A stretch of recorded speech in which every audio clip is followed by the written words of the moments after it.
best. At St. Dominic, we give our students the best education they can get and equip them to reach their full potential and fulfill their dreams in their chosen field of expertise.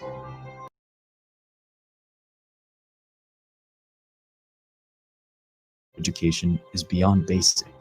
In preschool, grade school, and junior high school, we instill the necessary foundation of a balanced EQ and IQ quality of education.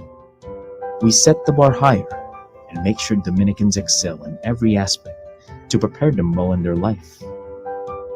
Parents envision their children to reach their full potential and someday become role models and ideals of our country and even of Asia. This vision has become our mission since St. Dominic was first founded in 2003, and to this day, St. Dominic has mastered the quality of education that we offer from basic education to graduate studies. St. Dominic continuously hones all passionate achievers to become the professionals they dream to become.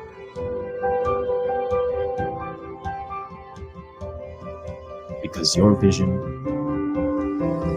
is our mission.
St. Dominic College of Asia is a shining example of what a dedicated family is capable of achieving through perseverance, hard work, and cooperation. In 2003, 12 years after the realization of the Dream Hospital, St. Dominic Medical Center in Cavite, St. Dominic College of Arts and Sciences was founded, initially offering programs in nursing and Bachelor of Science in Nursing in collaboration with SAMC. St. Dominic has evolved into a full-fledged collegiate institution with four schools: School of Health Science Professions, School of Arts Sciences and Education, School of International Hospitality and Tourism Management, and School of Business and Computer Studies.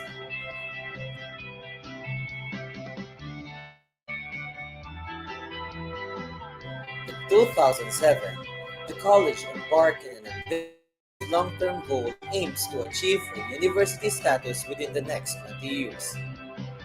Preparations toward accreditation of the academic programs was pursued in earnest. Rebranding strategies were also explored to make the college more relevant, responsive, and congruent with the current trends and practices of a highly globalized educational system.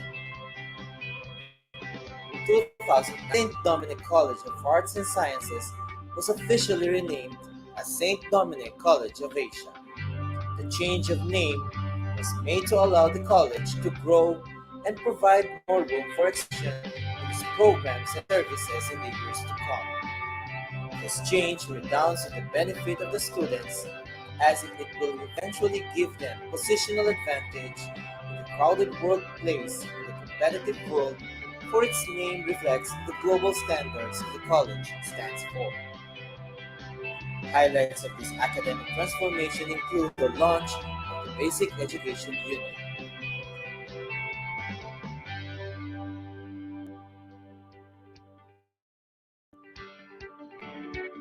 Title I accreditation of Business Administration, Information Technology, Education, Psychology, Hospitality, and Nursing programs for the Philippine Association of Colleges and Universities Commission and Accreditation in 2014.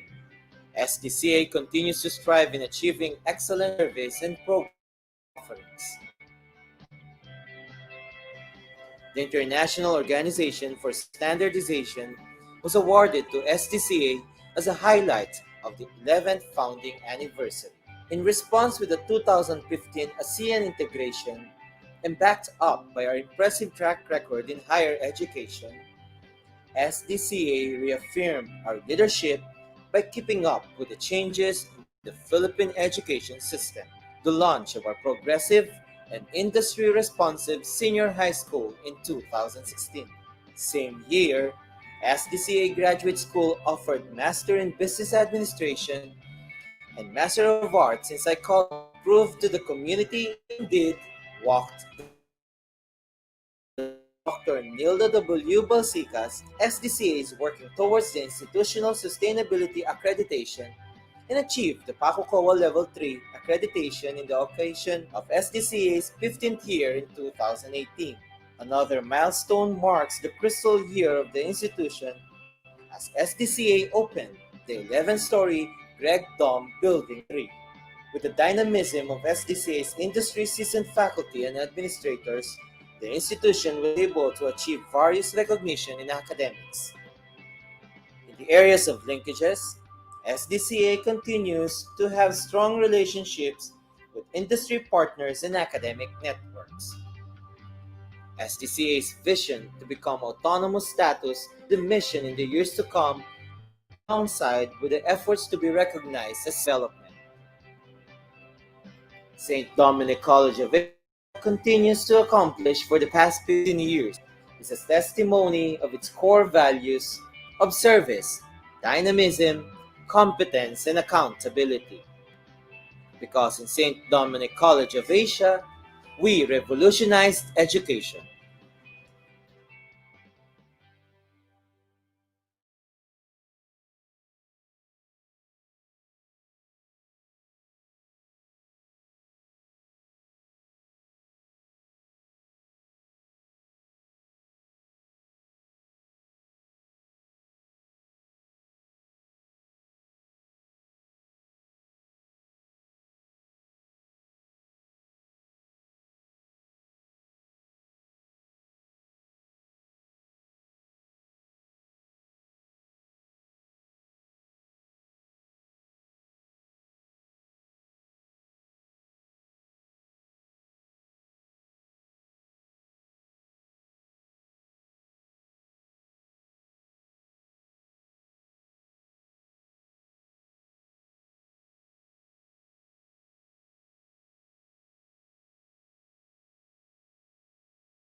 Life gives you plenty of choices.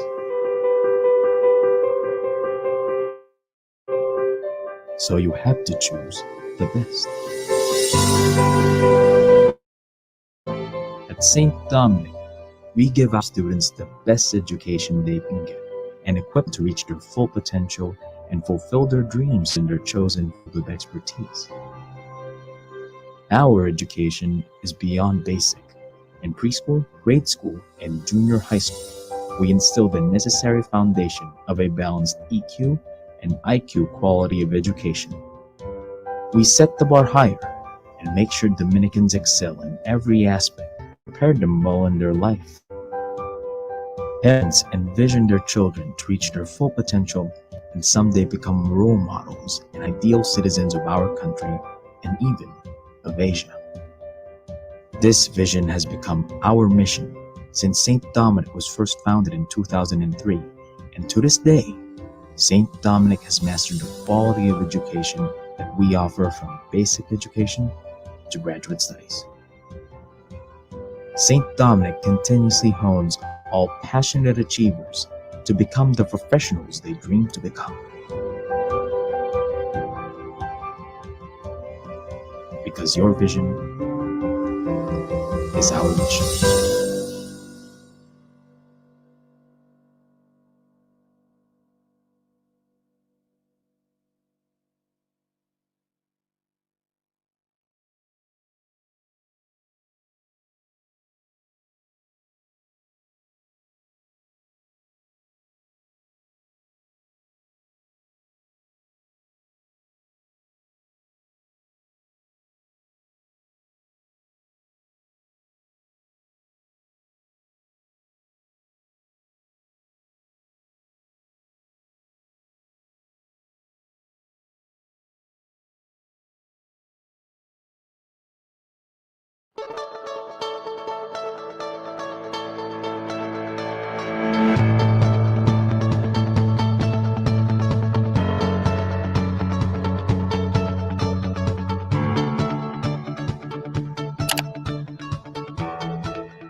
The story of St. Dominic College of Asia is what a dedicated family is capable of achieving through perseverance, hard work, and cooperation. In 2003, 12 years after the realization of the Dream Hospital, St. Dominic Medical Center in Cavite, Dominic College of Arts and Sciences was founded, offering and Bachelor of Science in Nursing in collaboration with SAMC. St. Dominic has evolved into a full-fledged collegiate institution with School of Health Science profession,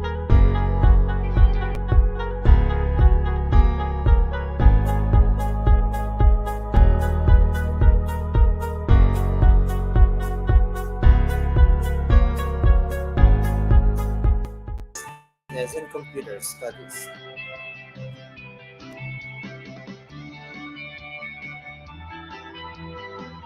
In 2007, the college embarked on an ambitious long-term goal which aims to achieve a university status within the next 20 years. Preparations towards accreditation of the academic programs was pursued in earnest. Rebranding strategies were also explored to make the college more relevant, responsive, and congruent with the current trends and practices of a highly globalized educational system. In 2009, St. Dominic College of Arts and Sciences was officially renamed as St. Dominic College of Asia. The change of name was made to allow the college to grow and provide more room for expansion in its programs and services in the years to come. This change redounds to the benefit of the students as it will eventually give them positional advantage in a crowded workplace in the competitive world, for its name reflects the global standards the college stands for. Highlights of this academic transformation includes the launch of the Basic Education Unit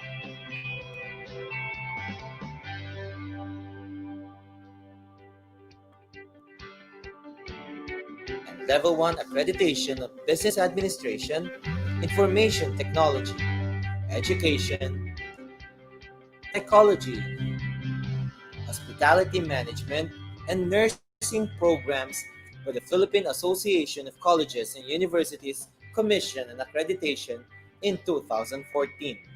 SDCA continues to strive in achieving excellent service and program offerings. The International Organization for Standardization was awarded to SDCA as a highlight of the 11th founding anniversary. In response with the 2015 ASEAN integration and backed up by our impressive track record in higher education, SDCA reaffirmed our leadership by keeping up with the changes in the Philippine education system. The launch of our progressive and industry-responsive senior high school in 2016. Same year, SDCA Graduate School offered Master in Business Administration and Master of Arts in Psychology, proved to the community indeed walked the talk. Through the leadership of Dr. Nilda W. Balsicas, SDCA is working towards the institutional sustainability accreditation and achieved the PACOCOA Level 3 accreditation in the occasion of SDCA's 15th year in 2018. Another milestone marks the crystal year of the institution as SDCA opened the 11-story Greg Dom Building 3.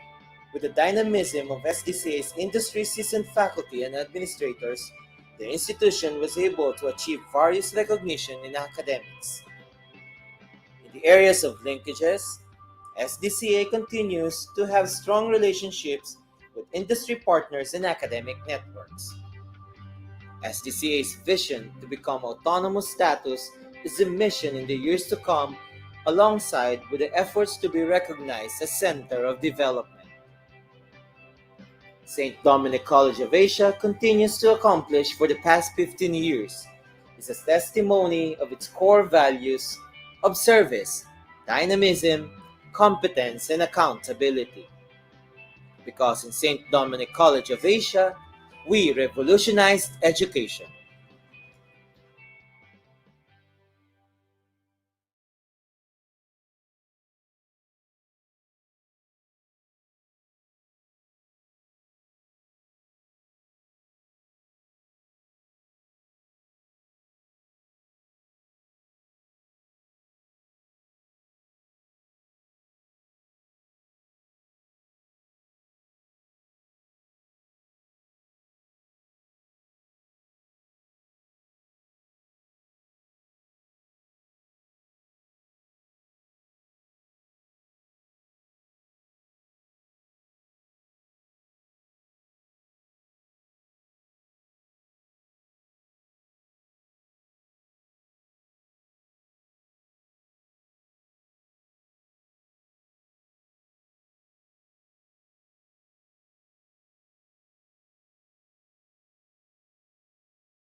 Life gives you plenty of choices,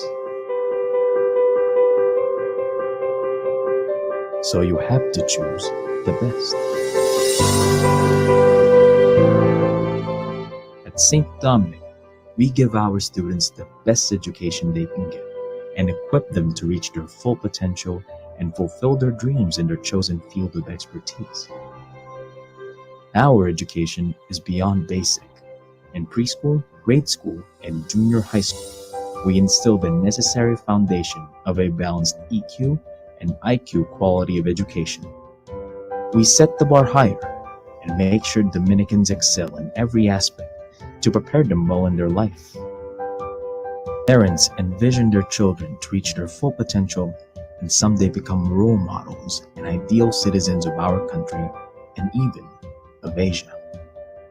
This vision has become our mission since St. Dominic was first founded in 2003, and to this day, St. Dominic has mastered the quality of education that we offer from basic education to graduate studies.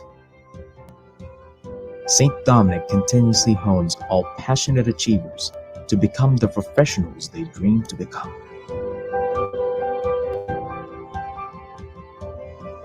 Because your vision is our mission.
story of St. Dominic College of Asia is a shining example of what a dedicated family is capable of achieving through perseverance, hard work, and cooperation. In 2003, 12 years after the realization of the Dream Hospital, St. Dominic Medical Center in Cavite, St. Dominic College of Arts and Sciences was founded, initially offering programs in caregiving and Bachelor of Science in Nursing in collaboration with SAMC. St. Dominic has evolved into a full-fledged collegiate institution with four schools: School of Health Professions, School of Arts, Sciences and Education, School of International Hospitality and Tourism Management, and School of Business and Computer Studies.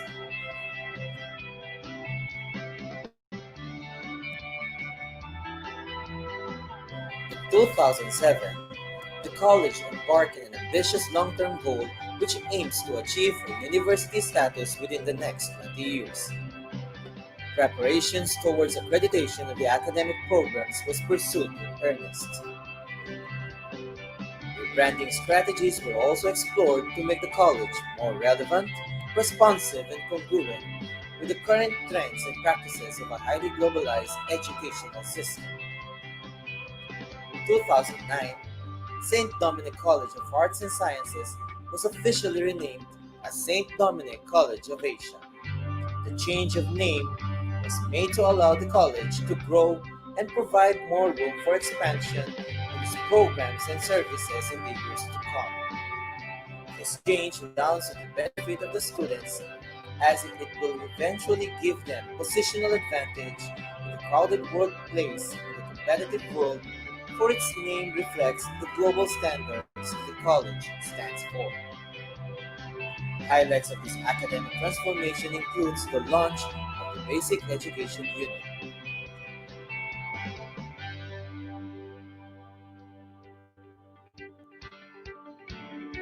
and Level 1 accreditation of Business Administration, Information Technology, Education, Psychology, Hospitality Management, and Nursing programs for the Philippine Association of Colleges and Universities Commission and Accreditation in 2014.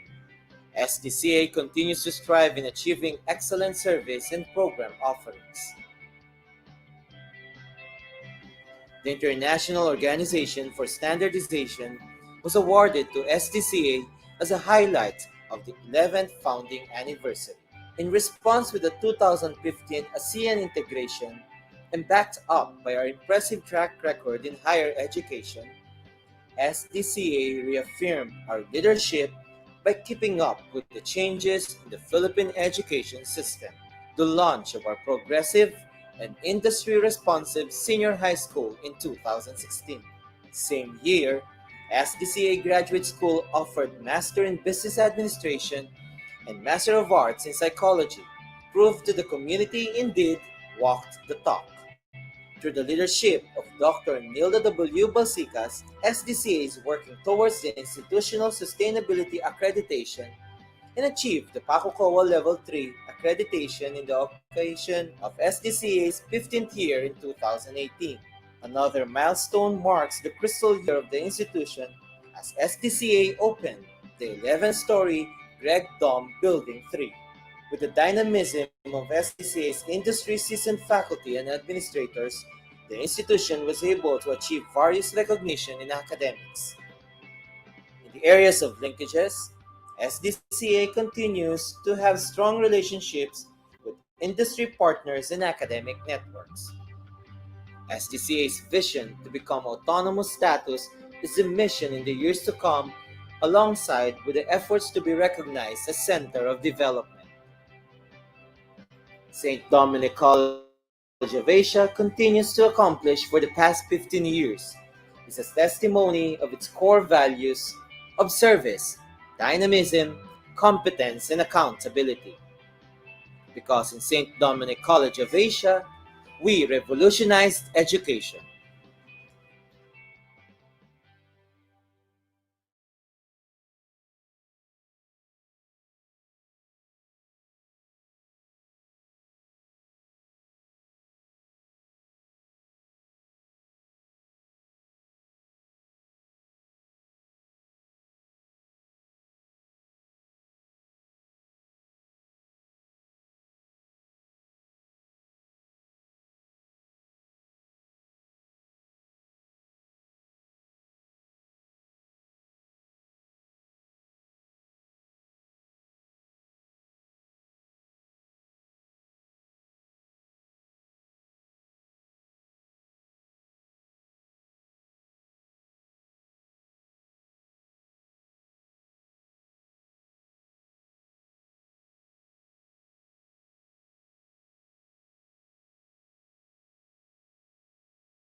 All right, a pleasant morning to everyone, and welcome on today's event for the celebration of Nurses and Caregivers Week 2020 with the theme A Voice to Lead, Nursing the World to Health.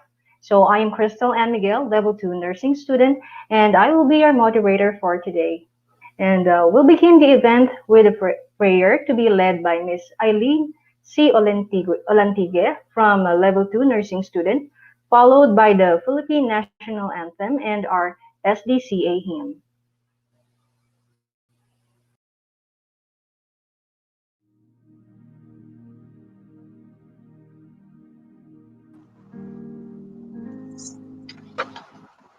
Good morning. Let us bow our heads and place ourselves in the presence of the Lord. For the Catholics, in the name of the Father, and of the Son, and of the Holy Spirit. Amen. Dear Lord, we stand before you in humble prayer before we start with this program, Nurses and Caregivers Week. We realize that without your blessing, we couldn't be able to succeed with all the plans that we have for this activity. Bestow your grace and divine wisdom to all of us present here, so we could cooperate, enjoy, and love for the greater glory of your name. We pray that everything will be successful and meaningful despite of the pandemic we are facing today. Bless also those frontliners who are risking their lives for us so we are safe and healthy. May you grant peace and happiness as we go about our activities. Bless the people around the globe that they may enjoy peace and the goodness of your love. We ask all this through your mighty name. Amen. Dominic de Guzman, pray for us. In the name of the Father, and of the Son, and of the Holy Spirit. Amen.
Swastika we sing, with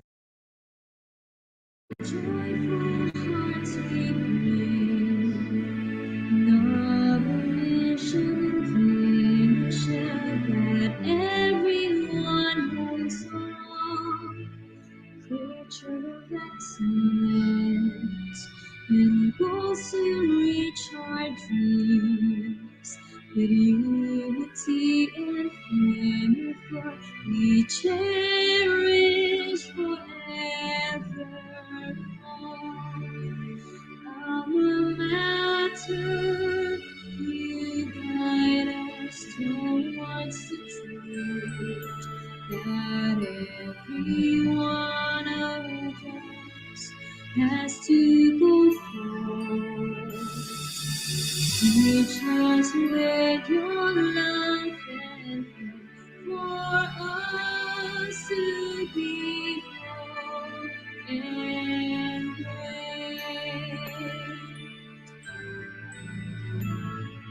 for the communities with joy, pride, and zest. Facing every challenge with character and wit.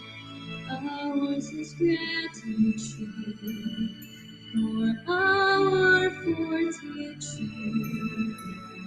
Bringing solid gravity, uplifting dignity. Our matter, you guide us towards the truth that every one of us has to go through. Teach us with your love and hope for us to be more and great. For us to be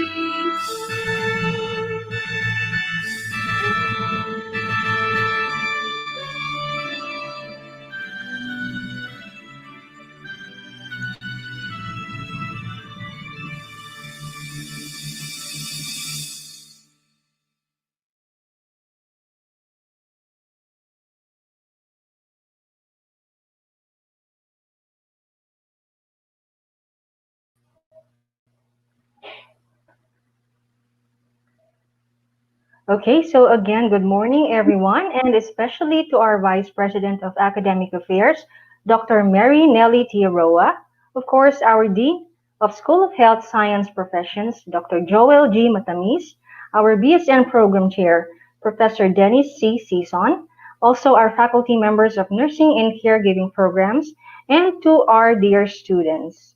Okay, so to formally open our week-long celebration of Nurses and Caregivers Week 2020, let us all welcome our Dean of School of Health Science Professions, Dr. Joel G. Matamis.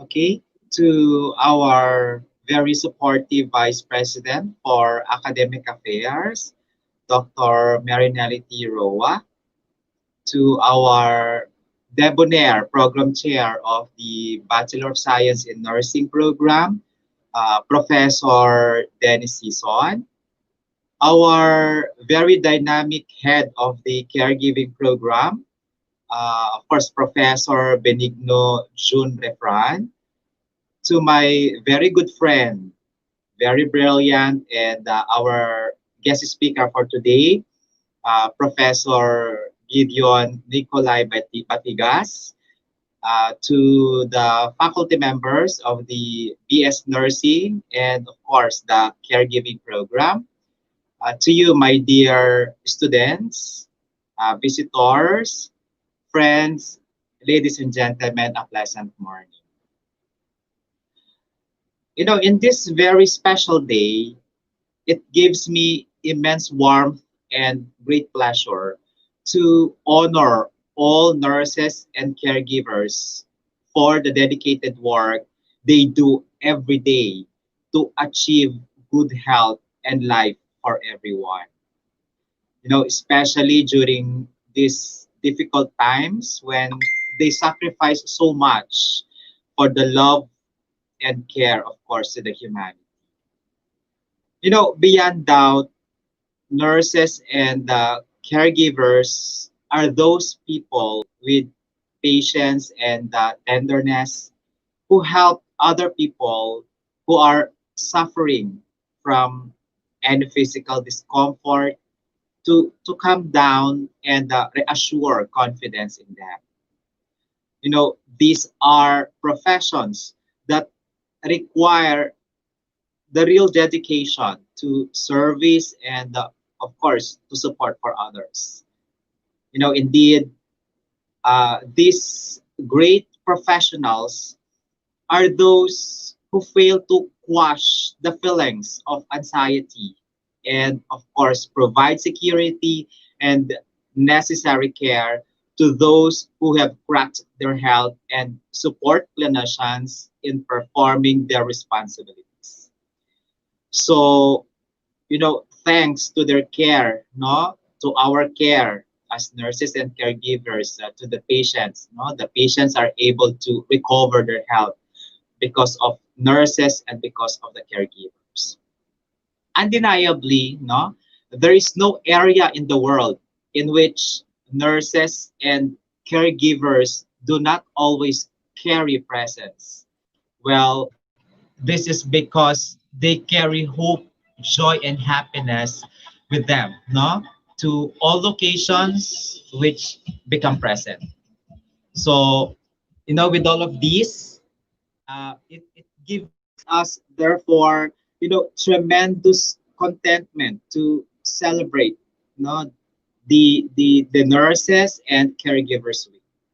So I would like to express my heartfelt gratitude to all of you who sincerely committed to this event, not to make it a success.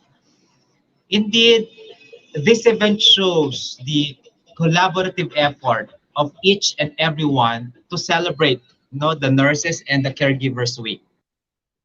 Amidst the mere fact that we are challenged by myriads of factors that might hinder us to do this, no, you still manage to pave a way in doing this celebration with this platform, and I am so proud of you. you know it is not as extravagant probably as we had previously, but what matters most is the sense of willingness and the enthusiasm to commemorate the Nurses and the Caregivers Week. So, as we enjoy this day, however, let us remember the real essence of having this activity that is fostering camaraderie among each other. So, for the future nurses and caregivers, to know more about your future professions and appreciating with utmost respect nursing and caregiving not only as work but actually as a vocation. So let's continue our journey together in the realm of these professions. Let us not put into oblivion our Almighty Father who caused all these things possible to guide and help us not towards the achievement of our common goal and our objective amidst the pandemic. And that is to be a future licensed, certified, and globally competitive nurses and caregivers. So let me say congratulations to everyone, especially to our freshmen for celebrating for the first time our Nurses and Caregivers Week. To this extent, allow me to welcome everyone on this simple yet very meaningful and special occasion. I would like to extend also my gratitude to everyone for your cooperation and your participation. Of course, special thanks not to the organizers, and you know you have to give yourselves a warm round of applause. So again, congratulations and God bless us. Happy Nurses and Caregivers Week to everyone. Thank you so much. All right, thank you so much, Dean Matamis. And now to give her message to all of us for this Nursing and Caregivers Week, let us welcome our proactive, dynamic, and beloved Vice President for Academic Affairs, Dr. Mary Nelly T. Roa.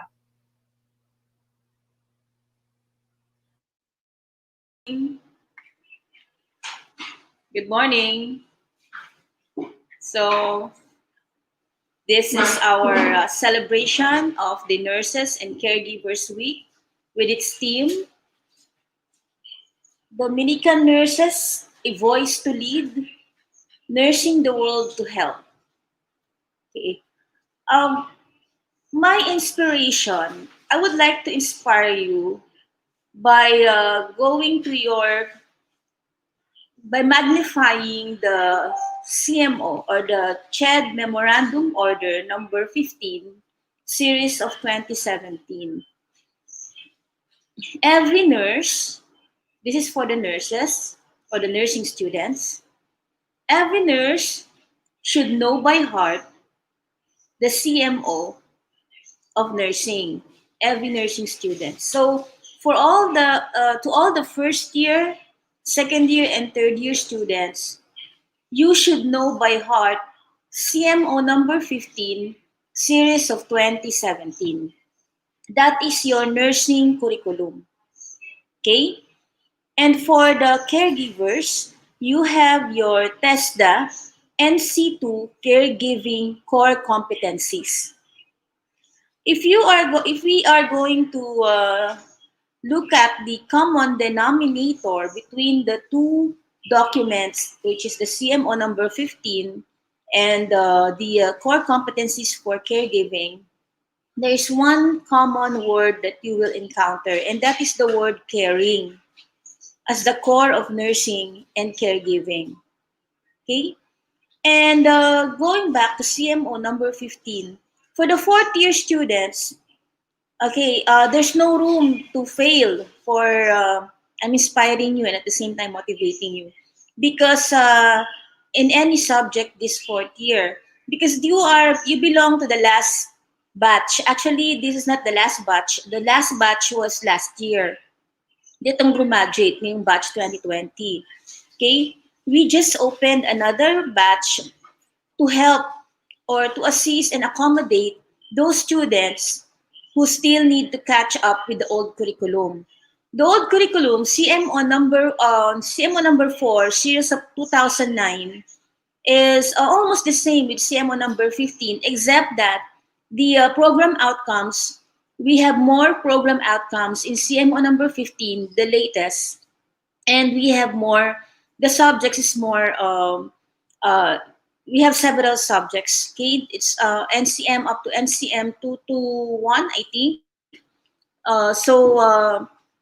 It is more detailed, and they have extracted the different subjects based on the international components of the nursing curriculum.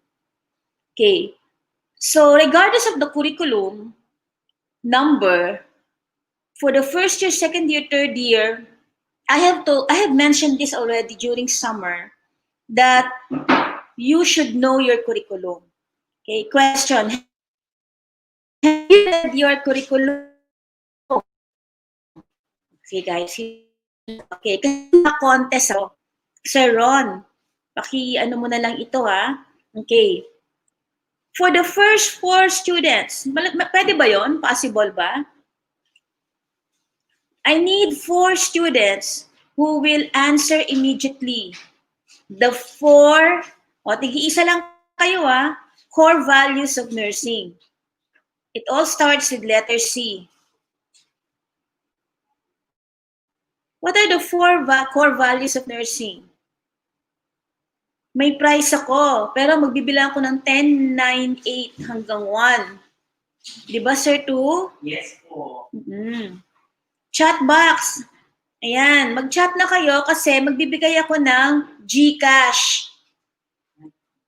Okay. Si Miss Martisano, sumagot ka ba? Okay. Hildegard Pepla. Core values of nursing? Anyone? 10, 9, 8. Itong core values, pag hindi ninyo alam, ang mga faculty ang mapapagalitan ko. 10, 9, 8, 7. Nika, Milas, correct? Compassion. Pakisulat nga, Sir, to si Nika. Caring for Miss Olantigue. Compassion, caring. Communication, pwede na rin, pero meron pa. Caring, compassion. Letter C lang siya. Miguel. Okay, Miguel, competence. And Isa na lang. Sa sino ba to, Sir 2? Crystal Ann Miguel, competence, caring for Olatige, and si Nika for compassion. And last but not the least is 7, 6, 5, commitment, Hilarde. All right. So we have caring as the core of nursing. Pakisulat nga, sir. Hilarde, si Miguel, si Olatige, and si okay, yung isa. Okay? Take note. And I will send you your GCash after my nakunin mo yung mga cellphone number nila, sir. Papadalan ko sila ng GCash. Oo. Ayan. So it's caring as the core of nursing, commitment, competence, and compassion. Meron pa, don't worry. Okay? Under caring, right, we have 14 program outcomes. Okay? Among the 14 program outcomes, you should know the 14 program outcomes. Okay? It's very important because your board exam will revolve within your curriculum. The CMO number 15 and CMO number 5, series of 2006. Naguguluhan ako sa previous CMO kasi ang daming changes doon. Kung anong series, no? But you should know, okay? We have 14 program outcomes. And among the 14 program outcomes, there are the 3 for me. All of them are important. Pero meron akong 3 na-identify na napaka-importante. And that is program outcome number 11, number 13, and number 12. Okay?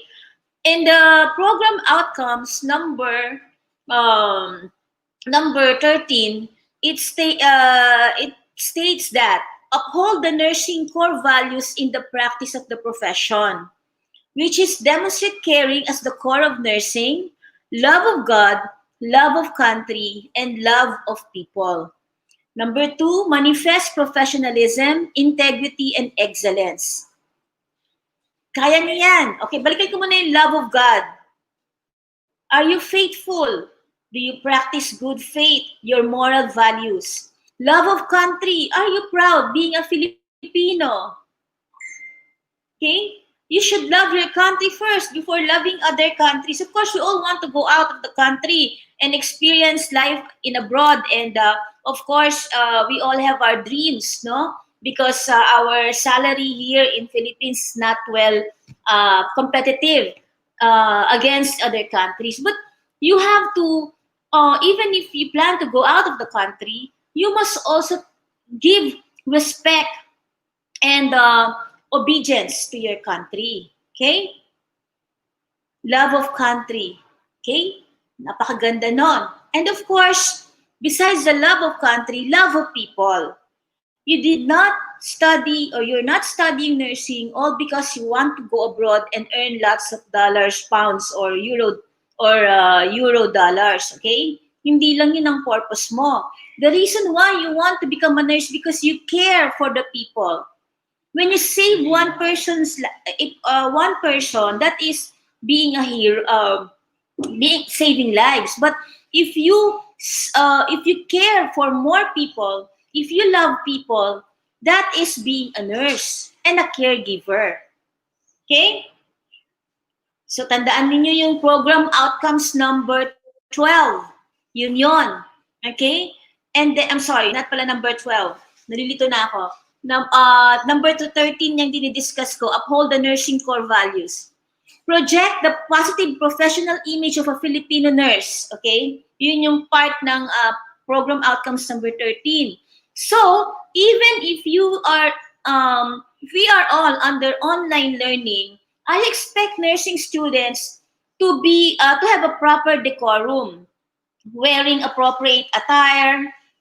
Your hair should be properly combed for the ladies. For the boys, you should look dignified with your hair na maayos, hindi yung mga emo ang dating na parang ano ba yung popular BTS, hindi. Alright? Kailangan kayo ay dignified looking. Doon nagsisimula yun eh. How you project yourself, your image, even if we are on virtual. Okay? So I expect all nursing students na nakaayos ang buhok at maayos ang pananamit even online.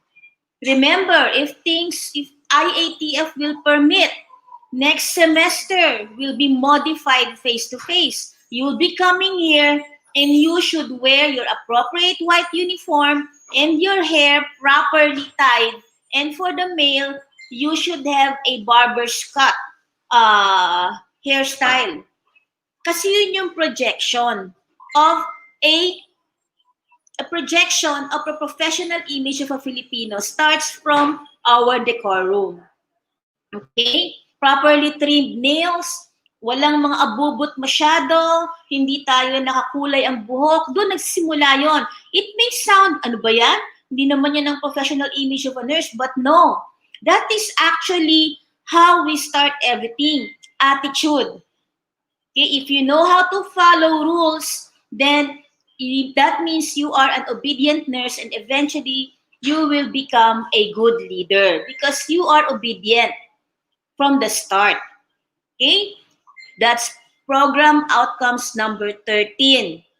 Okay. Program outcomes number 11. Demonstrate responsible citizenship and pride in being Filipino. Exemplify love of country in the service of Filipinos. Customized nursing intervention based on Philippine culture and values. Remember that. We are Filipino nurses. Have you heard of the news about Queen Elizabeth awarding this Filipina nurse? Have you seen the news all over the world how they praise Filipino nurses? And the term, and the word Filipino, hindi nawawala. So kahit ano gawin ninyo, kahit maging American citizen kayo, maging Canadian kayo, o kung ano makuha ninyong visa, working permit sa ibang bansa, you are still a Filipino nurse. So project a positive image of a Filipino nurse. Okay? So remember, number 11 is demonstrate responsible citizenship and pride in being a Filipino. Last but not the least, program outcomes number 12. Apply techno-intelligent care systems and process in healthcare delivery. The new normal is we cannot do away with the new normal. So we should realize now that after 7 months of the pandemic, the quarantine, and online learning, you should realize that we cannot do away with nursing informatics. So everything, you should be techno-savvy, technology-driven. Lalo na ang generation ninyo. We cannot do away with technology. So embrace technology. Okay? Next, implement system of informatics to support delivery of healthcare. You should be well-oriented and up-to-date with the latest technology in nursing care, medical care, in terms of technology. And then merge it with the practice of good nursing skills. And of course, encapsulate it with your caring passion. Okay? My question. Question number 1. Anybody can answer. So, what is how many program outcomes do we have under CMO number 15 series of 2017? Sir, tuwali ka dito, ikaw magsulat ng gusto ko na mamigay ng GCash. Hi, Ma'am Marinette. How many program outcomes do we have? 10, 9, 8, 7, 14. Hannabel Malinis. All right, 14 outcomes. Ang galing. All right. Okay. So what for first year, second year, third year? What CMO do you belong? CMO number and series. 10, 9, 8, 7, 6, 5, and ginagawa ko yan sa anak ko. 4, 3 and a half. CMO number series of first year, second year, third year? 3.5. 3. CMO number 5, fourth year yan. Rico Jean Ramal. Okay? Rico Jean Ramal. Bigyan na rin natin si Rico Jean. CMO na, anong year mo na, Rico Jean? 2.5. CMO number, yes, Armel Saavedra. CMO number 15, series of 2017. Alright? Tandaan ninyo. Okay? CMO importante. That is your Bible. Borja, CMO number 19, IT yan. Pang IT. Jem Asrel. Thanks for the effort. Okay? Alright. Okay. So, since we have 14 program outcomes, I have mentioned 3 important program outcomes. Which program outcomes I have mentioned? Anong number? Is 11, 12, or 13? Na binanggit ko yung demonstrate responsible citizenship and pride in being a Filipino. Exemplify love of country in service of the Philippines. That's program outcomes 12, 13, or 11. Okay? Exemplify love of country in the service of the Filipino, customized nursing intervention based on Philippine culture and values.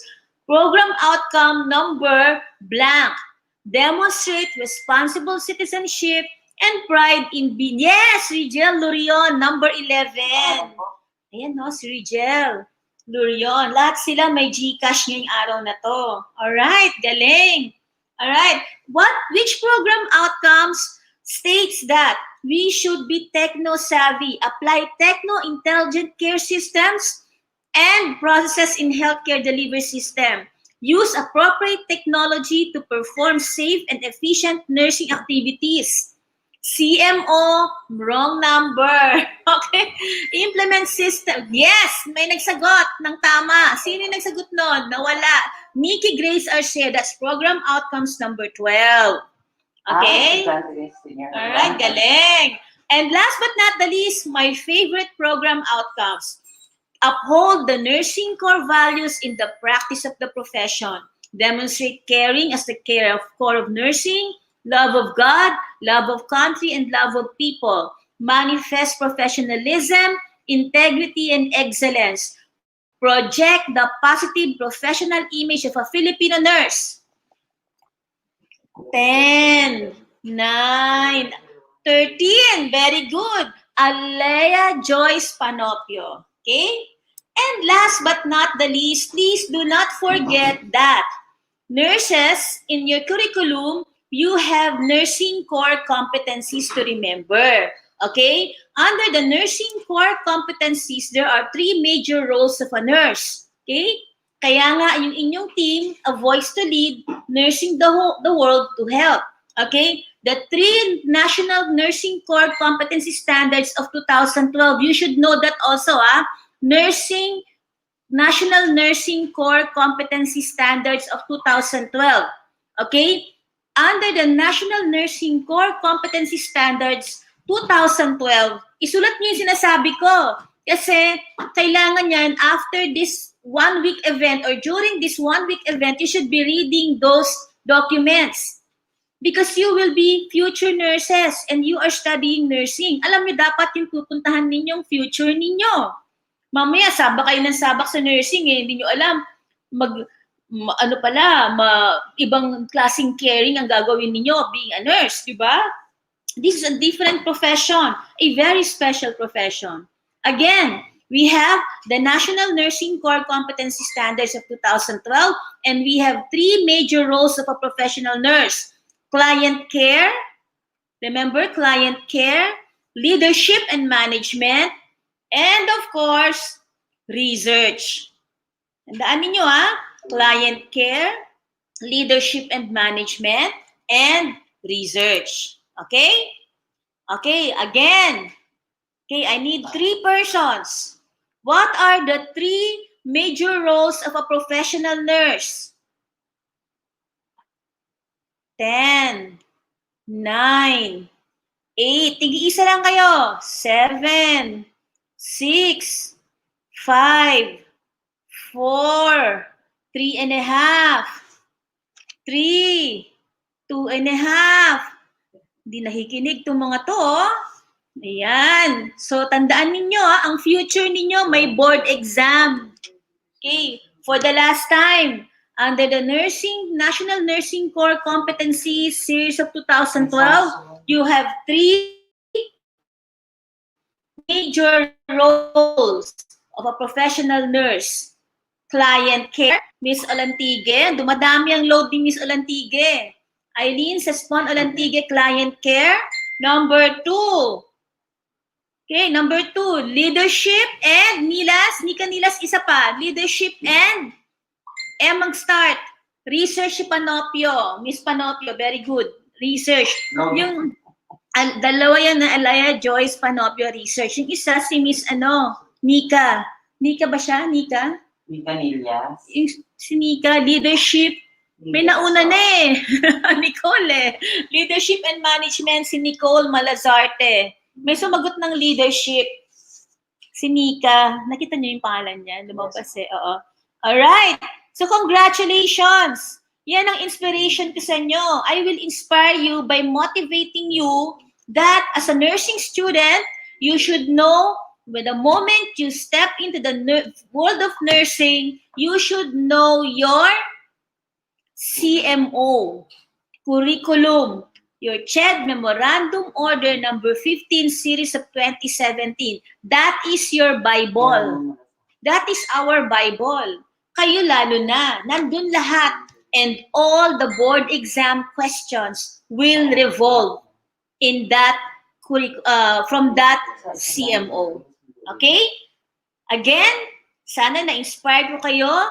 Take care. This is the new normal. The new normal is actually a very good normal because we became more responsible citizens. We became more responsible citizens of the world. Nature took its course, no? Gumanda ang ating paligid, luminis, at tayo ay nadisiplina. Alright? As for me, I think that's the best part of it. Marunong si Lord. Actually, God is really helping us for your future and our children's future. Take care. Simple lang naman ang ways para mapigilan natin ang pandemic, ang health challenges. Be healthy, be strong, and be safe. Healthy, kayong mga kabataan, tigilan nyo na yung mga bisyo ninyo na kung ano-ano. Alright? Tayong mga medyo malulusog, medyo magpaliit, mag-exercise, at magpalakas ng resistensya. And huwag masyadong maglamyerda o maglakwatsa sa mall. Alright? Ingat po tayo. Dahil ako po, biktima ako ng mga robbers. Okay? Maraming pero nonetheless, mag-ingat tayo. Huwag masyadong labas-labas at magtipid. Huwag masyadong mag-Shopee at Lazada. Okay? Yan ang mga inspiration ko sa inyo. Mommy, no? Balikan ko ha. CMO. Hindi ko talaga kayo titigilan dyan. And invest. Huwag na kayo masyadong mag-Shopee and Lazada. Mamili kayo ng libro. The books are very important. Your books are very important. Nursing books, alright? You have to invest in nursing books. And read. Don't just invest. Read the books. Read your books. It's important. You should have also your medical dictionary, your Merriam-Webster dictionary, and all the dictionary that you will need. Your MIMS, ano pa ba? Basta, yung mga inyong medical blue book, NANDA, you will need that. Drug handbook. You need those things. Because you are going to take care of people and you need skills and knowledge. Wrap it up with a very good attitude. With that, thank you so much and have a great day. Nakikita ko na si Sir Nico. Sir Nico, thank you. Bye-bye.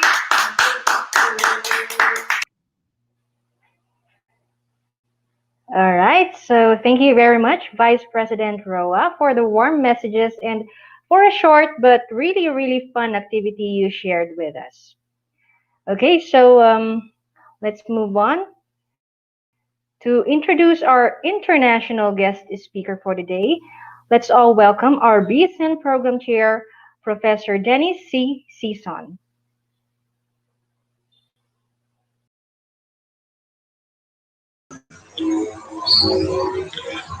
Good morning.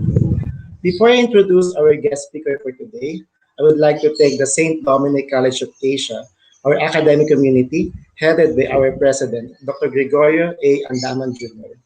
I would also like to thank our Vice President for Academic Affairs, Dr. Mary Nelly T. Roa, to our Vice President for Research, Extension, and Leakages, Dr. Nilda W. Balsicas, to our Dean of School of Health Science Professions, Dr. Joel G. Matamis, to all our program chairs, thank you for your support to our program. I'd also like to acknowledge our caregiver coordinator, Professor Benigno Jun Refran Jr., to our dear BSN faculty, parents, and to all our students for the reason for this celebration. I would like to take this opportunity, our responsible, hardworking, and dedicated Nursing Student Council officers, together with their advisor, Professor Ronald Tomines, and to all our students and to our SICAO department who helped us in making this event possible. Welcome to this week-long celebration of our Nurses and Caregivers Week 2020. I am Professor Dennis Season, Program Chair of the Bachelor of Science in Nursing. And now, to formally introduce our international guest speaker, it is my honor to introduce our speaker in today's celebration.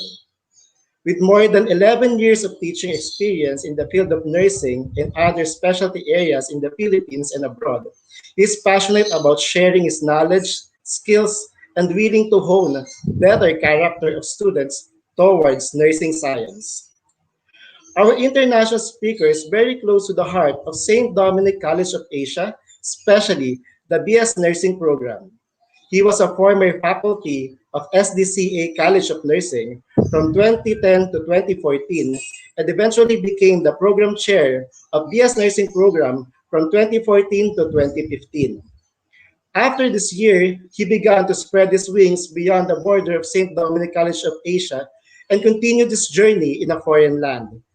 At present, he is working at Al Ghad International College of Medical Sciences, Abha, Kingdom of Saudi Arabia, as lecturer for nursing program and emergency medical specialist.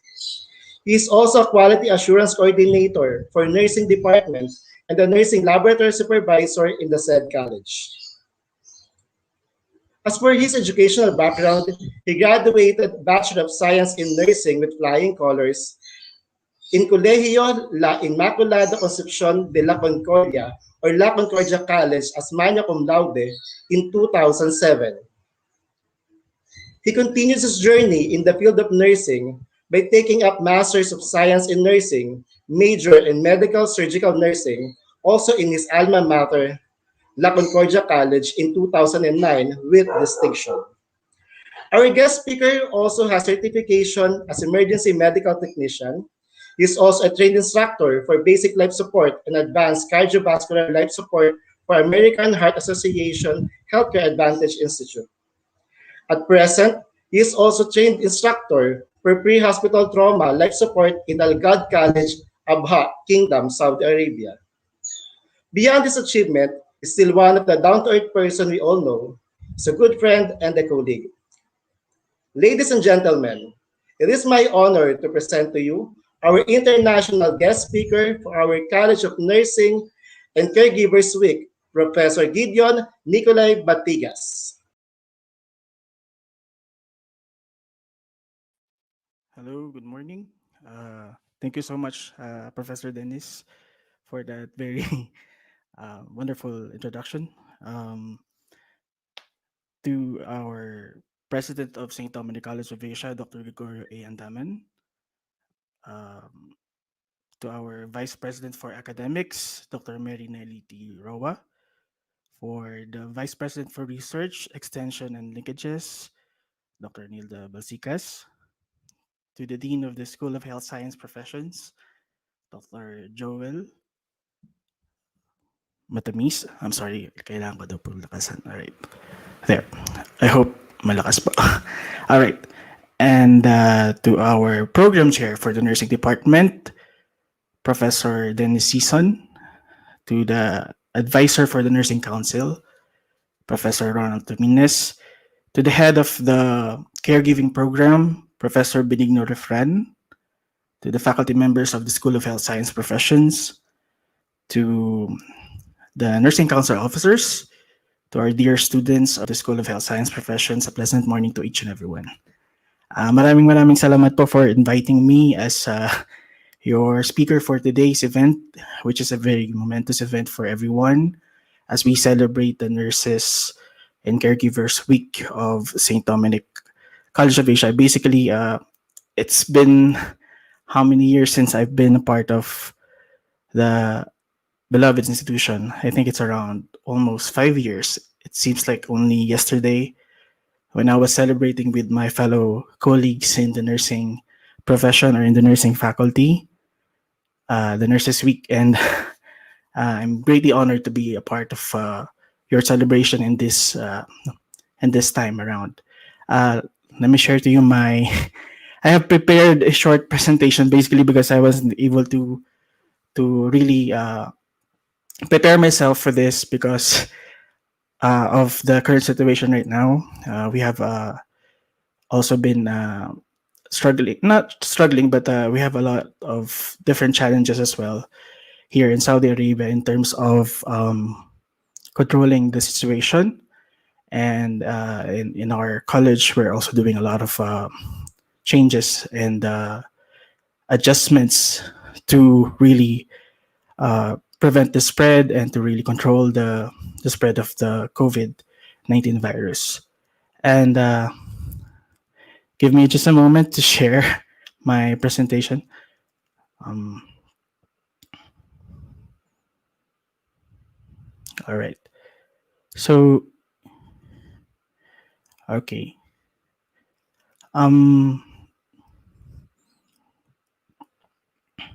There you go. I hope anyone can see this. And just to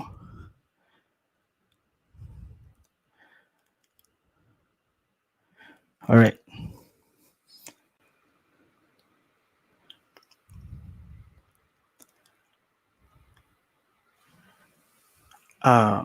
Okay. There. In your theme for today's event, the celebration of the Nurses and Caregivers Week, with the theme Dominican Nurses and Caregivers, a voice to lead, nursing the world to health. I have been trying to search for the common denominators about this theme because it's a very interesting theme basically, and it has driven me to really think about how we are going to become a voice to lead and to nurse the world to health. And basically, I believe that St. Dominic College of Asia has been doing that for since time immemorial, since the nursing program has been established. I believe that as an institution, the college has been pushing students or its graduates to really become leaders in their respective fields, and especially in the nursing profession and as well as in the caregivers program. We are being taught. We teach our students basically to really lead and to experience how it is to spread their wings, not just within the Philippines, but as well as all over the world. And later on, I will be sharing with you some experiences of those students, graduates of the nursing profession, way back in batch 2014. And I was privileged enough to really have their comments as to how they were able to, how the college was able to help them in really reaching their goals and aspirations in life as a nurse. And I found that the theme for today's event, Nurses Week, is in line or very vertically in line with the theme of the International Council of Nurses, or ICN, in their aim for 2020, with the same similar theme with a voice to lead, nursing the world to health. And basically, my discussions for today will be based on that theme as well, and looking in this perspective of a worldwide nursing um, perspective in that sense. The International Council for Nurses, uh, of Nurses rather, uh, formulated a team with the aim to recognize the challenges the world faces in relation to good health and the contribution of nursing in addressing these challenges. The ICN believes that it is vitally important to show the world who nurses are and what they do, especially this year, wherein we can truly see visually and we can feel basically the importance of not just the nurses in that sense, but all of the healthcare professionals. We have seen how really important it is to really look into the situation of our healthcare professionals as well in um, looking into how we can improve and help the healthcare delivery system all over the world. And so, with that theme, I would like to look back as to who we are as nurses and caregivers. Who are we basically based on our nursing history? Um, where did we really start? Uh, as well as what is our focus? Are we focusing on whole person and people centered care? As well as touching on the aspect of compassion, as have mentioned earlier by our dearly beloved Vice President for Academics, the compassion being the core, one of the core values of nursing, and the vital workforce, how we are as a profession, as nurses and caregivers, are vital in the healthcare workforce. So let me go back a little bit to our nursing history. We all know, I hope we all know, dear students, I hope you all know who Florence Nightingale is, right? And what is her work, basically. So, at the very beginning of your nursing studies, you will basically hear who Miss Florence Nightingale is, and what her work is, and what is her theory about the environmental theory. And basically, her work is the beginning of the revolution of the nursing profession. Her work transformed social recognition of nursing as a profession. Through her, basically, we have been recognized, nursing has been recognized as a profession. We have not been confined to just mere uh, caregivers at home, but we have learned to spread our wings, our works outside the homes, and focus on hospitals as well. And the theory of Florence, which is the environmental theory, became more relevant, and it is still relevant up to date.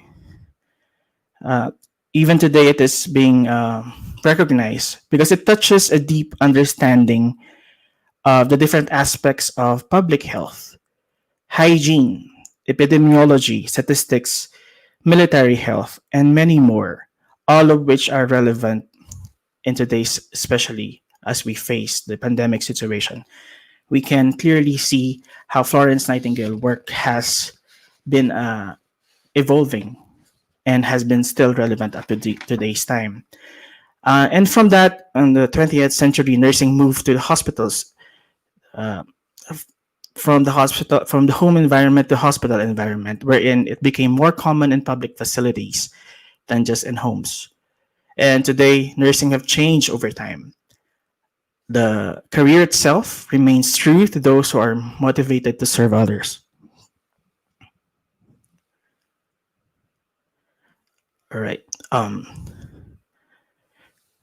Whole person and people centered care. So basically, we are, as in the nursing profession, we look into a person holistically, right? We are looking not just in the mere physical aspect of a person. We also look at the mental, the emotional, and even the spiritual aspect of how a person responds to the care being given to him. And then people-centered care. People-centered care refers to planning and implementing public health and nursing services, focusing on different requirements that are viewed not as passive recipients of care, but as active participants in interaction with health workers. So basically, in people-centered care, we are trying to say that our patients, our clients, and not just individual patients, it involves families, it involves communities. We should try to make them more active participants rather than just passive recipients of the care. In short, we should learn to promote and educate them as well as to how to take care of themselves, the people, the communities, and not just individual beings. And people centered care also emphasizes respect for human dignity. Nursing starts with an understanding of how a person or a patient lives. The key values in nursing focuses on people-centered care that is basically also encompasses human dignity, compassion, and respect for patients' opinions and life choices. Nursing becomes different from medicine in that uh, that it is based on the intrinsic nursing values centered on human understanding and caring for patients with a holistic view. So if we're going to look at this, um, as nurses, we are really deeply connected with patients, and we're not just looking into the physical aspect. We want our patients to actively participate in his healing or recovery or in prevention of a disease in that matter. And it is very relevant in today's time, right? Because we should learn. Public has been more aware, as mentioned by our beloved Vice President earlier, that this pandemic has taught us, or is teaching us still, to take care of ourselves, to become more responsible individuals. In that sense, we can be more actively um, involved as nurses with the health of our patients, with the health of the communities, with the health of the entire nation that we are in, or that we are involved in. Next, remembering one of the core values of nursing, that is compassion. Compassion being cited in White and ICN 2020. It is a feeling of concern for the suffering of others and the desire to lessen that suffering. I'm sorry for the PowerPoint. Okay. Anyway, um, when you have compassion, you have that desire, deep understanding of really concern and love for other people, that you want to help them alleviate their suffering. The practice of compassionate care encompasses responsiveness, collaboration, confidentiality, safety, competence, advocacy. Um, sorry. All right. All right. Education, the touchstone of professional nursing, basically. So with that, we know very well that compassion or compassionate care is one of the main core values of nursing, and that it is very intrinsic to nursing as well. So it should not be foreign to any nurse to have that compassion. To have that compassion means to be responsive. To be responsive means that you allow yourself to really understand your patient, understand the situation. Like, it involves empathy as well, and many other values that are cited in your CMO, basically. And of course, we are to be reminded that as nurses, we are part of a vital workforce. Uh, as an ever-present force for good, according to Kennedy, the ICN president in 2017, I think, uh, as an ever-present force for good, nurses hear the first cries of newborn babies, and witness the last breath of the dying. They are present basically in the life's most precious moments, and at some point, some of its most tragic events in the human life. Nurses serve humanity, and by their actions, they protect the health and well being of individuals, communities, and nations. So uh, that's who we are, and not just nurses, as well as many other healthcare professionals as well. So I have tried to try. I'm trying to what do you call it, dissect your theme, and what is this, or what does it take for us to be a voice to lead uh, as a nursing profession or as caregivers? What does it take for us to be leaders, to have that certain voice to lead? So it took me back to our fundamental role as a nurse. So basically, um, as carers, healers, educators, leaders, and advocates, nurses are fundamental in the provision of safe, accessible, and affordable care. The voice of nursing should be heard around the globe, and it should spread the word about our great profession and how it contributes to the well being of the world. That is according to ICN in 2020. So, uh, the roles that I've mentioned earlier as carers, healers, educators, leaders, advocates, it gathers deep based on the learning experiences of nurses. Because imagine, we nurses and caregivers as well consist at least 50% of the healthcare workforce. So ganun tayo karami.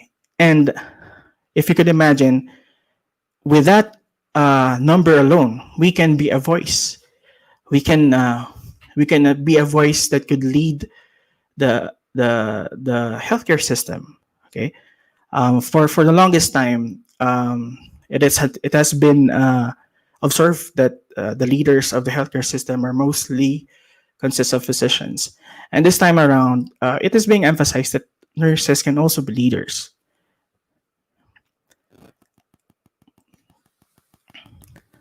Nurses to take more leadership roles, as I've mentioned. Health systems worldwide are long overdue for a revolutionary change of focus.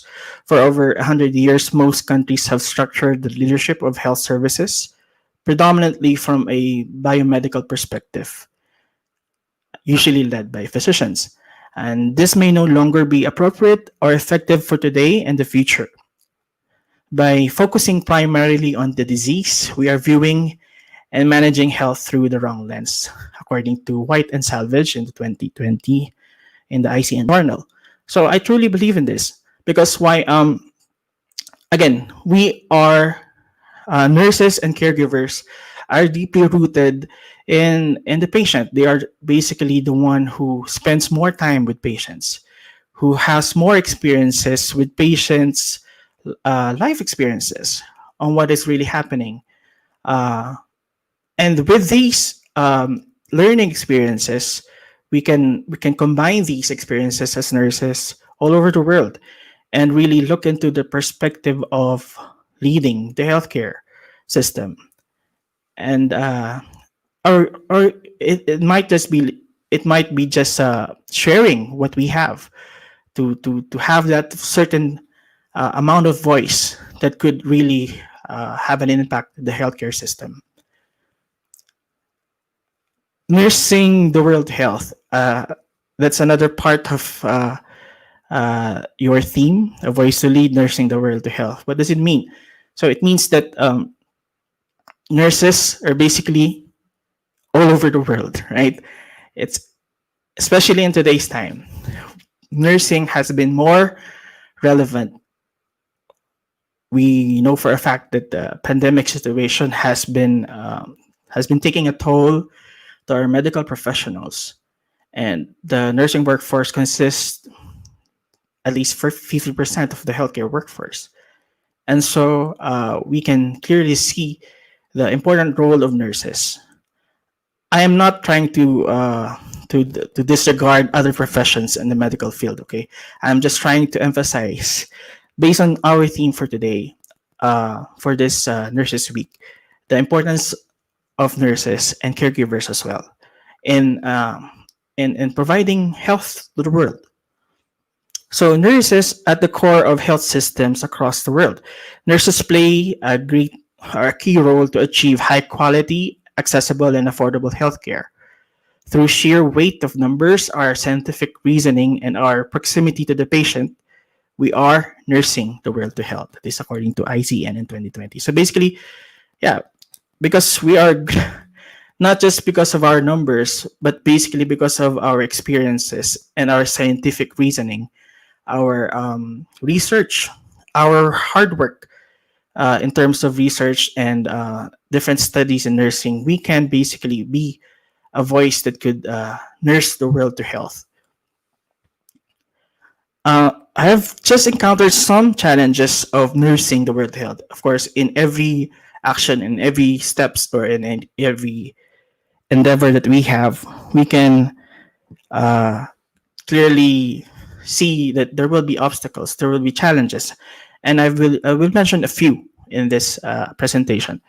And this does not limited it is not limited to these challenges. Of course, one of the main challenge is the healthcare system itself. So uh, the healthcare system basically is formed by different medical professionals, by different systems that is being greatly influenced by our government, and each country has its own way of implementing its own healthcare systems. That's why we have our what they call this development sustainable development goals was formed by the United Nations, and the sustainable development goals of 2030, I believe, right? Focuses on shifting the focus away from just curing the sick to one that supports well-being, prevention, and early detection of diseases. So we wanted to focus our focus to shift not just on focusing to the disease itself, but supporting the well-being of people, prevention, and early detection, and as well as equal access to healthcare system. According to Villanueva in the Journal of ICN in 2020, delivering outcomes that matter. There are 5 rights to valued-based healthcare. Sorry. So these 5 rights to valued-based healthcare basically tries to look at the following: if our health systems are actually delivering the right care, if are we providing the right are we giving the right provider for the healthcare system? Are we is it the right time? Is it the right place? Is it the right cost? So these 5 rights basically helps us to look at the quality of our healthcare system in the country. According to Ghebreyesus, the Director General of WHO, every country's journey towards universal health coverage is unique. But in all countries, the key is primary care that delivers the services that people say they need, rather than the services someone else decide they should have.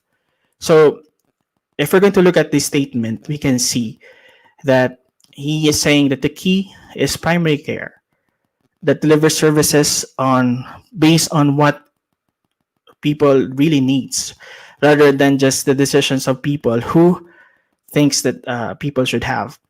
And we know for a fact that nurses and caregivers as well are basically involved in the primary care system.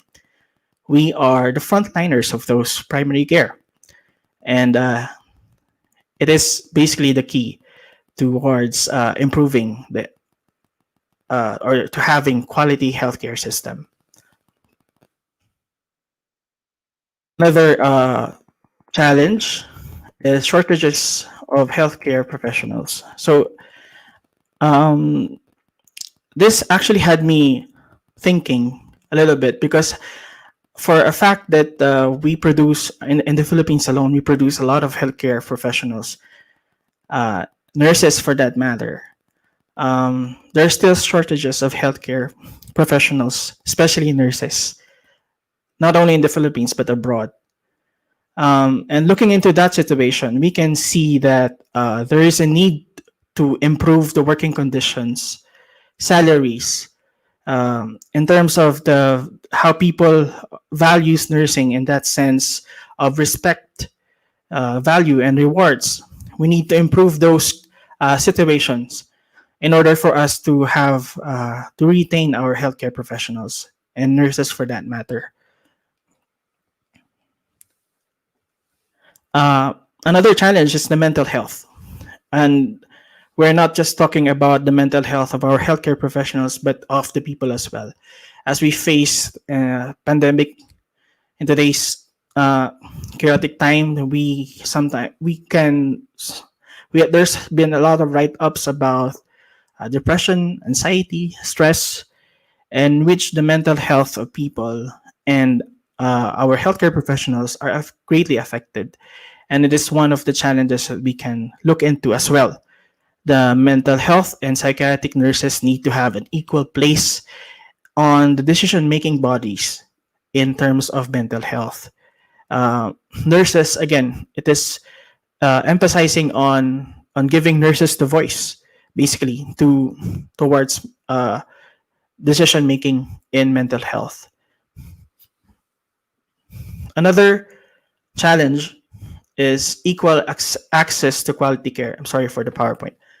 Um, of course, in every country, there will always be this kind of challenge, the equality towards access to quality care. Because, of course, there will be, it is a matter of of economic or financial status of people, the rich versus the poor. And that is why the SDGs, so Sustainable Development Goals 2010 2030, is trying to remove this barrier to have or to provide an equal access to quality care. And in that sense, nurses can be well equipped or really plays a great role in achieving the SDGs. Moreover, another challenge that we can foresee or we can see is the leadership opportunities for nurses. As I've been trying to emphasize in earlier um, discussions, that nurses can see the big picture or the macro in that sense because we are deeply rooted amongst our patients.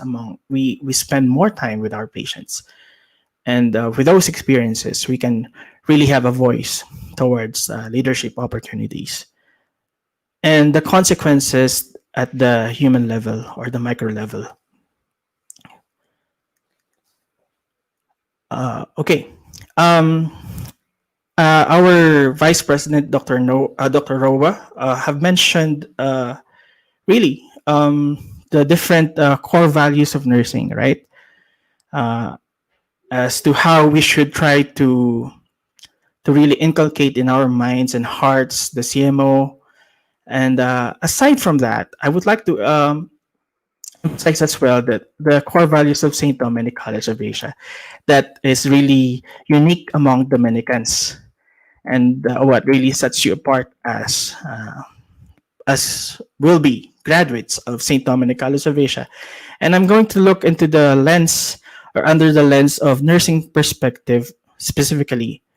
Like for example, you have your service as one of your core values, right?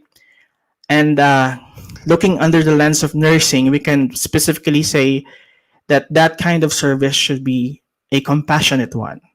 A compassionate service, meaning that we, as Dominican nurses or caregivers in that sense, should have really inculcate in us that compassionate service towards our patient, that understanding, that empathy, that care, that love towards our patients.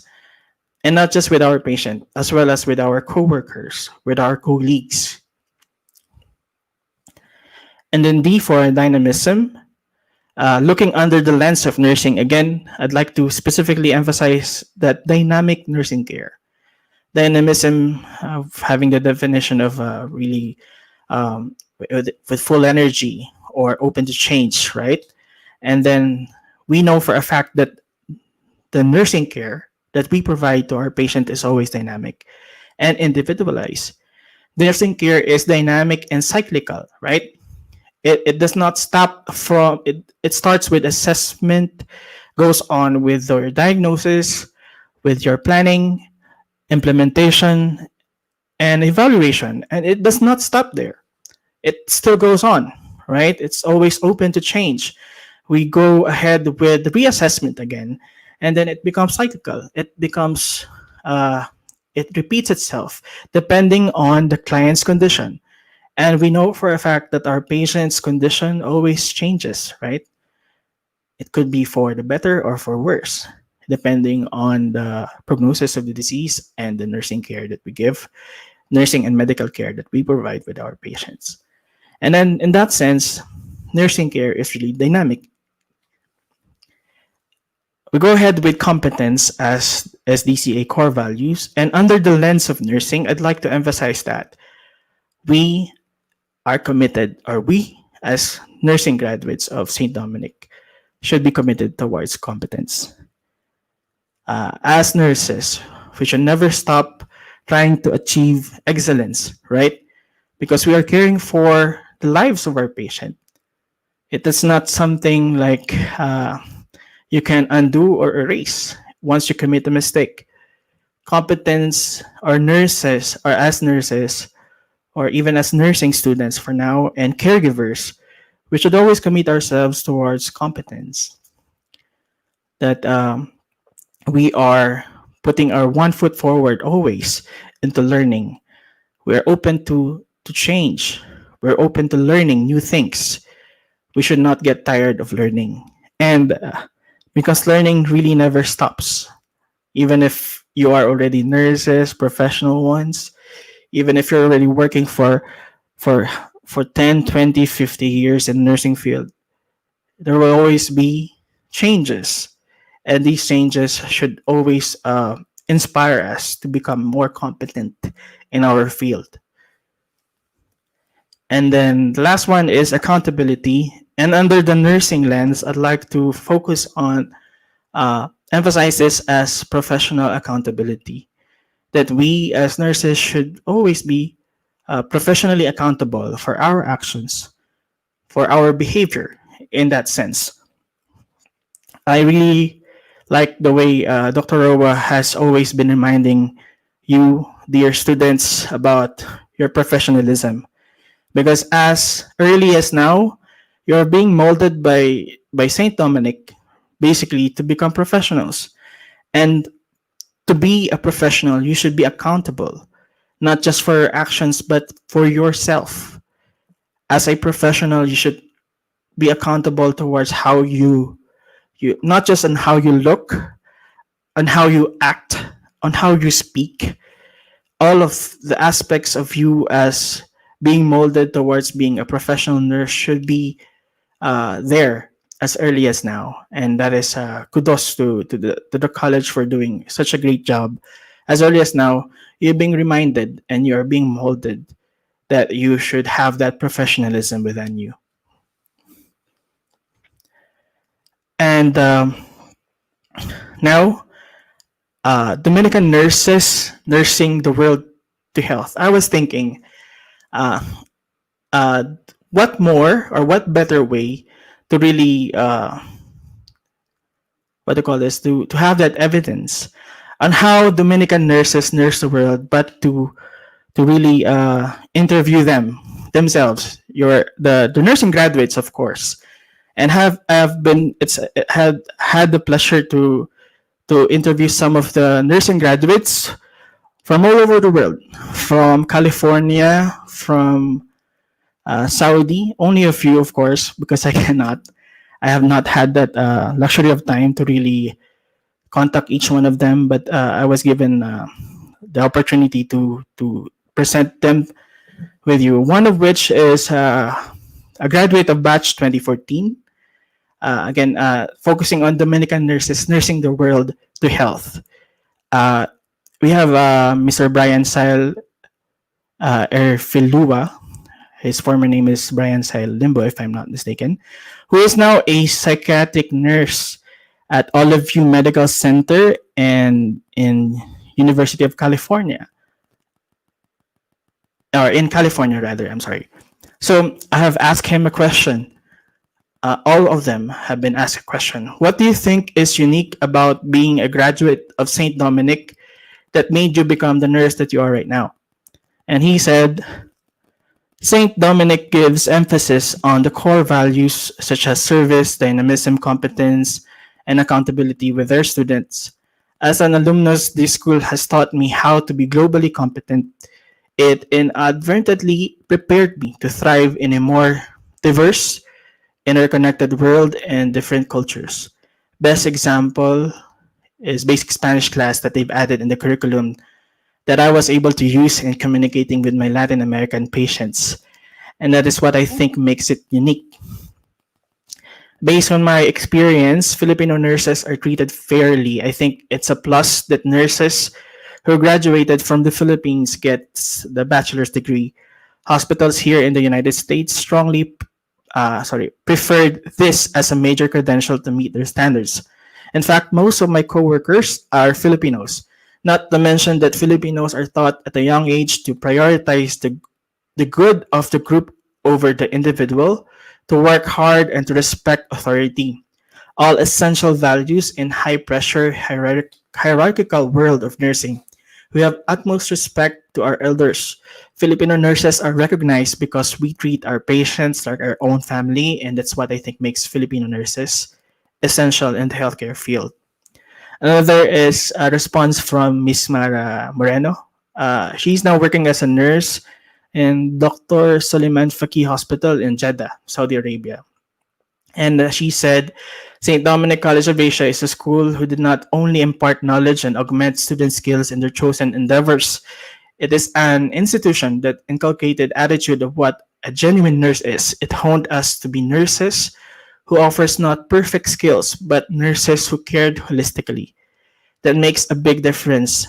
Who offers not just perfect skills, but nurses who cared holistically. That makes a big difference globally because as a product of St. Dominic College of Asia, I proudly can say that I have an edge over my career path. I am a nurse who worked in a health institution who gave utmost respect and appreciation to all nurses and its employees. Filipino nurses are known worldwide as the best nurses, not by how perfect their skills are, but how they care and treat their patients and colleagues, and on how they take responsibility and accountability seriously. These qualities make Filipino nurses shine amongst others. And another response from a graduate also, as well, of batch 2014, Ms. Jonas Banyes. She is now working as an oncology nurse at the National Guard Health Affairs in Riyadh, Saudi Arabia. So from first year to fourth year college, St. Dominic reiterated their core values to us: service, dynamism, competence, and accountability. Honestly speaking, I never knew the very essence of its core values until I stepped out into the real world. To serve selflessly, wholeheartedly, and without expecting anything in return. Being dynamic who makes a difference, someone who changes things or people in a positive way, acquiring knowledge and skills to be competent in your chosen field, and being able to perform the task safely, and thus applying the ethical principle of non-maleficence, which is to do no harm, lead people by example, and make accountability a habit to improve our commitment to the work, to higher the morale and satisfaction at work, and always keeping in mind that we are accountable to each other. These are the values I have learned in St. Dominic College of Asia that would always be part of my principles as a nurse. I am proud to say that many people from my workplace regarded Filipino nurses as the most compassionate nurses. We are versatile, patient centered, and have an empathetic attitude towards patients. And based on my experience, lots of patients that are cared for by Pinoy nurses are certain enough that they are in the safe hands. This is actually true because I too am here in Saudi Arabia, working as a lecturer, and I sometimes follow up students as well in the clinical area. And I've seen that these locals actually really prefer nurses, Filipino nurses, over other nationality. Not degrading other nationalities, but that's just based on my experience as well. And then, uh, last but not least, this is a video message from Kathleen Salvador, RN, who is now a crisis travel nurse at the emergency department in Houston, Texas. Hello, Dominicans. How are you guys doing? My name is Catherine Salvador, and I am a proud graduate of St. Dominic College of Asia, class of 2014. In those 7 years, a lot has happened, and I truly believe I would not be where I am today if I didn't have such a great foundation, such as St. Dominic. I believe they've produced plenty of resourceful, quick on their feet, critical thinking nurses. You know, back in my day when I was still in school, as a student, we were exposed to rich hospitals per se, and then a not so rich hospital. You know, and at that point, you're trained to use every resource that you possibly can to give proper care to your patients, and that's something I've brought along many years later, and patients truly appreciate it. You know, there's things that we can come up with. Just a quick example, you know, nurses here, they freak out because they can't find an IV pole or something, but something that simple, and it's like, with us, we think it's that simple. Most nurses don't do that because they're used to having those equipments.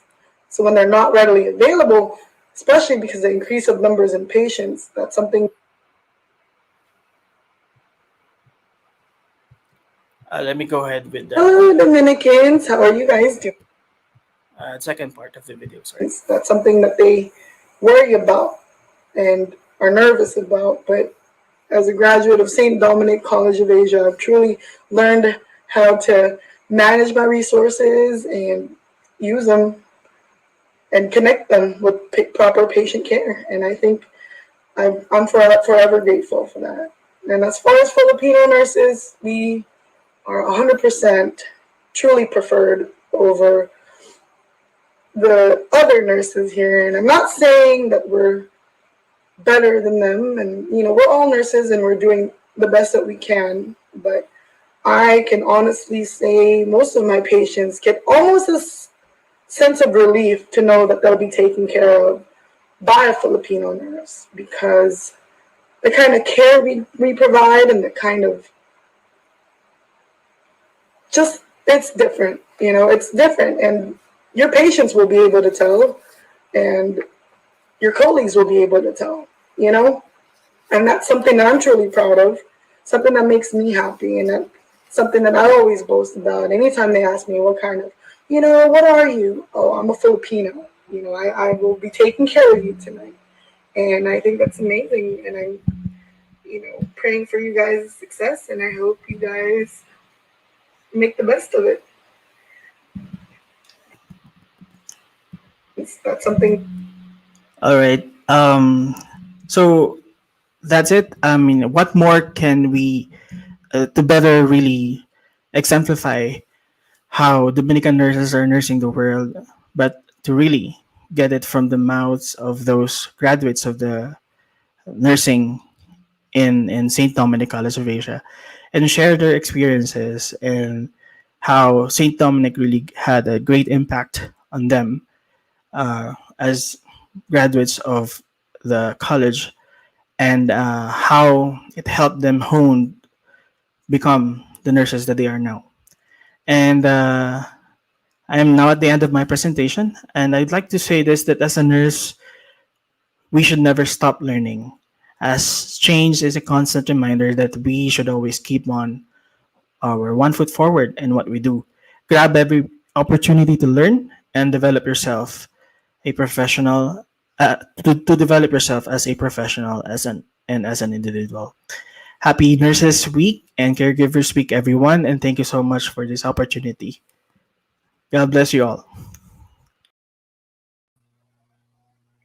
All right, so thank you very much, Professor Gideon Nicolai Batigas, for sharing not only your knowledge but also your time with us. So we're so honored to have you and for you to be part of our Nurses in Caregivers Week celebration. So with that, we would like to give you a certificate of appreciation. So, St. Dominic College of Asia's School of Health Science and Professions, BS Nursing Program, and the Nursing Student Council of SDCA would like to present to you the Certificate of Appreciation awarded to Professor Gideon Nicolai D. Batigas, RN, MSN, for sharing his knowledge and expertise as international guest speaker during the SDCA Nurses and Caregivers Week with the theme Dominican Nurses and Caregivers, a voice to lead, nursing the world to health. So given this 19th day of October 2020 at St. Dominic College of Asia, Bacoor City, Cavite, Philippines, signed by the NSC President Ms. Erica de Guzman, NSC Advisor Professor Ronald C. Tumines, PSN Program Chair Professor Dennis C. Sison, Dean of School of Health Science Professions Dr. Joel G. Matamis, and our Vice President for Academic Affairs Dr. Mary Nelly T. Roa. Okay, so to further our event for today and to introduce to you the NSC Academic Year 2020-2021, followed by the oath taking of the officers, please welcome our NSC Advisor, Professor Ronald C. Tumines.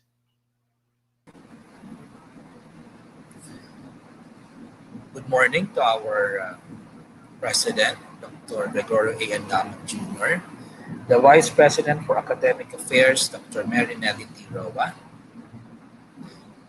our Dean of the School of Health Science Professions, Dr. Joel G. Matamis, our dear BS Nursing Program Chair, Professor Dennis E. Season, and to our dear faculty members and students, good morning. And it's my privilege to present to you the Nursing Student Council for this academic year 2020-2021. Let's start with, of course, the President of the Student Council, Ms. Erica de Guzman. She was also being the previous officer last year. The Vice President Internal, Ms. Christine Ann Valencia, BS2 nursing student. Vice President External, Mr. Gabriel Panteras, a third-year nursing student. Secretary, Ms. Alejandra Armel Saavedra, a third-year nursing student, with Assistant Secretary Jean Obi Crisostomo. The Treasurer, Ms. Eileen Olantique, second-year nursing student. Also, we have the Auditor, Ms. Isabella Odayan, a second-year nursing student. Business Manager, Ms. Rose Sumilon, a first-year nursing student, and Henry Olaez, Business Manager, also from the second-year nursing student. Ms. Andrea Rueda, Public Relations Officer, fourth-year nursing student. First-year representative, Ms. Patricia Elaine Navarro. Second-year nursing representative, Ms. Cristel Ann Miguel. Third-year representative, Mr. Warren James Corral. And of course, fourth-year representative is Audrey Nicole Suganda.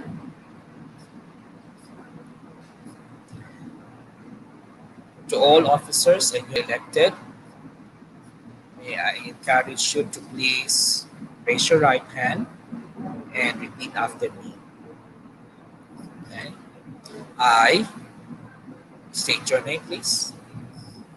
Do solemnly swear that I will diligently execute the position as, state your position, please, and will, to the best of my ability, uphold, promote, and support the ideas, activities, and constitution of the Nursing Student Council.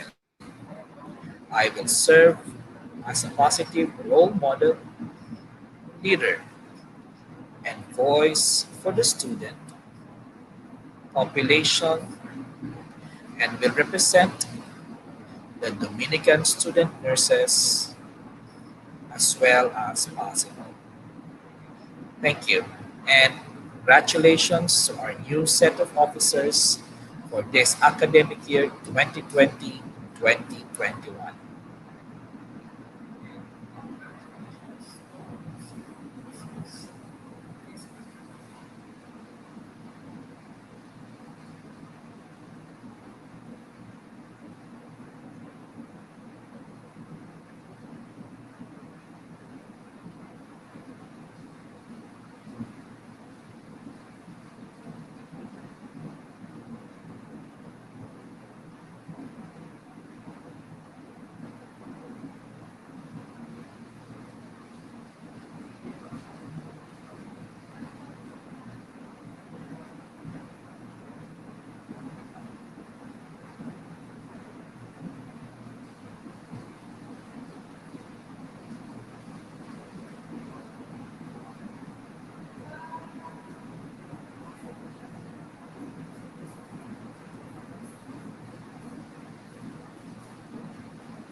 Okay, so there you have it.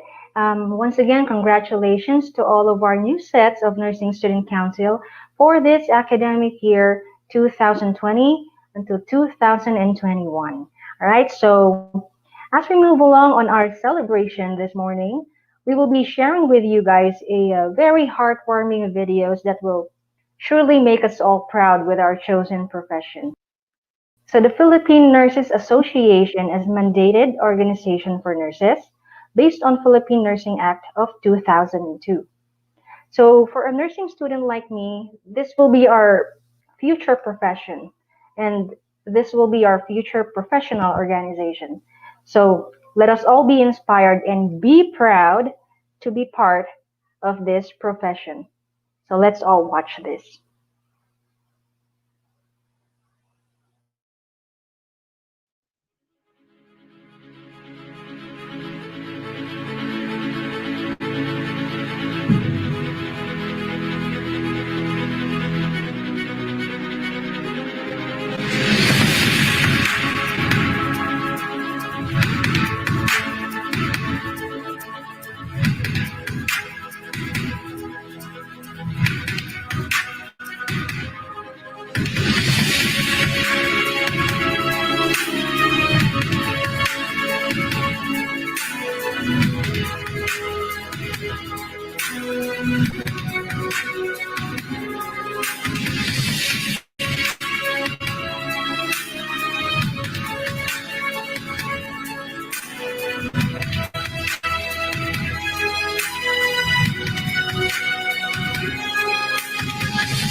to build a better nation that is healthy and great. Will bring relief to every place, in towns and on terraces, in plains, in hills and mountains. We shall tell all those in pain beneath the sun's stormy weather. We shall travel on to hear the call that we must be there. With heart in the care, we pray the Lord to guide our way, to carry on our work each day, and grant us grace to serve the sick and love to help the weak. Beneath the sun or stormy weather, we shall travel on to hear the call that we must be there.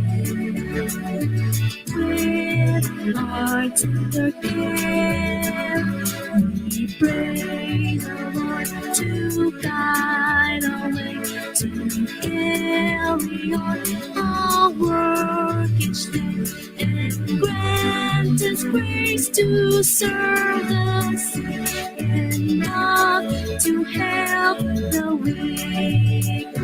And grant us grace to serve the sick and love to help the weak.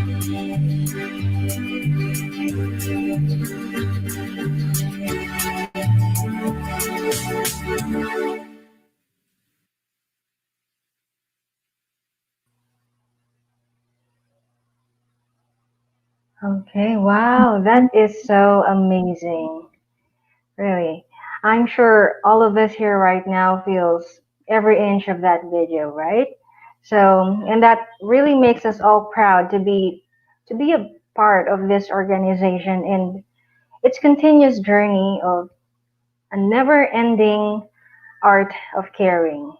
Okay, so moving on now to the set of activities and for other details for our week-long celebration of Nurses and Caregivers Week.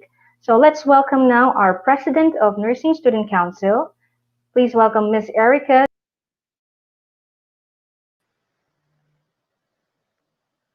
Thank you so much. Good morning, everyone. So for our activities for the day one, later this afternoon, we will have the launching of the virtual nursing art gallery to be followed by nursing webinar series. And on Wednesday, it's our second day, October 21. In the morning, we have nursing quiz bee, battle of the theories, virtual Simba, TikTok 1 and 2, Dear Florence, Sampung Tula para kay Florence, and semifinals for e-games. And on our last day, Friday, we will have Nurse, Paano ba to gawin? Health teaching video. We will have also nursing caregiving dream board, pick a number, TikTok challenge 3, Dear Ate Florence, nursing caregiving talent showcase, tribute to frontliners, and finals for the e-games.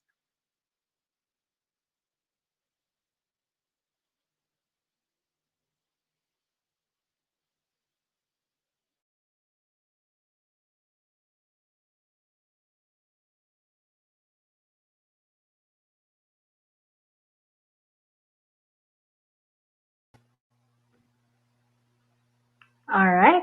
So there you have it, guys. Lots of exciting and fun activities awaits all of us for this event, and surely we will all have fun despite of our current situation, of course. And then I know you guys are hungry as of now. So before we take a short break and to give way on our lunch time, we would like to ask each of you to follow this instruction to count your attendance for this morning via YouTube. So the first thing you need to do is you need to sign in on YouTube using your SDCA Gmail or your email account. And then you have to go to the link and then you have to subscribe. And after that, you have to comment your complete name and the team you are into. For example, if you're Roy, Orem, Watson, Lininger, or Peplao. And don't forget to write down also your year level. This will serve as your official attendance for this morning event. Okay, so see you guys later again this afternoon at around 1 o'clock in the afternoon for launching of our virtual nursing art gallery and for more fun and exciting nursing webinar series. So thank you guys. Happy lunch.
Life gives you plenty of choices.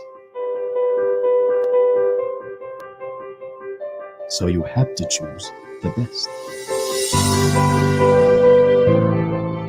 At St. Dominic, we give our students the best education they can get and equip them to reach their potential and fulfill their dreams in their chosen field of expertise. Our education is beyond basic. In preschool, grade school, and junior high school, we instill the necessary foundation of a balanced EQ and IQ quality of education. We set the bar higher and make sure Dominicans excel in every aspect to prepare them well in their life. Parents envision their children to reach their full potential and someday become role models and ideal citizens of our country and even of Asia.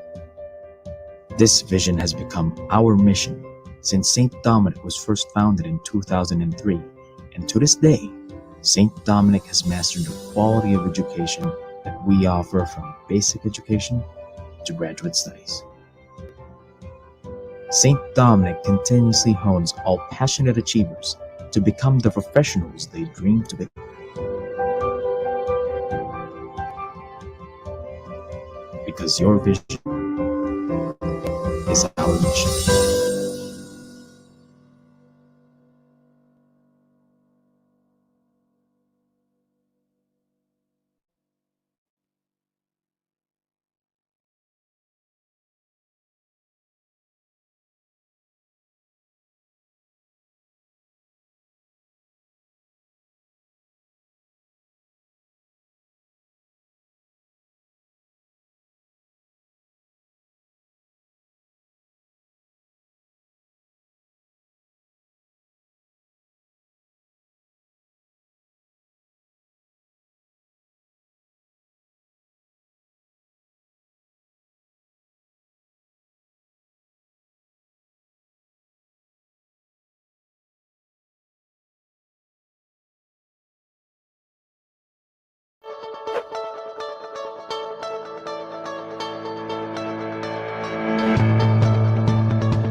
The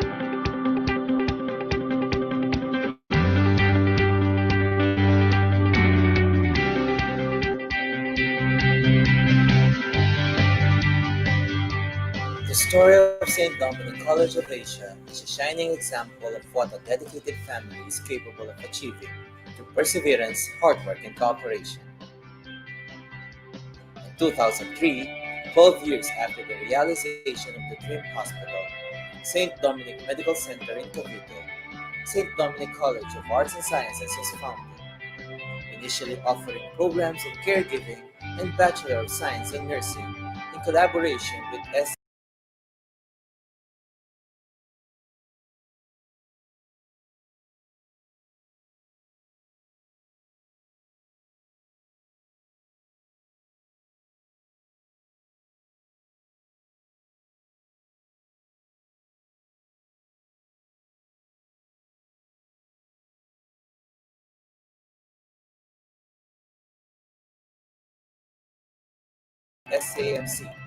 St. Dominic has evolved into a full-fledged collegiate institution with 4 schools: School of Health Science Professions, School of Arts Sciences and Education,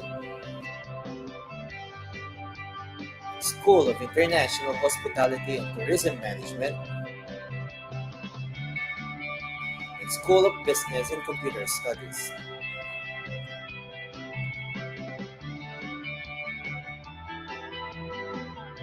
In 2007, the college embarked on an ambitious long-term goal which aims to achieve a university status within the next 20 years.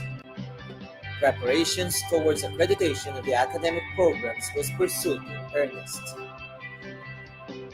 Rebranding strategies were also explored to make the college more relevant, responsive, and congruent with the current emphasis of a highly globalized education. In 2009, St. Dominic College of Arts and Sciences was officially renamed as St. Dominic College of Asia. The change of name was made to allow the college to grow and provide more room for expansion in its programs and services in the years to come. This change was to the benefit of the students, as it will eventually give them positional advantage in the crowded workplace world, for its name reflects the standards the college stands for. Highlights of this academic transformation includes the launch of the Basic Education Unit,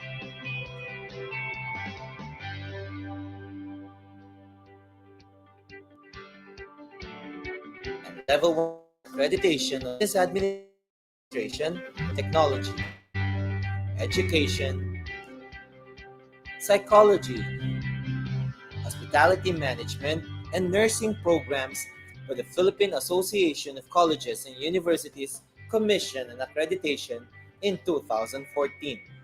SDCA continues to strive in achieving excellent service and program offerings. The International Organization for Standardization was awarded to SDCA as a highlight of the 11th founding anniversary.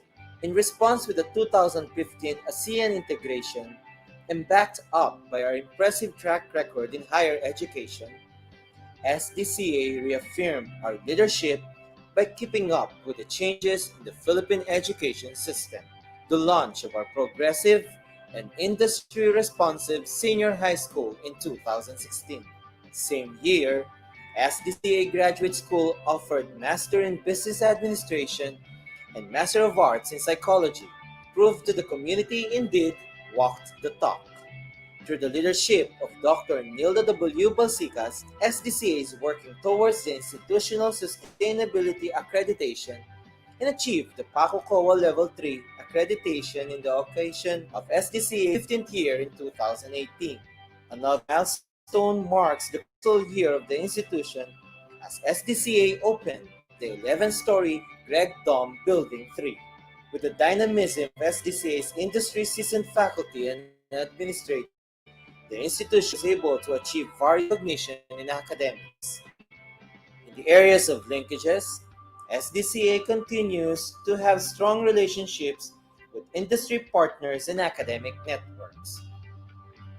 SDCA's vision to become autonomous status is a mission in the years to come, alongside with the efforts to be recognized as center of development.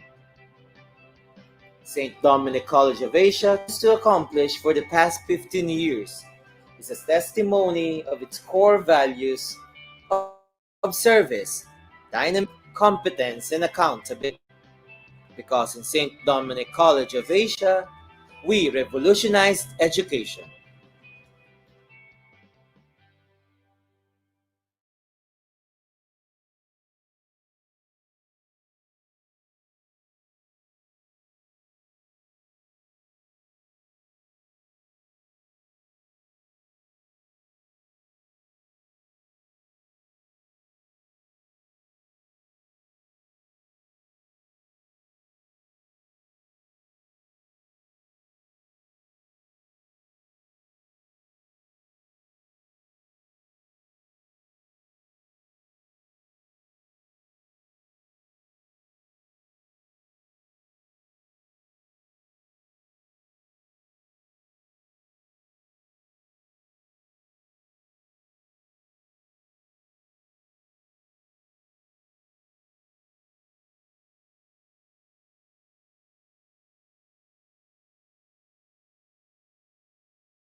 Life gives you plenty of choices, so you have to choose the best.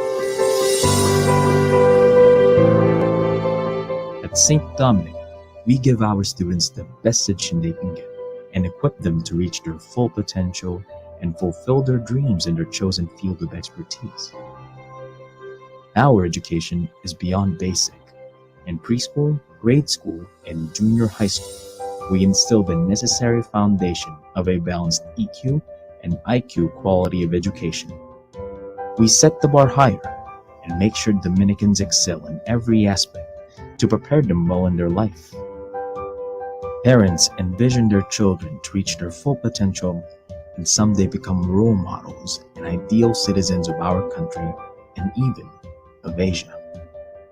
This vision has become our mission since St. Dominic was first founded in 2003, and to this day, St. Dominic has mastered the quality education that we offer from basic education to graduate studies.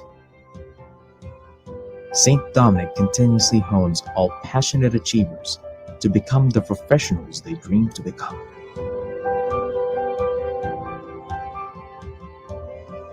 Because your vision is our mission.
The story of St. Dominic College of Asia is a shining example of what a dedicated family is capable of achieving through perseverance, hard work, and cooperation.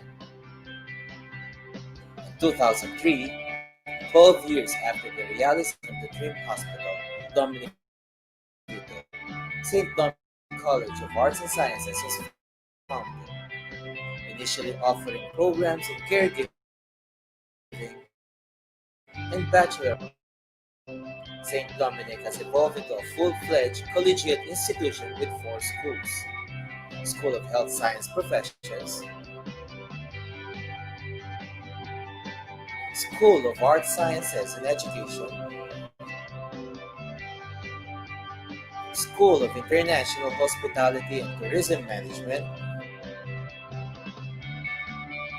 and School of Business and Computer Studies.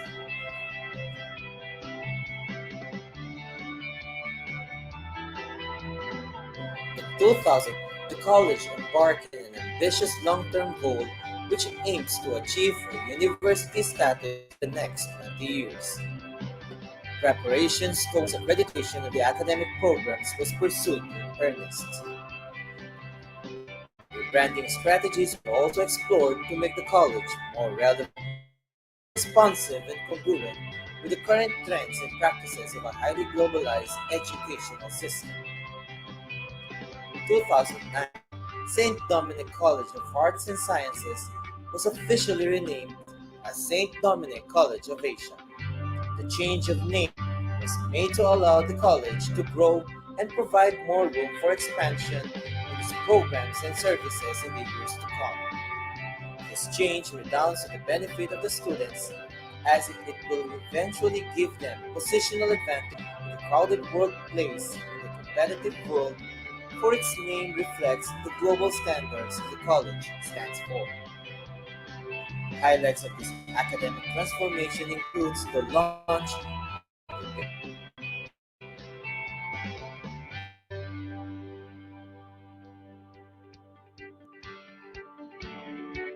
and Level 1 accreditation of Business Administration, Information Technology, Education, Psychology, Hospitality Management, and nursing programs by the Philippine Association of Colleges and Universities Commission and Accreditation in 2014.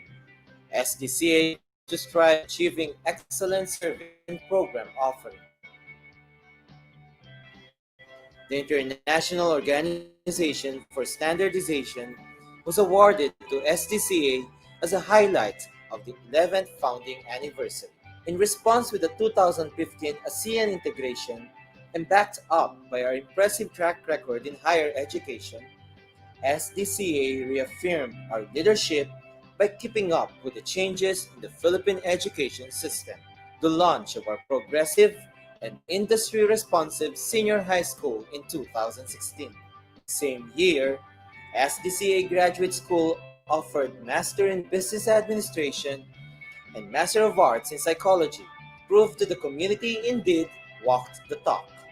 Through the leadership of Nilda W. Balsicas, SDCA is working towards the institutional sustainability and achieved the PACO-COA Level 3 accreditation in the occasion its 15th year in 2018. Another milestone marks the crystal year of the institution as SDCA opened the 11-story Dome Building 3. With the dynamism of SDCA's industry-seasoned faculty and administrators, the institution was able to achieve various recognition in academics. In the areas of linkages, SDCA continues to have strong relationships with industry partners and academic networks. SDCA's vision to become autonomous status is the mission in the youth alongside with the efforts to bring a center of development. College of Asia continues to accomplish for the past 15 years is a testimony of its core values of service, dynamism, competence, and accountability. Because in St. Dominic College of Asia, we revolutionized education.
Life gives you plenty of choices. So you have to choose the best. At St. Dominic, we give our students the best education they can get and equip them to reach their full potential and fulfill their dreams in their chosen field of expertise. Our education is beyond basic. In preschool, grade school, and junior high school, we instill the necessary foundation of a balanced EQ and IQ quality of education. We set the bar higher and make sure Dominicans excel in every aspect to prepare them well in their life. Parents envision their children to reach their full potential and someday become role models and ideal citizens of our country and even of Asia. This vision has become our mission since St. Dominic was first founded in 2003, and to this day, St. Dominic has mastered the quality of education that we offer from basic education to graduate studies. St. Dominic continuously hones all passionate achievers to become the professionals they dream to become.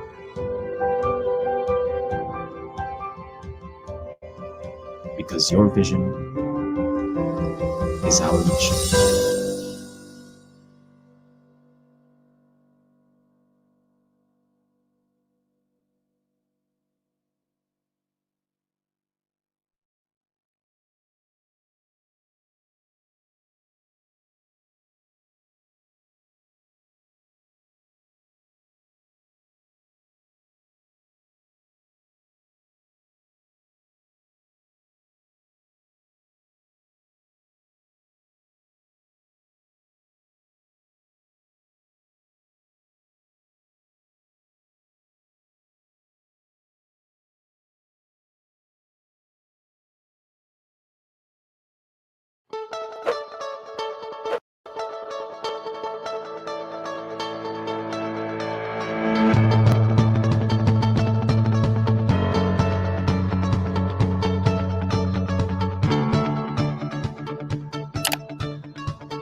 story of St. Dominic College of Asia is a shining example of what a dedicated family is capable of achieving through perseverance, hard work, and cooperation. In 2003, 12 years after the realization of the Dream Hospital, St. Dominic Medical Center in Cavite, St. Dominic College of Arts and Sciences was founded, initially offering degree and Bachelor of Science in Nursing in collaboration with SAMC. St. Dominic has evolved into a full-fledged collegiate institution with School of Health Science Professions, School of Arts Sciences and Education, School of Hospitality and Tourism Management, and School of Business and Computer Studies.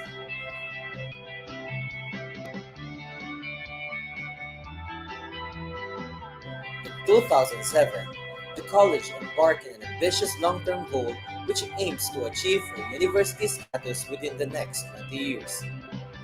Preparations towards accreditation of the academic programs was pursued in earnest. Rebranding strategies were also explored to make the college more relevant, responsive, and congruent with the current trends and practices of a highly globalized educational system.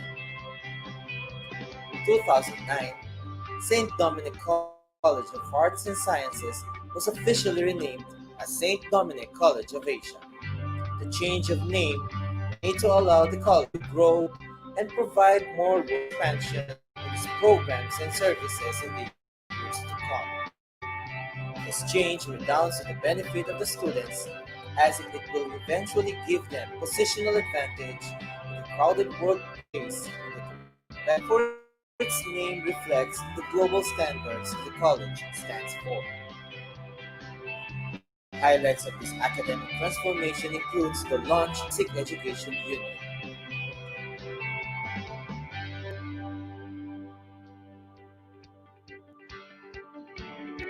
and Level 1 accreditation of Business Administration, Information Technology, Education, Psychology, Hospitality Management, and Nursing programs by the Philippine Association of Colleges and Universities Commission and Accreditation in 2014. SDCA continues to strive in achieving excellent service and program offerings.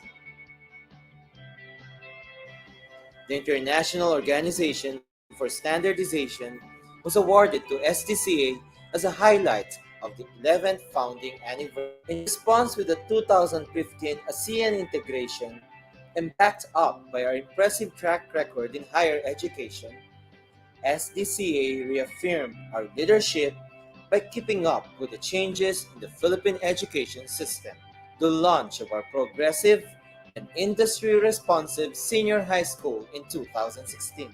Same year, SDCA Graduate School offered Master in Business Administration and Master of Arts in Psychology, proved to the community indeed walked the talk.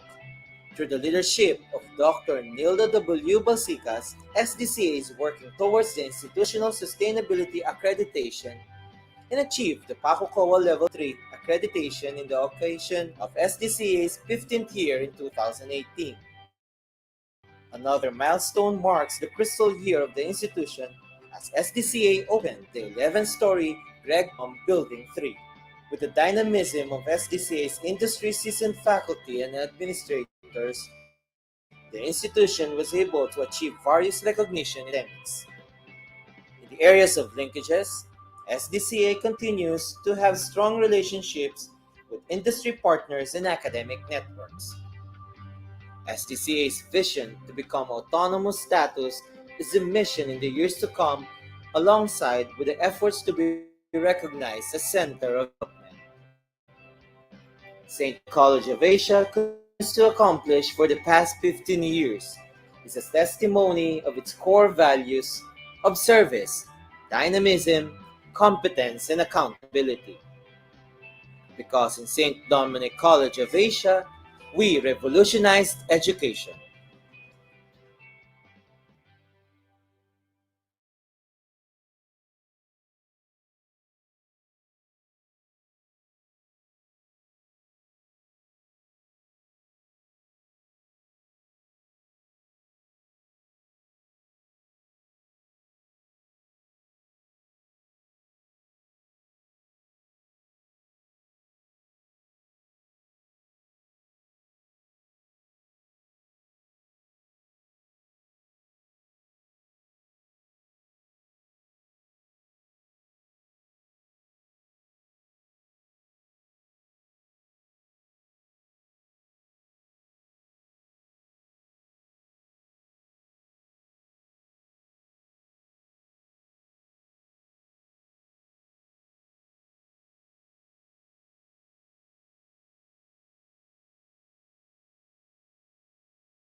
Life gives you plenty of choices. So you have to choose the best.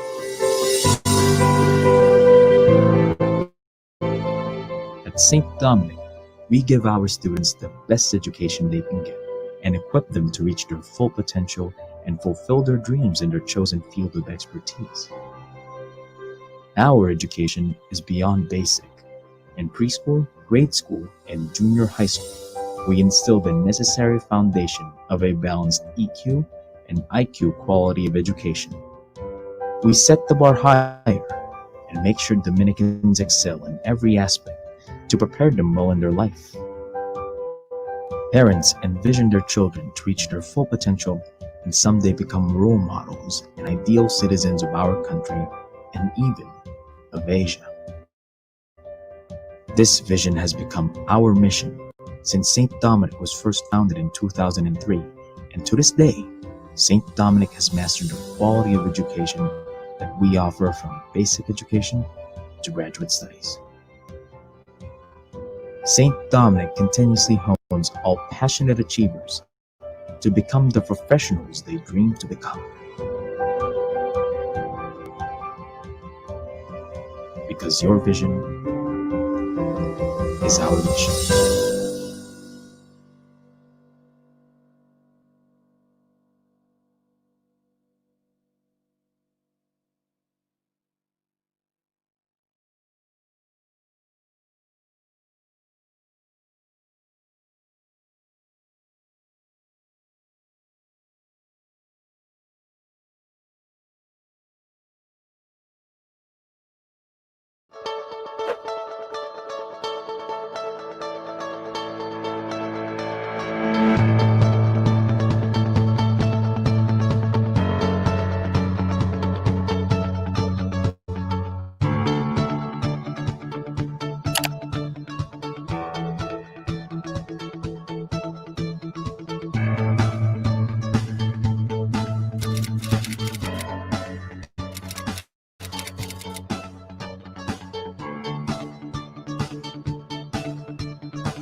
story of Saint Asia is a shining example of what a dedicated family is capable of achieving: perseverance, hard work, and cooperation.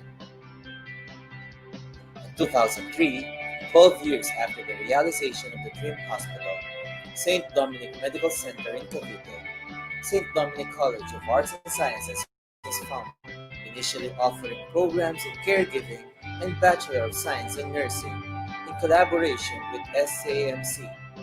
St. Dominic has evolved into a full-fledged collegiate institution with four schools: School of Health Science Professions, School of Art Sciences and Education, School of International Hospitality and Tourism Management, and School of Business and Computers.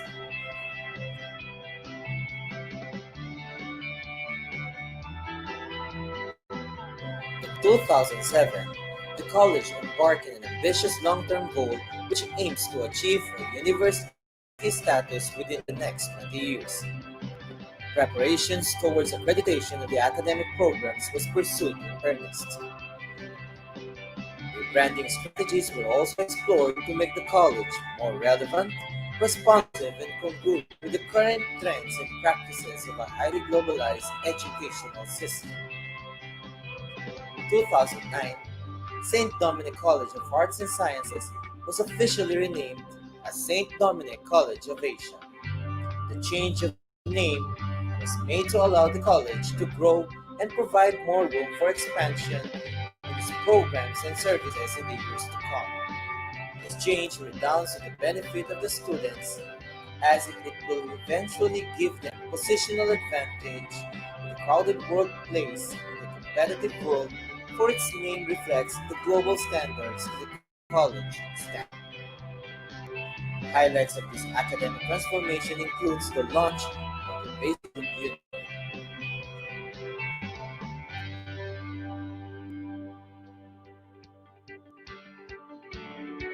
and Level 1 accreditation of Business Administration, Information Technology, Education, Psychology, Hospitality Management, and Nursing programs by the Philippine Association of Colleges and Universities Commission and Accreditation in 2014. SDCA continues to strive in achieving excellent service and program offerings. The International Organization for Standardization was awarded to SDCA as a highlight of its 11th founding anniversary. In response with the 2015 ASEAN integration and backed up by our impressive track record in higher education, SDCA reaffirmed our leadership by keeping up with the changes in the Philippine education system. The launch of our progressive and industry-responsive senior high school in 2016. Same year, SDCA Graduate School offered Master in Business Administration and Master of Arts Psychology. Proof to the committee indeed walked the talk. Through the leadership of Dr. Nilda W. Balsicas, SDCA is working towards the institutional sustainability accreditation and achieved the PACOCOA Level 3 accreditation in the occasion of SDCA's 15th year in 2018. Another milestone marks the crystal year of the institution as SDCA opened the 11-story Greg Dom Building 3. With the dynamism of SDCA's industry-seasoned faculty and administrators, the institution was able to achieve various recognition in academics. In the areas of linkages, SDCA continues to have strong relationships with industry partners and academic networks. SDCA's vision to become autonomous status is the mission in the years to come, alongside with the efforts to be recognized as center of development. St. Dominic College of Asia continues to accomplish for the past 15 years is a testimony of its core values of service, dynamism, competence, and accountability. Because in St. Dominic College of Asia, we revolutionized education.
Life gives you plenty of choices,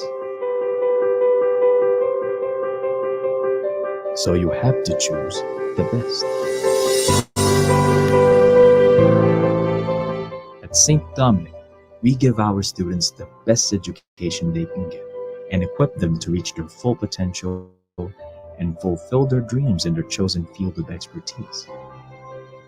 Our education is beyond basic. In preschool, grade school, and junior high school, we instill the necessary foundation of a balanced EQ and IQ quality of education. We set the bar higher and make sure Dominicans excel in every aspect to prepare them well in their life. Parents envision their children to reach their full potential and someday become role models and ideal citizens of our country and even of Asia. This vision has become our mission since St. Dominic was first founded in 2003, and to this day, St. Dominic has mastered the quality of education that we offer from basic education to graduate studies. St. Dominic continuously hones all passionate achievers to become the professionals they dream to become.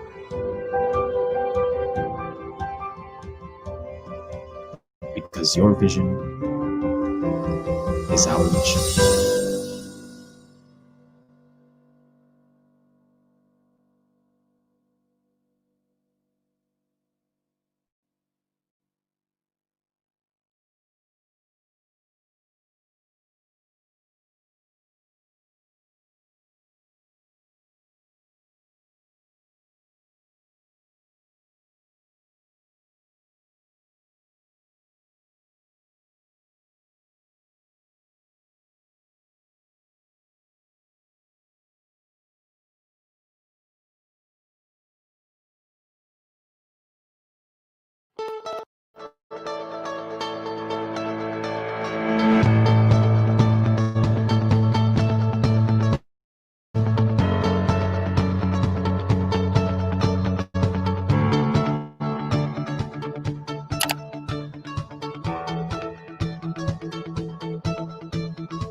story of St. Dominic College of Asia is a shining example of what a dedicated family is capable of achieving through perseverance, hard work, and cooperation.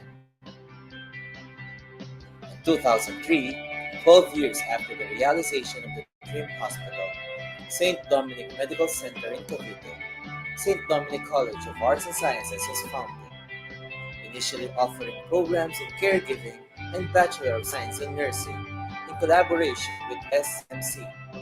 St. Dominic has evolved into a full-fledged collegiate institution with four schools: School of Health Science Professions, School of Business and Education, School of International Hospitality and Tourism Management, and School of Business and Computer Studies.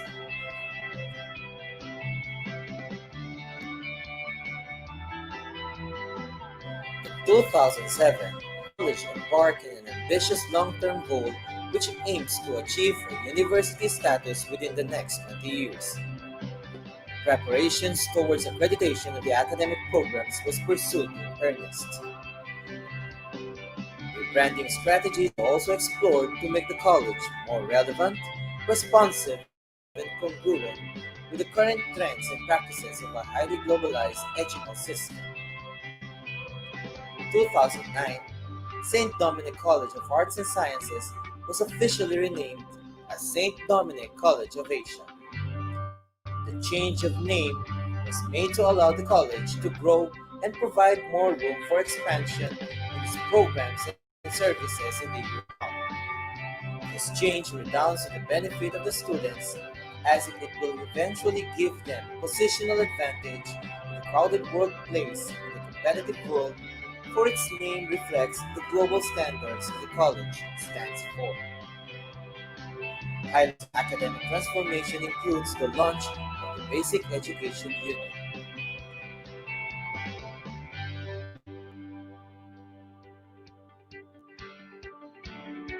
and Level 1 accreditation of Business Administration, Information Technology, Education, Psychology, Hospitality Management, and Nursing programs for the Philippine Association of Colleges and Universities Commission and Accreditation in 2014. SDCA continues to strive in achieving excellent service and program offerings. The International Organization for Standardization was awarded to SDCA as a highlight of the 11th founding anniversary. In response with the 2015 ASEAN integration and backed up by our impressive track record in higher education, SDCA reaffirmed our leadership by keeping up with the changes in the Philippine education system. The launch of our progressive and industry-responsive senior high school in 2016. Same year, FA Graduate School offered Master in Business Administration and Master of Psychology, proved to the community indeed walked the talk. Through the leadership of Dr. Nilda W. Balsicas, SDCA is working towards institutional sustainability accreditation and achieved the PACOCOA Level 3 accreditation in the occasion of SDCA's 15th year in 2018. Another milestone marks the crystal year of the institution as SDCA opened the 11-story Greg Dom Building 3. With the dynamism of SDCA's industry-seasoned faculty and administrators, the institution was able to achieve various recognition in academics. In the areas of linkages, SDCA continues to have strong relationships with industry partners and academic networks. SDCA's vision to become autonomous status is the mission in the years to come, along with the efforts to be recognized as center of development. Dominic College of Asia accomplished for the past 15 years is a testimony of service, dynamism, competence, and accountability. Because in St. Dominic College of Asia, we revolutionized education.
Life gives you plenty of choices. So you have to choose the best. At St. Dominic, we give our students the best education they can get and equip them to reach their full potential and fulfill their dreams in their chosen field of expertise. Our education is beyond basic. In preschool, grade school, and junior high school, we instill the necessary foundation of a balanced EQ and IQ quality of education. We set the bar higher and make sure Dominicans excel in every aspect to prepare them well in their life. Parents envision their children to reach their full potential and someday become role models and ideal citizens of our country and even of Asia. This vision has become our mission since St. Dominic was first founded in 2003, and to this day, St. Dominic has mastered the quality of education that we offer from basic education to graduate studies. St. continuously hones all passionate achievers to become the professionals they dream to become. Because your vision is our mission.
St. Dominic College of Asia is an example of what a dedicated family is capable of achieving through perseverance, hard work, and cooperation.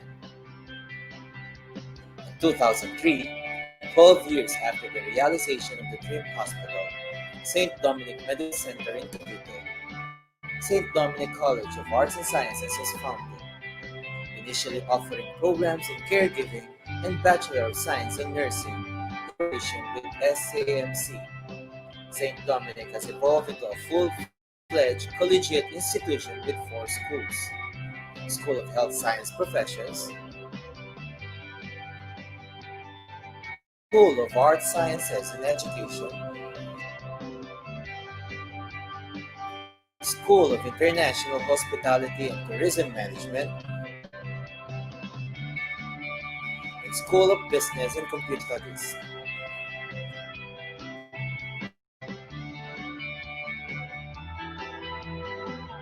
In 2007, the college embarked on an ambitious long-term goal which aims to achieve a university status within the next 20 years.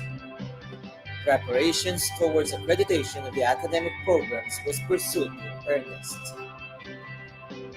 Rebranding strategies were also expected to make the college more relevant, responsive, and relevant with the current trend practices of a highly globalized educational system. In 2009, St. Dominic College of Arts and Sciences was officially renamed as St. Dominic College of Asia. The change of name was made to allow the college to grow and provide more room for expansion in its programs and services in the years to come. This change is the benefit of the students as it will eventually give them positional advantage in the crowded workplace in the competitive world, for its name reflects the global standards the college stands for. Highlights of this academic transformation includes the launch of the Basic Education Unit,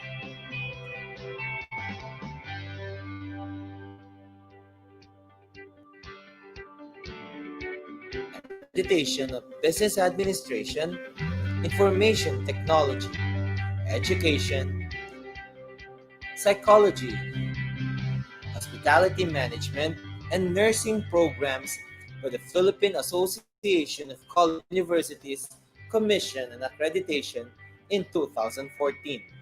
SDCA continues to strive in achieving excellent service and program. The Internationalization for Standardization was awarded to SDCA as a highlight of the 11th founding anniversary. In response with the 2015 ASEAN integration and backed up by our impressive track record in higher education, SDCA reaffirmed our leadership by keeping up with the changes in the Philippine education system. The launch of our progressive and industry-responsive senior high school in 2016. Same year, SDCA Graduate School offered Master in Business Administration and Master of Arts in Psychology, proved to the community indeed walked the talk. Through the leadership of Dr. Nilda W. Balsicas, SDCA is working towards the institutional sustainability accreditation and achieved the COCOA Level 3 accreditation in the occasion of SDCA's 15th year in 2018. Another milestone marks the crystal year of the institution as SDCA opened the 11-story Greg Dom Building 3. With the dynamism of SDCA's industry-seasoned faculty and administrators, the institution was able to achieve various recognition in academics.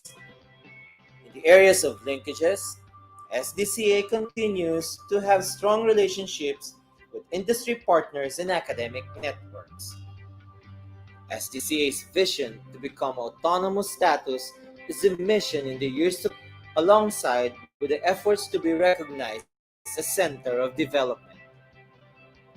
The College of Asia continues to accomplish for the past 15 years is a testimony of its core values of service, dynamism, competence, and ability. Because in St. Dominic College of Asia, we revolutionized education.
Life gives you plenty of choices.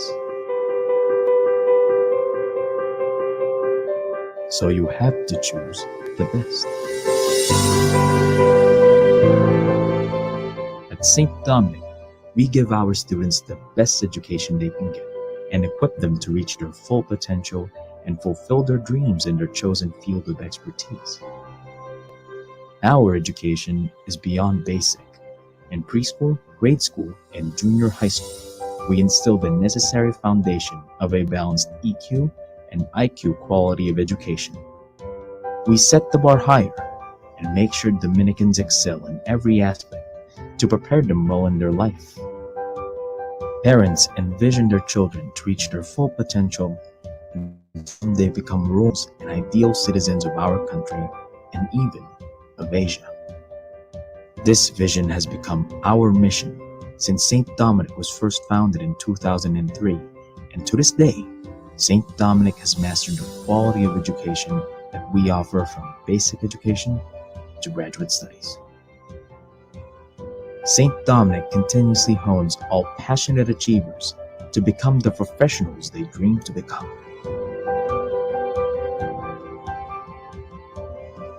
Because your vision is our mission.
story of St. Dominic College of Asia is a shining example of what a dedicated family is capable of achieving through persistence, hard work, and cooperation. In 2003, 12 years after the realization of the dream, St. Dominic Medical Center Cavite, St. Dominic College of Arts and Sciences was founded, initially offering programs in caregiving and Bachelor of Science in Nursing in collaboration with SAMC. St. Dominic has evolved into a full-fledged collegiate institution for schools, School of Health Science Professions, School of Art Sciences and Education, International Hospitality and Tourism Management, and School of Business and Computer Studies.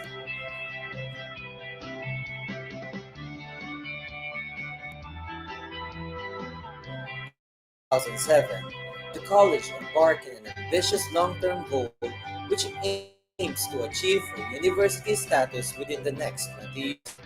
Preparations towards accreditation of the academic programs was pursued in earnest. Rebranding strategies were also explored to make the college more relevant, responsive, and congruent with the current trends and practices of a highly globalized educational system. In 2009, St. Dominic College of Arts and Sciences was officially renamed as St. Dominic College of Asia. The change name was made to allow the college and provide more for expansion in its and services in the years to come. This change redounds to the benefit of the students as it will eventually give them positional advantage in the crowded workplace in the competitive world, for its name reflects the global standards the college stands for. Highlights of this academic transformation includes the launch of the Basic Education Unit,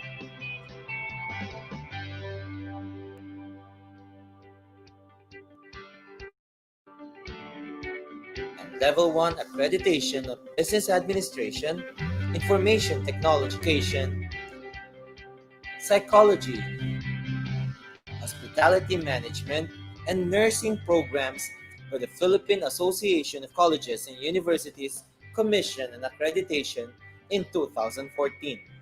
SDCA continues to strive in achieving excellent service and program offerings.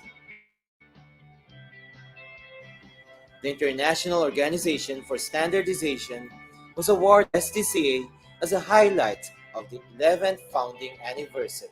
In response with the 2015 ASEAN integration and backed up by our impressive track record in higher education, SDCA reaffirmed our leadership by keeping up with the changes in the Philippine education system.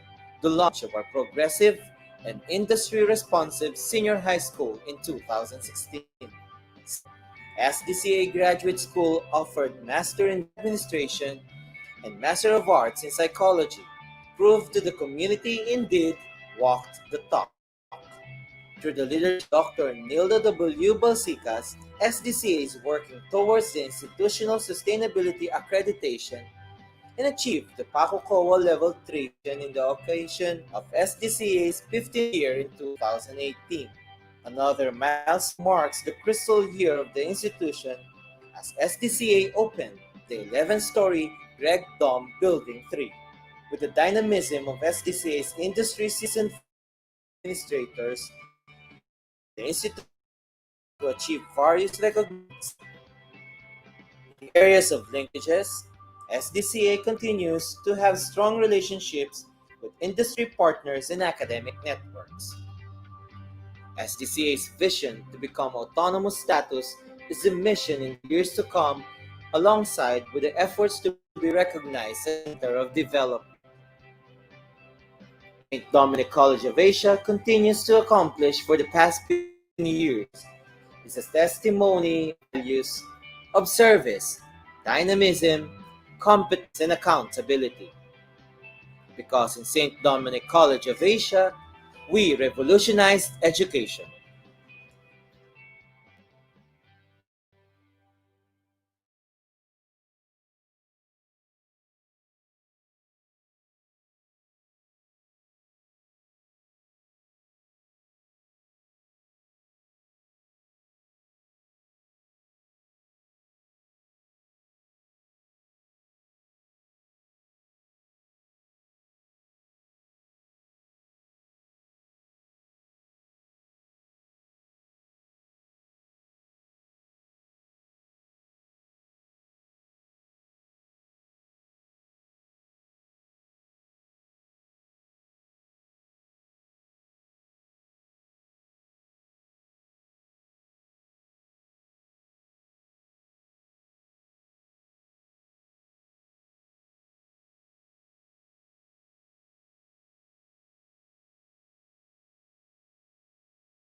Life gives you plenty of choices. So you have to choose the best. At St. Dominic, we give our students the best education they can get and equip them to reach their full potential and fulfill their dreams in their chosen field of expertise. Our education is beyond basic. In preschool, grade school, and junior high school, we instill the necessary foundation of a balanced EQ and IQ quality of education. We set the bar higher and make sure Dominicans excel in every aspect to prepare them well in their life. Parents envision their children to reach their full potential and someday become role models and ideal citizens of our country and even of Asia. This vision has become our mission since St. Dominic was first founded in 2003, and to this day, St. Dominic has mastered the quality of education that we offer from basic education to graduate studies. St. Dominic continuously hones all passionate achievers to become the professionals they dream to become.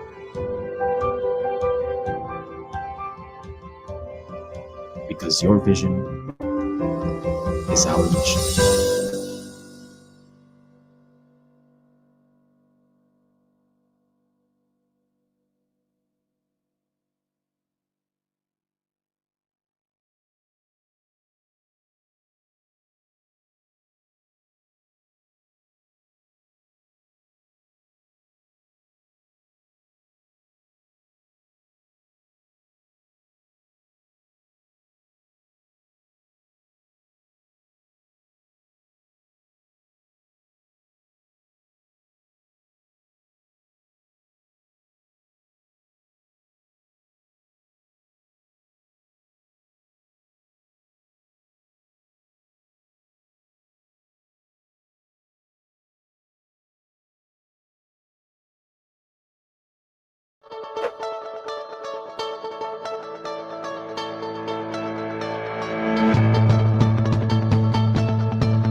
College of Asia is a shining thought a dedicated family is capable to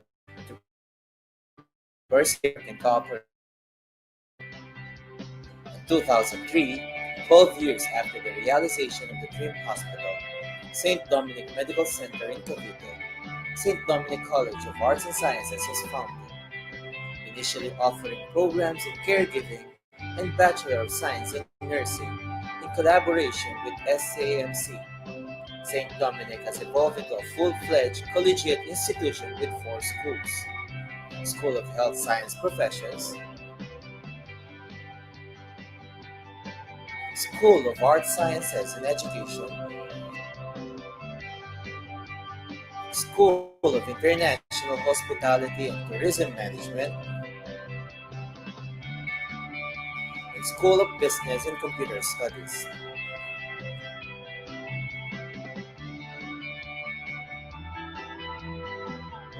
2000, the college embarked on an ambitious long-term goal which aims to achieve a university status within the next 20 years. Rapid's accreditation of the academic rebranding strategy also explored to make the college more relevant, responsive, and congruent with the current trends and practices of a highly globalized educational system. St. Dominic College of Arts and Sciences was officially renamed as St. Dominic College of Asia. The change of name was made to allow the college to grow and provide more room for expansion in its programs and services in the years to come. This change redounds to the benefit of the students, as it will eventually give them positional advantage in the crowded workplace in the competitive world, for its name reflects the global standards the college stands for. Highlights of this academic transformation includes the launch of the Mission Unit,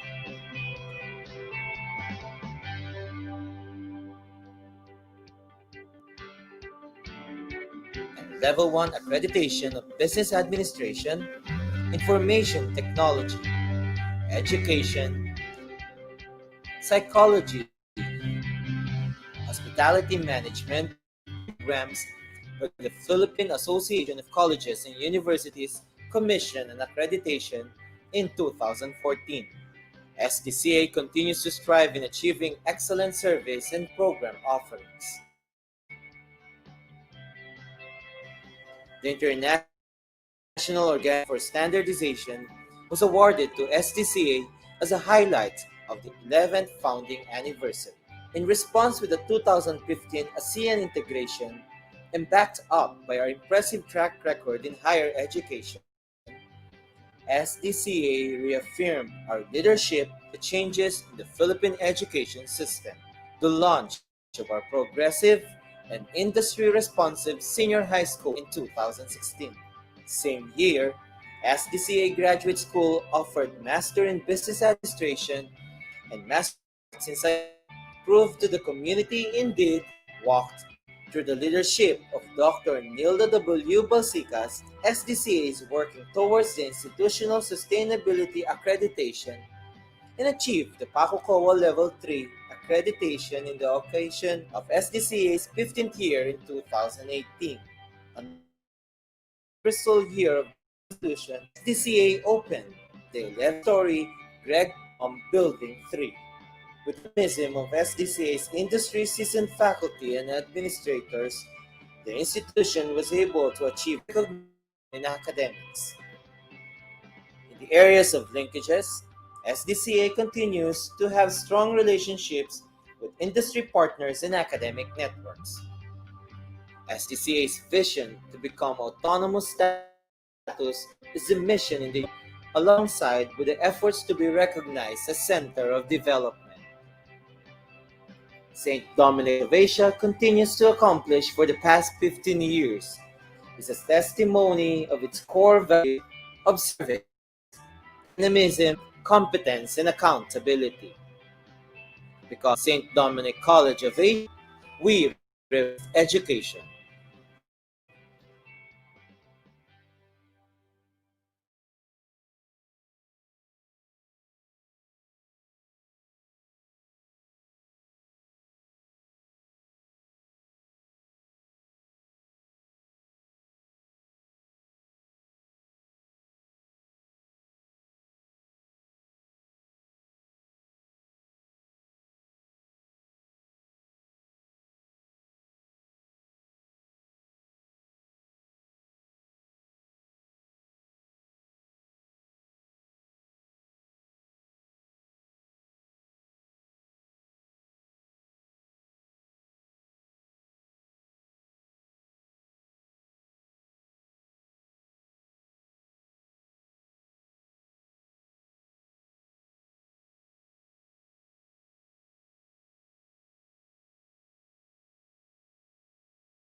gives you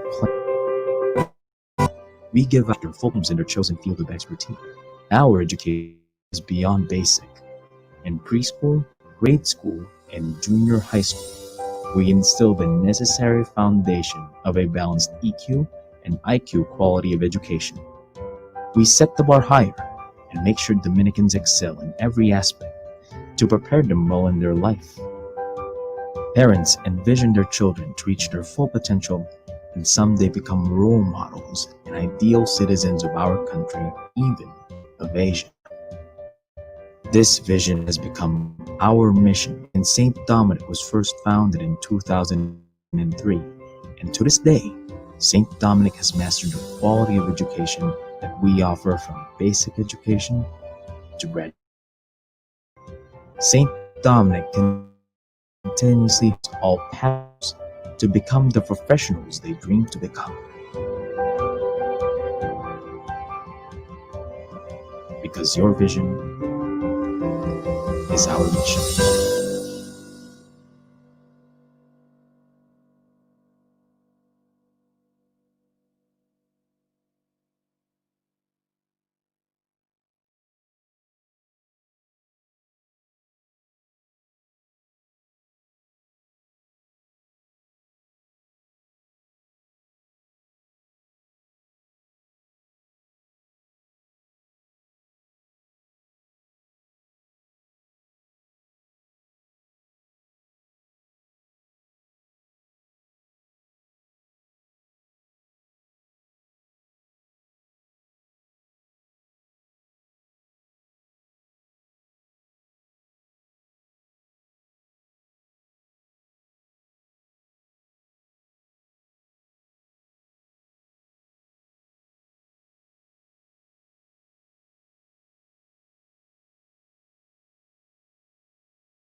All right, so good afternoon once again, and welcome to our Nurses and Caregivers Week 2020. So, for this afternoon program, to continue, we will be launching our virtual nursing art gallery, followed by the nursing webinar series with full of interesting and exciting topics that will be discussed with us by our guest speakers for this afternoon.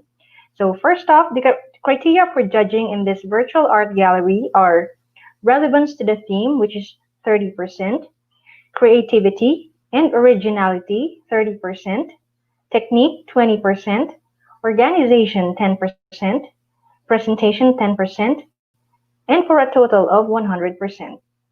Now on our panel of judges we have for the traditional arts, we got Professor Dennis C. Sison, Professor June Refran, and Professor Tita Buenaobra. For our digital arts judges, we have Professor Dennis C. Sison. We also have Professor Amor Alapide. And last, we have Professor Shirley Pasete. So let us now take a look at the entries of students on our virtual nursing art gallery.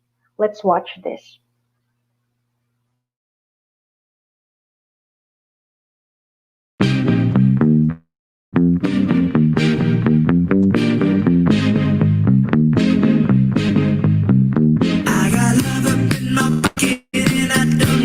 Hello po, I'm April Anem Alvarez from BSN2B, as well as from the House of Nursing here is Sister Calistero. So, happy Nurses and Caregivers Week po sa ating lahat. As a part of what is being celebrated, I have chosen to participate in the art contest, specifically in the traditional art making. So, here's my art.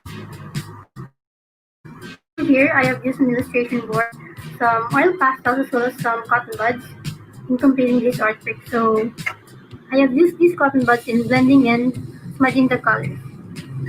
Here it shows a Dominican nurse in her nursing uniform, clasping hands with the patient. So to simply explain this po, this is not just any old touch. Because in accordance to our unit theme, which is a voice to lead nursing the world to health, in here the nurse is making use of the effectively proven therapeutic touch in nursing, wherein healthcare practitioners, such as us nurses and caregivers, make use of our own hands in facilitating the healing process.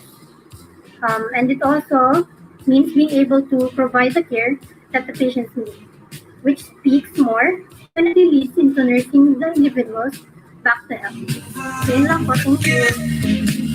And keep it moving.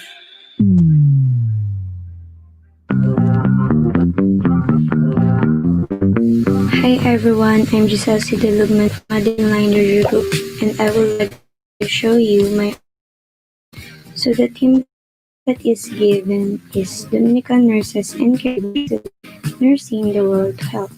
In my artwork, it shows how nurses fight the health of the people, that even how dangerous the battle that we are facing, especially today that we have a pandemic, they still risk their own lives just to save the people in their country. Just like how this nurse trying to save the patient. And this nurse trying to convince the child that everything will be alright. And as you can see the lamp here, they represent Florence Nightingale, or known as Lady of the Lamp. It means that not just in the darkness we give light to the patient, but even in the life of the people.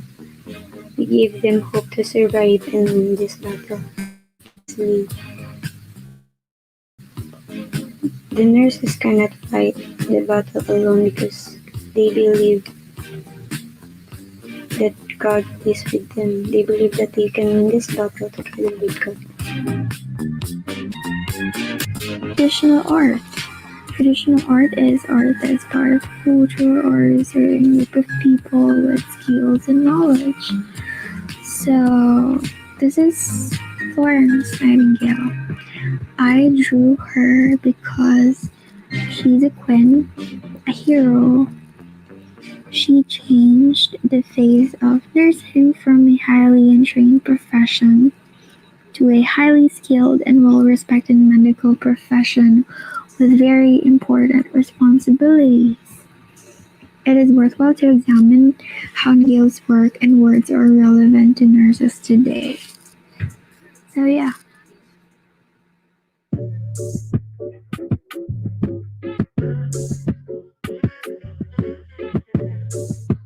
Good day to each and every one. The theme for today's filmmaking is Dominican Nurses and Caregivers, a voice to lead, nursing the world to help.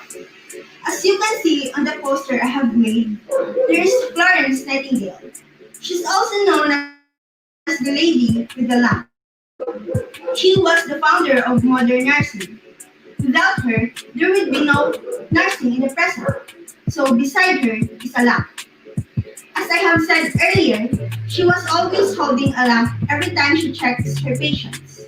I have used a lamp to symbolize warmth and care given by the and it also symbolizes as the light and hope for the patients. At your right, the people with different colors being protected by an umbrella. This means that no matter your race, your gender preference, or how old you are, the care given by nurses are equal, and every one of us can experience it. Caregivers protect us from illnesses. At the top, there's a megaphone, which will serve as the voice that will spread and awaken the human race about the importance of medicine. Today, we are currently facing a new challenge, which is the pandemic. We must always wash our hands and do sanitize. A caregiver needs to have both brain and heart to become a critical thinker and heart for you to empathize and sympathize. These two can help you connect with your patient effectively. To sum it all, with all these traits and characteristics of a nurse, it could be a voice to lead nursing the world to help.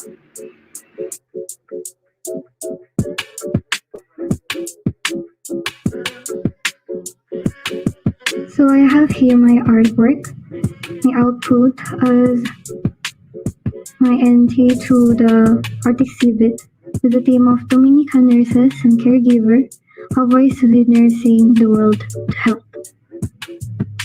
So we have here Florence Nightingale. First, I'm sorry if the quality of the video is not that good, but please me. So we have that here, Florence Nightingale. I made a portrait of her, which means that since Florence Nightingale is the founder of modern nursing, made her the main point of my art, which for me gives the definition, her concept of nursing gives the definition of what nurses today should be. So we have here, so those concepts that Florence Nightingale proposes the quality of the nurses today. So up here we have a nurse trying to reach Acadesius, which symbolizes that even though the nurse is already a nurse professional, she still wants to reach a higher form of medical education so that she could provide a better quality of care to others, as which can be result here. We have here a nurse trying to care for a sick. It should be one of the characteristics of nurses today. Here we have the logo of the St. Dominic, which symbolizes that Dominican nurses can provide all of this too. And in order to give a better quality of health or care to others, or a better quality of nursing to other people, we have to have a strong medical knowledge. We have to know about all of the medical terms and all of the medical things that will help us in giving care and nursing to others.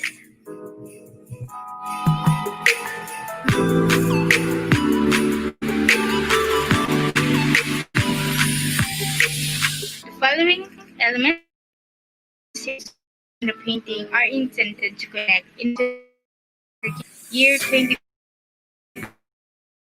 Dominican Nurses and Caregivers, a voice to lead nursing the world to health. The green background is because it is commonly correlated to our professions. The SDCA logo was used to represent our contribution in the institution's commitment to deliver competitive individuals of our global community. The girl wearing a nurse's cap is representing Dominican nurses, and the man on the right represents Dominican caregivers, who therefore became the voice of our dearest Florence Nightingale in leading the world to health, following the light of the nurse's oil lamp, which represents reliability, good.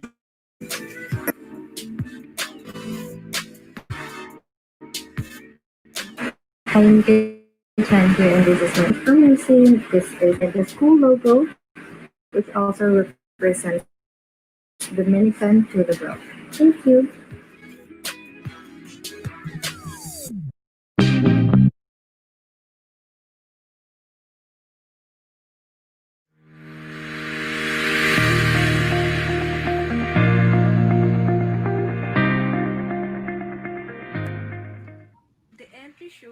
All right, so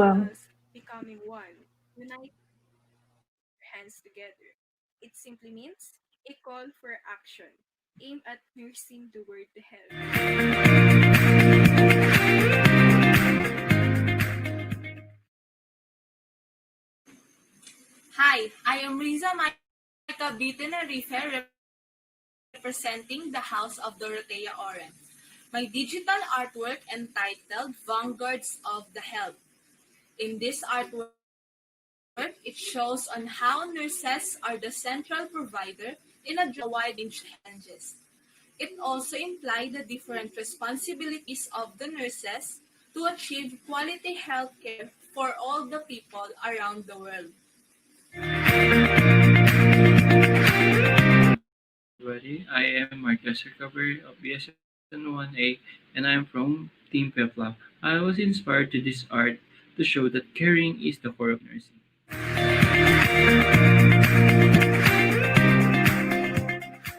am Anne Margaret P. Isabella of PSN1A in Teclao. I have made this artwork to show my appreciation to our frontliners during this COVID-19 crisis.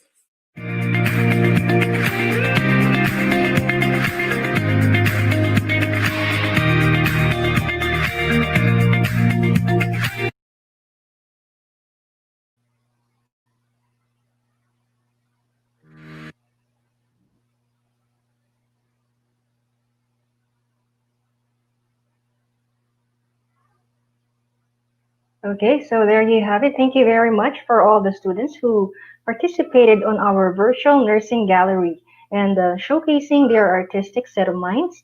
And of course, it's going to be hard for our panel of judges to choose from all the entries that we got. So it only shows that indeed nursing is an art and not only based upon skills and expertise, but also an expression or application of human creative skills and imagination.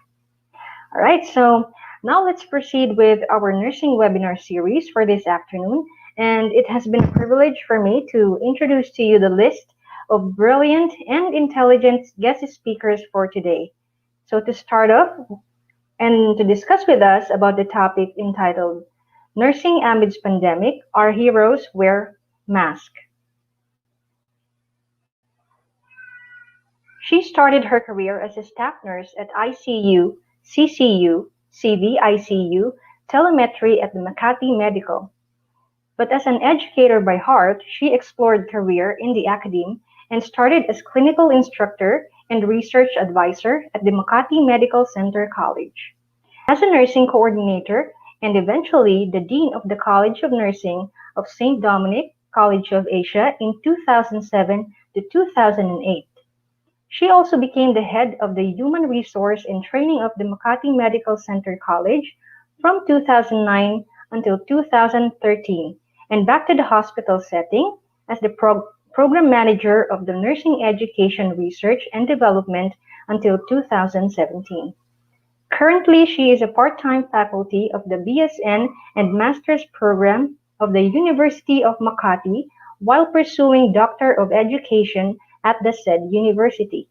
She is also the current nursing director of St. Dominic Medical Center. She was sent to various international trainings and conferences where she presented Caring in Asia, Philippines at the Sigma Theta Tau International 25th International Nursing Research Congress in Hong Kong, July 24 to 28, 2014. She was also sent to attend Joint Commission International Update in Dubai, United Arab Emirates on November 8 to 11, 2015, and as one of the representative of IRB, which is the Institutional Review Board, to attend the Forum of Ethical Review Committees in Asia and Western Pacific region in Bangkok, Thailand last November 21 to 23, 2016. Her contribution to the publication and research includes contributor to a book entitled Measuring Caring, International Research on Caritas as Healing with primary author, Nursing Theories Jean Watson, published by Springer, Publisher 2012, USA articles at the Philippine Journal of Nursing Education. She was also a regular contributor to Makati MedBeat, the monthly newsletter of the Makati Medical Center from June 2015 to February 2017. Editor-in-Chief of Improving Health System Resilience, compilation of Research Abstract 2016, and St. Dominic College of Asia's Multidisciplinary Research Journal 2019. She is happily married to Colonel Ferdinand Rega of the Philippine Army, with whom they are blessed with 4 daughters, and her eldest is Aya, a junior medical intern, followed by Zia, incoming grade 11, Pia, incoming grade 6, and Anya, incoming grade 2. Having that said, work-life balance, work-life integration is one of her advocacy as well as staying healthy, physically, emotionally, socially, and spiritually amidst the pandemic. Please join me in welcoming Professor Margaret May A. Ga. Good afternoon, everyone. Can you hear me?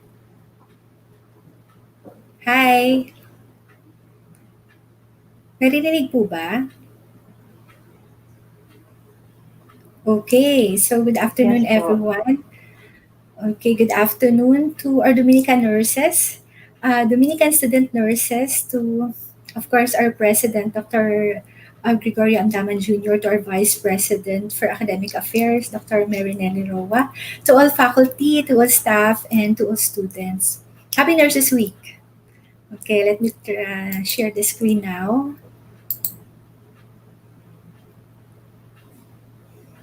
Let me see. How can I not share the screen?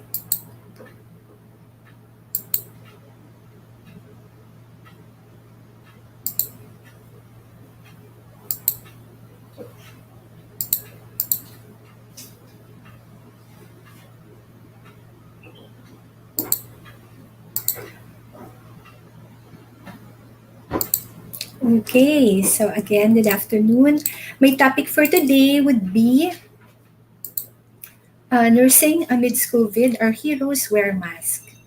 So let me walk you through our objective for today is to describe how our nurses, nursing aide, and caregiver cope with COVID. That I will be able to describe the contribution of different fields of nursing in times of pandemic, and for us to be able to analyze how our nurses are standing strong amidst the challenges of the times. And let me also inform you that our caregivers are part of the nursing team. And if you'll notice here in St. Dominic Medical Center, we hire our caregivers as nursing aid. And so, allow me to, I hope that I'll be able to leave these 5 words even at the end or even after this discussion. That success can be achieved through teamwork when you have the heart, that you take care of your health and God in your life.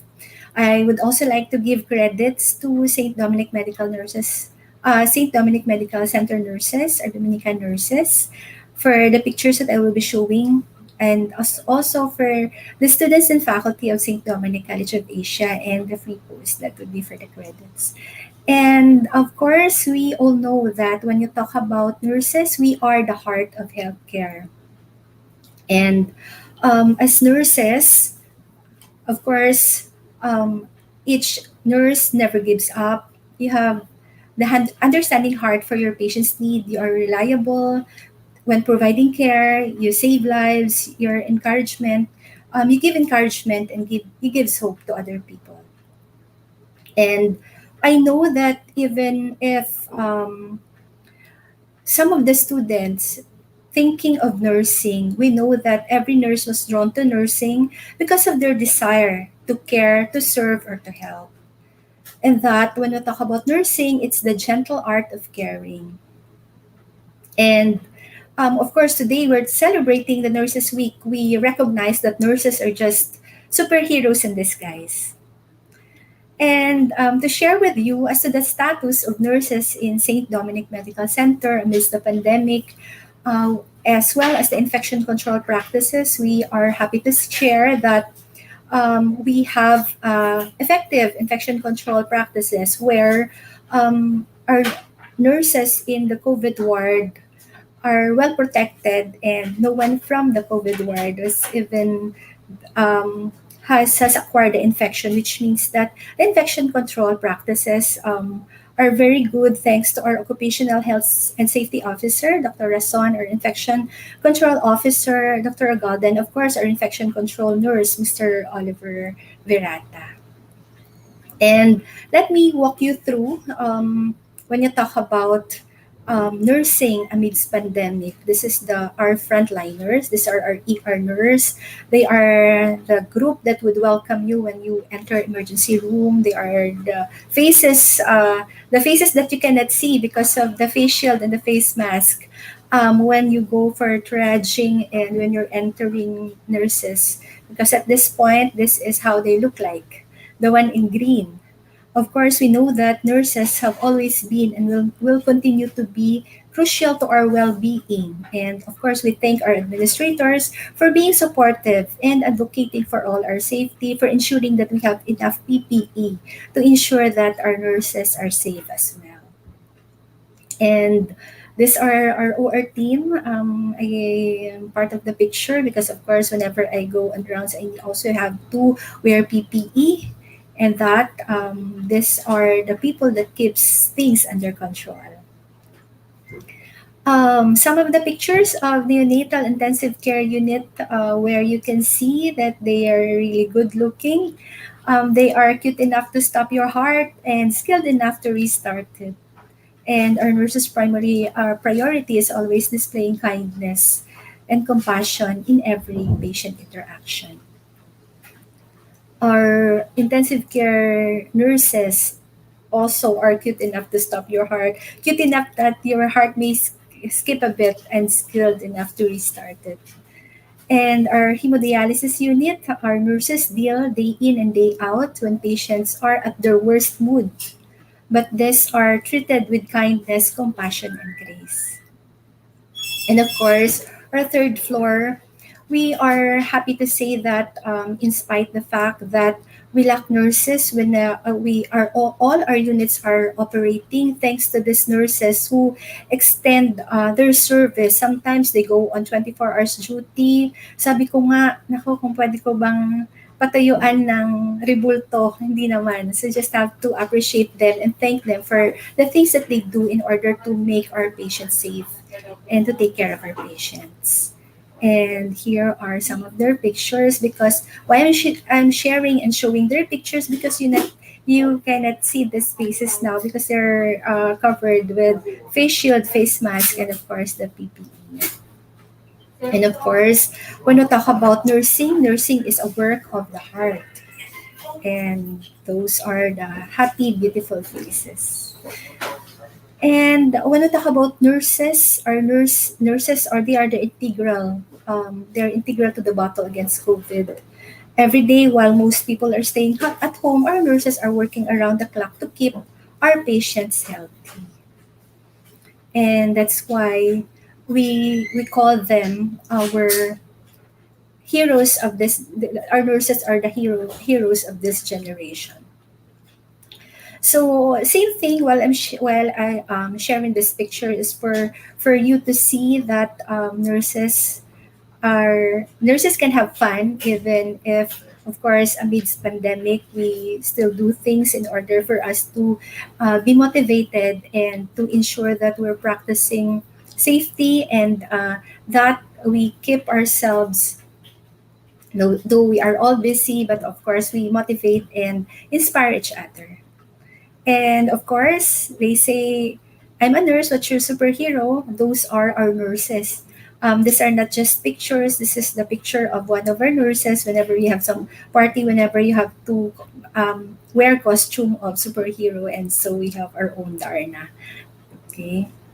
And from way back, this is our picture from then St. Dominic College of Arts and Science. Of course, now St. Dominic College of course, St. Dominic now College of Asia. And as you can see, sino bang nandyan ngayon na nandito pa rin? Okay, so our team, Nurses, A Voice to Lead, Nursing the World to Health. During the start of this pandemic, our nursing faculty cooked food for our nurses, and our pharmacy faculty shared vitamin C for our frontliners. And of course, this we are very grateful and we are thankful for this partnership between the school and St. Dominic Medical Center. And we thank our faculty for nursing as well as faculty for pharmacy, as well as that of the students who take part in order to make sure that our nurses are comforted as well. Even during those times, you cannot go home because you have to stay nearby for be on call on duty. And at this point, I also would like to thank our student nurses in heeding the call. Your decision in enrolling in nursing is an answer to the need of this time, and that nurses knows the value of the profession. So these are some of the pictures during clinical graduation or capping ceremony, and I think the other pictures are taken during the Nurses Week last year.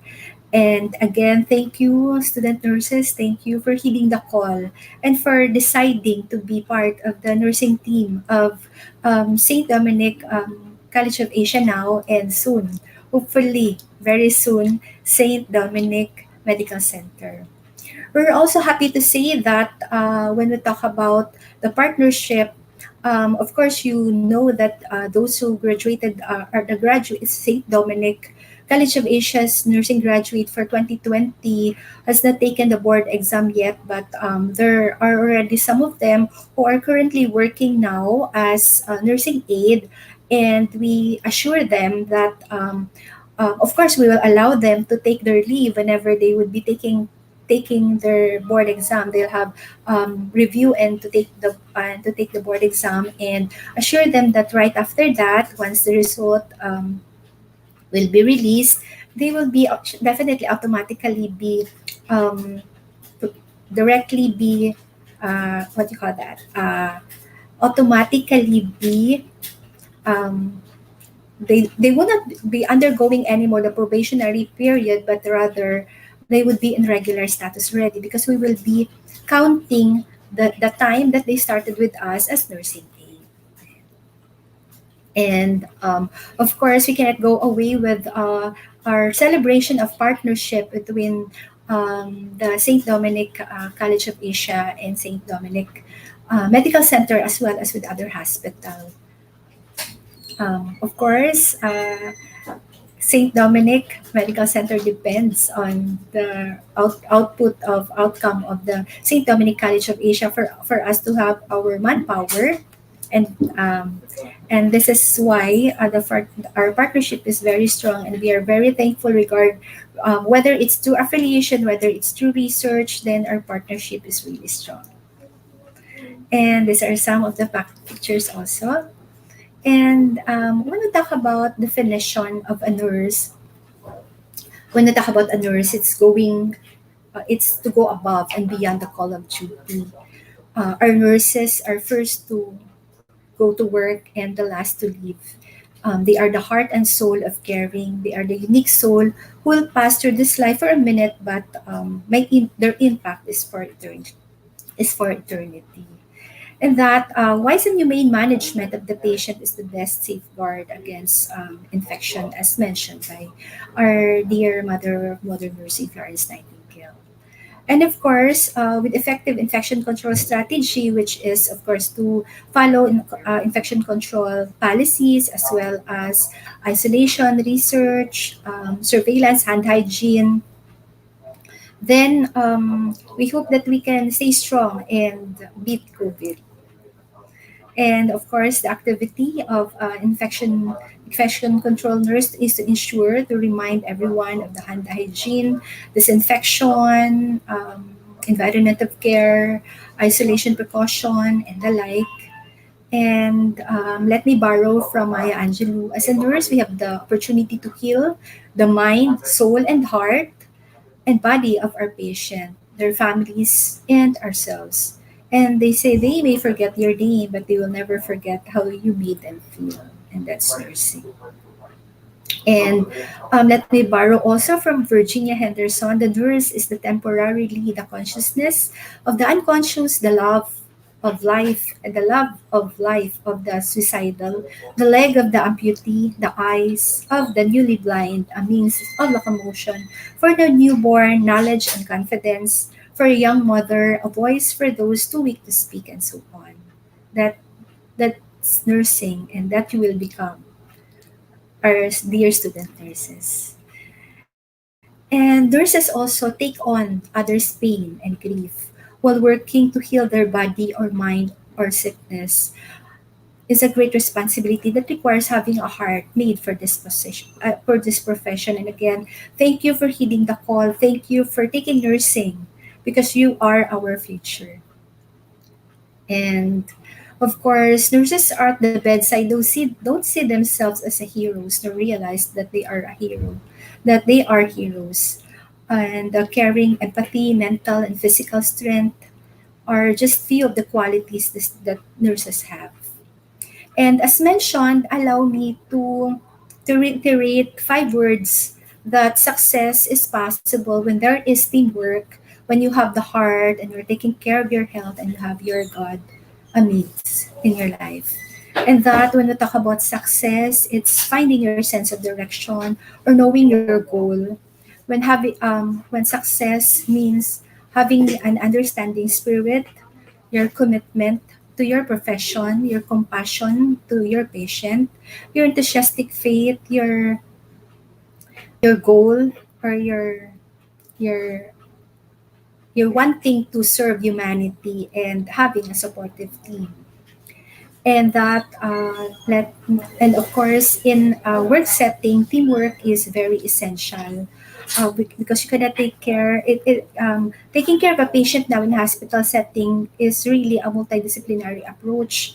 We are the heart of the healthcare, but we need also the help of other members of the healthcare team, and that we should have a trusting relationship, and that there should be everybody should be empowered, and you should be empowering your team. There should be accountability.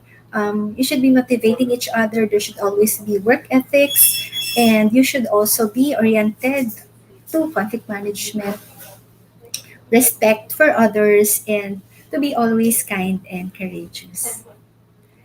And let me borrow from John Maxwell, your attitude is the eye of your soul. If your attitude is negative, then you see things negatively. And if it's positive, then you see positively. Okay, so Can you still see my slide? Nawala siya bigla.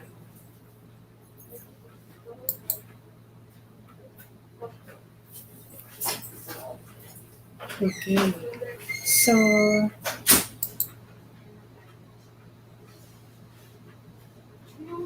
full screen.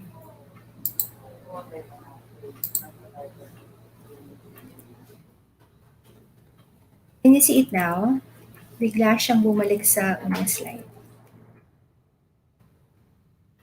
Okay, so here,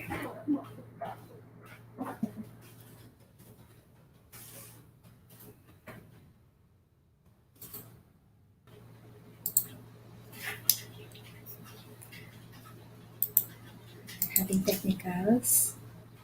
Let's see.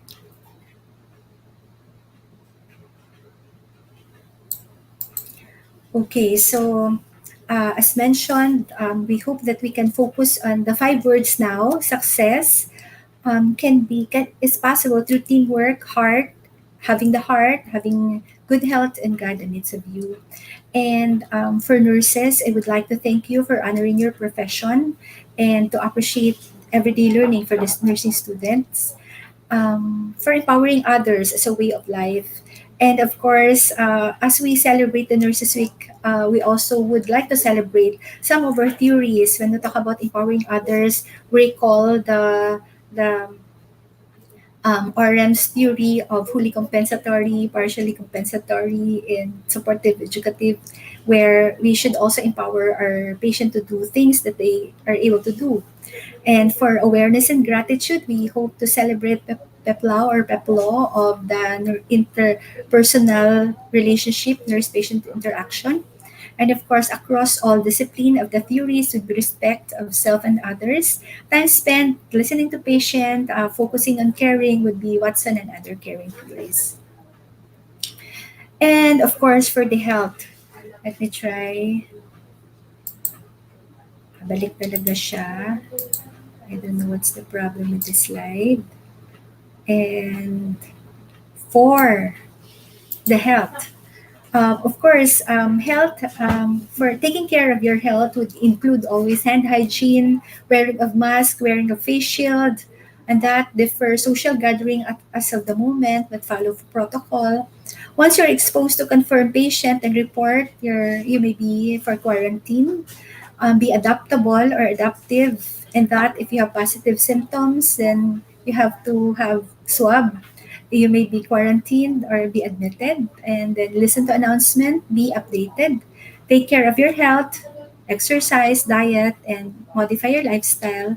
And of course, you have to always look for your health holistically, where focus on your head or your psychological health, your heart or socio-emotional health, your hand, which is your physical health, and your spiritual health as well.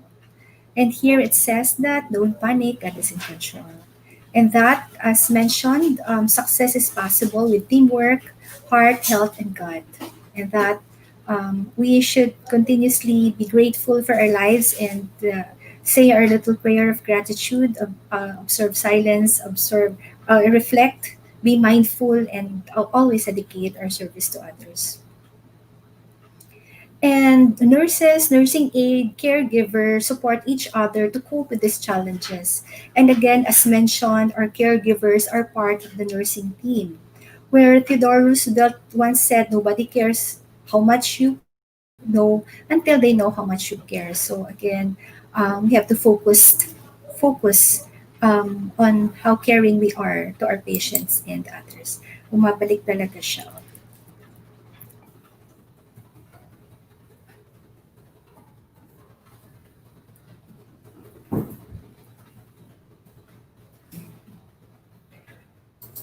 Okay, so, and then let me share also to the students that you have the power of knowing who you are and that what you can do and what you can become.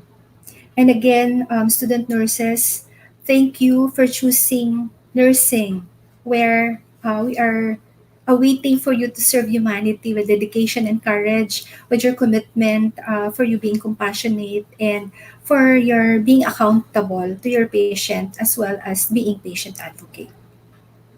And of course, I would like also to celebrate with you in celebrating our St. Dominic nurses who are always there in spite the fact that there is shortage in terms of manpower. But again, all our units are operating. They have the heart for service and the strength to carry on. They are very dedicated. They have the courage and bravery. Sometimes there was a time that there was even sort of ano ba yun, bullying na kapag galing ka sa hospital, people look at you that you may be the one that may infect them, but in spite of that, our nurses have the courage and are brave enough to face those challenges. They are mindful and resilient, they are committed and compassionate. And of course, gratitude can transform common days into thanksgiving, turn routine jobs into joy, change ordinary opportunities into blessings. And again, for Nurses Week, we would like to focus on being thankful, to look forward for the opportunity to learn, especially for our students. And of course, we consider this as difficult times, but we know that these are the times that we grow, and that also opportunities for improvement to build our character and the like. And Albert Einstein said that compassionate people are the genius in the art of living. And so, since you focus on caring and being compassionate, then we are considered as the genius of your generation, aside from being the heroes of this generation. And at this point, I would like to thank you for having a nurturing spirit, for having an understanding mind, for being respectful and having a loving heart, having the right attitude, your service to humanity, your engagement, and being engaged compassionately to this profession. Again, nurses, student nurses, our faculty who are molding our student nurses to become globally competitive nurses and to be ready to be part of St. Dominic Medical Center team. Again, thanks to you for being for being and having the nurturing spirit, to having understanding mind, respectful, and the like.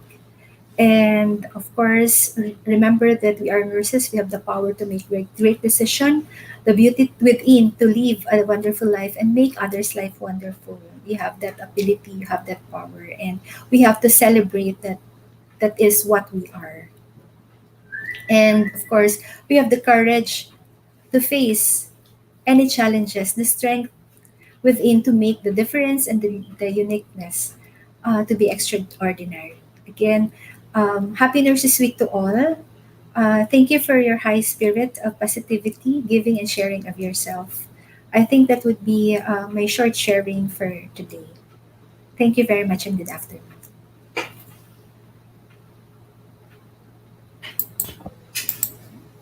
Okay, thank you very much, Professor Margaret May Aga, for that incredible topic that you have shared with us today. So, with that, St. Dominic College of Asia, School of Health Science Profession, BSN program, and the Nursing Student Council of SDCA, we would like to give you the Certificate of Appreciation.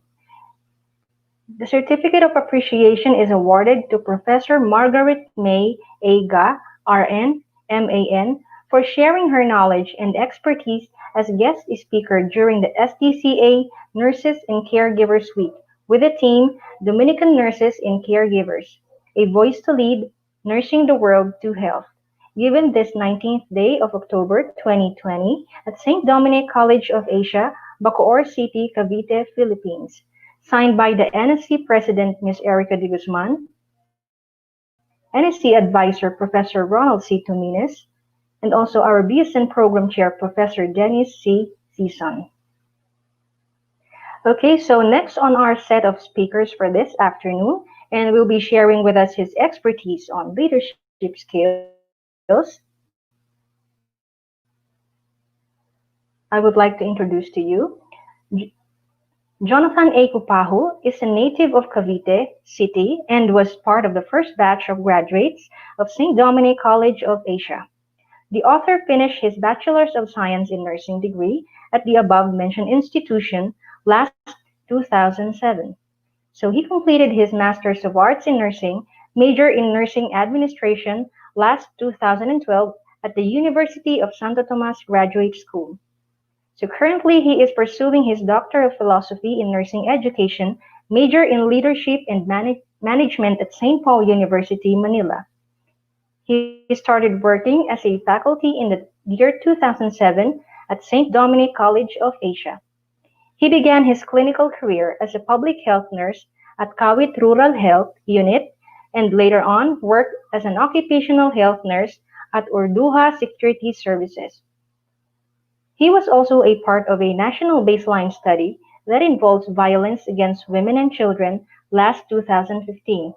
He was also hired as a consultant at the Health Policy Department program, undertaking research of family planning and women's health from the years 2013 to 2017. Professor Cupaho is currently affiliated with St. Dominic College of Asia and working as a Quality Management Officer under the Office of the Quality Assurance and Institutional Effectiveness.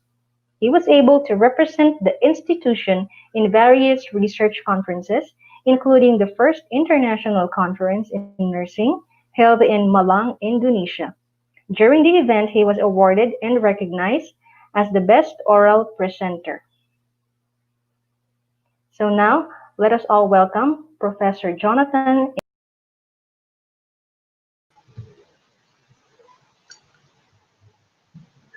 Good afternoon. First and foremost, thank you for that introduction, Christelle. And I would like to congratulate the organizers of our Nurses and Caregivers Week celebration this year, headed by our hardworking program chair, Professor Denny C. Season. Also, our gratitude to our caregiving coordinator, Professor Repran, for his untiring support to the department's endeavor. To the very passionate Nursing Student Council advisor, Professor Ronald Tumines, thank you for putting me here and for guiding our student leaders. Truly a great way to start our Momentum celebration this year. To the NSC, headed by their president, Erica, congratulations. Great job, guys. And to all the faculty, staff, and students, particularly of the Bachelor of Science in Nursing program of St. Dominic College of Asia, thank you for supporting our event today, and we hope you will continue to be enthusiastic and receptive of our activities in the succeeding days. I was tasked by our Nursing Student Council to present a topic regarding leadership, and as what our previous, my mentor, one of my mentors, Professor Margaret Mega, had mentioned earlier, it is really important during these times to be positive about what is happening in our society and in our world. And I have thought of this word, resiliency, particularly of you, future nursing leaders, of how to build resiliency. Okay? And this is our topic, building resiliency for future nursing leaders. Uh, for the next slide, please. A diamond is is a piece of charcoal that handles stress exceptionally well. This came from an anonymous author, and this is very true. The diamond is the hardest known natural substance, but before we can appreciate its beauty, this piece of charcoal needs to undergo a lot of pressure and stress. And this is equally true to us leaders. It is imperative that in our journey in becoming a leader, we will be faced with different challenges, adversities along the way. And by looking at it positively, this will strengthen and toughen us. And this trait is called resilience. And what is resiliency? Based on definition, formal definition, the word resilience is derived from the Latin verb salire, which means to jump. The prefix re means back or again. So thus, resilience is literally about jumping back. A very well-known a businessman, Mr. Dowie, mentioned that resilience is all about bounce back ability of someone, of an individual, the ability to recover from bad circumstances. It's synonymous with flexibility, strength, and toughness. In Tagalog, sabi nga nila, ang resiliency is pagiging matatag, which is one of the most important trait of being a leader, particularly now that we are living in a very dynamic modern era. Some important facts about resilience. Resilience is not a stable trait, but rather a dynamic state that can change between situations and over the lifespans. Like what I mentioned earlier, leaders will be faced with different adversities and challenges. As what Ma'am may have mentioned earlier, challenges in PPEs, challenges in manpower, requirement, will be common problems that leaders will be faced in the workplace. And it can come in different sizes and proportions. So minsan magkakaroon ng understaffing, minsan may hindi papasok, minsan may magkakasakit. But then leaders must be must be resilient and must be able to weather that storm. And with being resilient, the leader may tend to adapt to such situation in different forms and manners. And another important fact about leadership, about resilience is having a strong mental health is the very foundation of resilience, which will enable a leader to enjoy life, to survive pain, disappointment, and sadness. So basically, it's all about mental toughness. It is the main ingredient of being resilient. As a leader, it is not only important that you are physically fit or ready to manage stress, but it is equally important for you to explicit that you are mentally fit to handle such difficult situations. For the next slide, please. The next slide is a very common theme now that when you wanted to become a nurse, it will be fun, uh, it will be a great journey for you if you will be enrolling as a student nurse. But then once you go into the real world scenario, you will really face with different challenges and opportunities as well. So, but now, like what Ma'am may have mentioned earlier, that the society recognize the dedication, the service, and sacrifices of our frontline healthcare workforce, particularly our nurses. Moreover, the world strongly believes that the health professionals are the most precious assets in this fight against this public health crisis. And the society cannot attain its objective of protecting the public from this dreadful disease if they will not protect its health, if they will not protect their healthcare professionals. That is the main reason why our work now has become more tedious than ever. So the question now is, what will you do to build and enhance your own resilience? Because in the future, we may see different challenges and concerns, much bigger than the COVID 19 pandemic that we're facing now. So, how can you build your own resilience? I have two recommendations or suggestions based on uh, scientific studies on how you can build your resilience.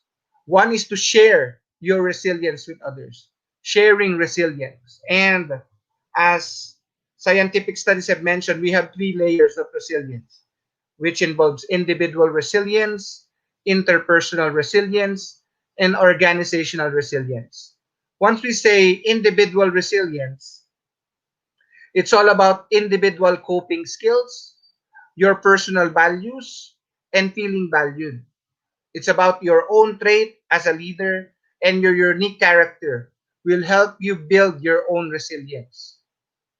But what we meant about interpersonal resilience is about team relationship, social support, mentoring, sharing ideas, and supervision, which all about which boils down with collaboration.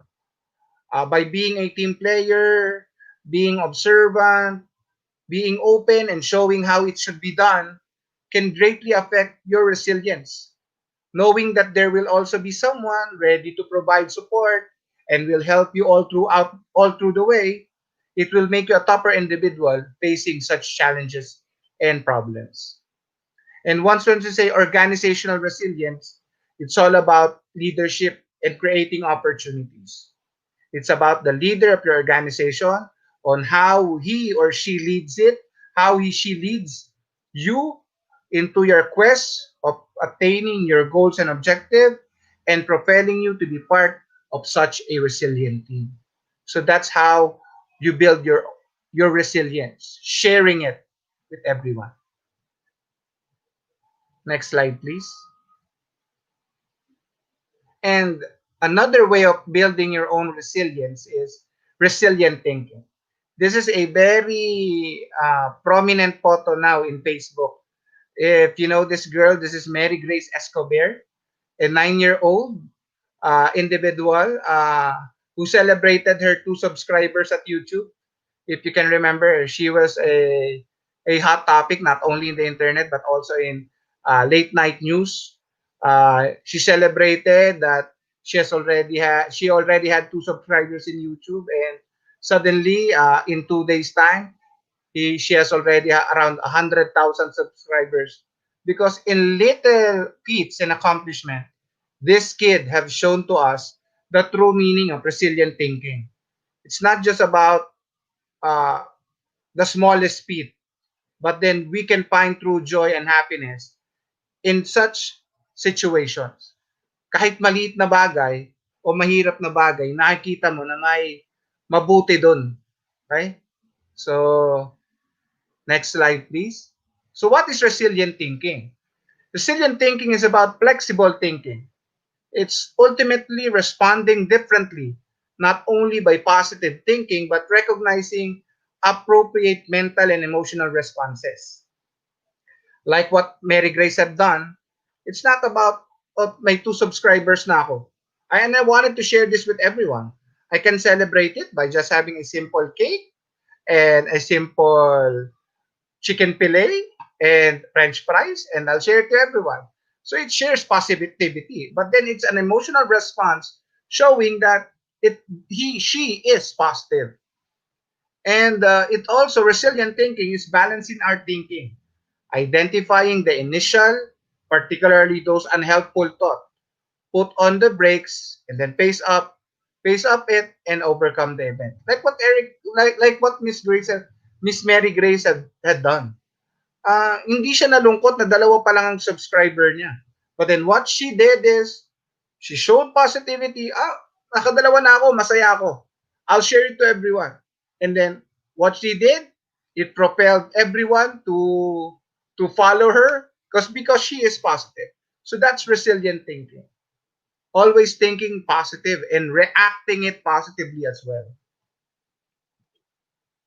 So how can you develop resilient thinking?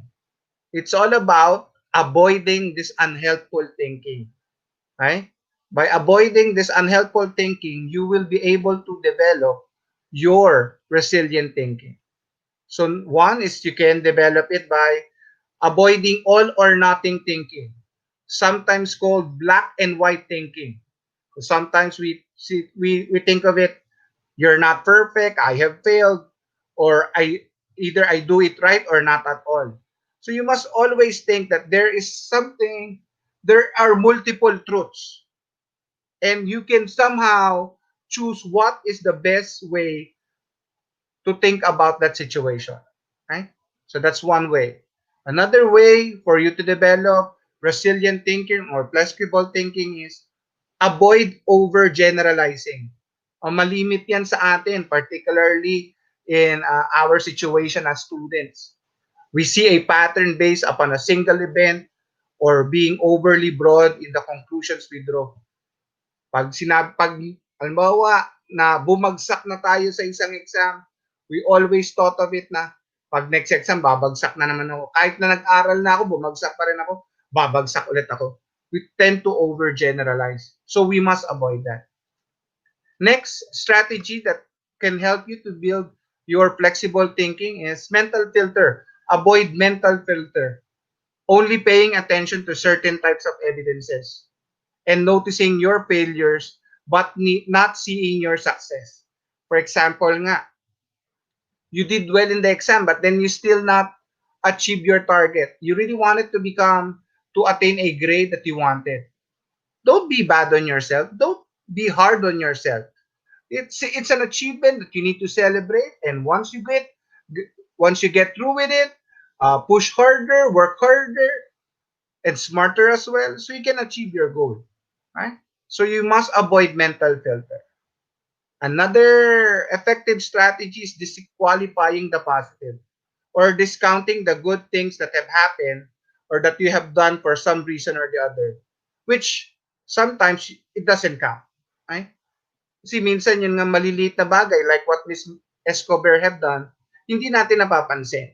Dapat yun, we must notice that positive. Nagkaroon na ako ng 2 subscriber, okay to. It's a good way to start. Okay? So we must avoid that disqualifying the positive. Another unhelpful thinking style that you must avoid as early as now is jumping to conclusions. Mahilig tayo dito. We mind read and we fortune tell that pag eto ginawa ko, nag-aral ako, malamang na malamang papasa ako dahil eto inaral ko. Dahil alam ko, ito lang ang diniscuss ni ma'am. No, we should not. I think it should be better that all of the topics that you have covered for that term, you read it, you study it, and not only those PowerPoint slides that our professors have shared with you, if you can do more of your time reading books, like what Vice President Roa had mentioned earlier, investing on books, I think it will be great for you and for your future. Right? So next slide is all about unhelpful thinking styles as well, magnification or catastrophizing and minimization of things, blowing things out of proportion. Sometimes we like what the second strategy, you overgeneralize. You must avoid that. We must also avoid emotional reasoning. Assuming that because we feel a certain way, what we think must be true. It's better for us to be like what we said earlier. It's about reacting based on the positive thoughts that you have. So that's flexible thinking or resilient thinking. Even though you failed prelim, you must not think of it that you will fail midterm and finals. You must go on, try to plan ahead so you can somehow avoid that emotional, that feeling that you will not pass the subject that you are enrolled into. So that's one way of developing resilient thinking. Using critical words like should, must, or ought can make you feel guilty. Okay? Avoid those kind of words. Right? And labeling also that if you think that you failed and someone told you that you're stupid, you're not well enough, you're not deserving to be in the course, that's the time that you become resilient. That's the way, that's the start for you to prove them wrong. And lastly is personalization. Stop blaming yourself, okay, for the wrongdoings or uh, uh, for not attaining success. It's all about team and it's all about being resilient. If you have not achieved it today, you work harder, you work smarter, and hopefully with God's providence and blessings and guidance, you will be able to achieve your goals in time. So in summary, I would like to share that uh, just to cover such very broad topic of resilience. I do believe this resilience topic should be covered uh, for a very long, for a very tedious training or seminar. But then I hope I have shared with you sure a an I have shared with you important ways of how to build your own resilience. And in summary, it is a psychological strength. Like what we have mentioned, it's all about mental toughness, Your resilience can help you adapt and grow from challenges. Resilience is not a fixed state. It's not a trait that you will have today. It's developing, and as you face different adversities and challenges, it will grow until you become more resilient. And we have discussed as well that resiliency can be developed and enhanced in all three layers: individual, team, and organizational. And there are practical strategies and flexible thinking that can be helpful for you to develop your own resilience. And like what we have mentioned, and avoid unhelpful thinking styles and hold on into multiple truths, right? Because those multiple truths can give you a lot of ideas which will enable you to select and choose what's the best way and how to react in certain situations, right? And lastly, I would like to share the quote from Mr. Charles Darwin, the famous scientist Charles Darwin. It's not the strongest of the species that survive, nor the most intelligent, but the most responsive to change. As we face a very turbulent, trying times, it's about your adaptability.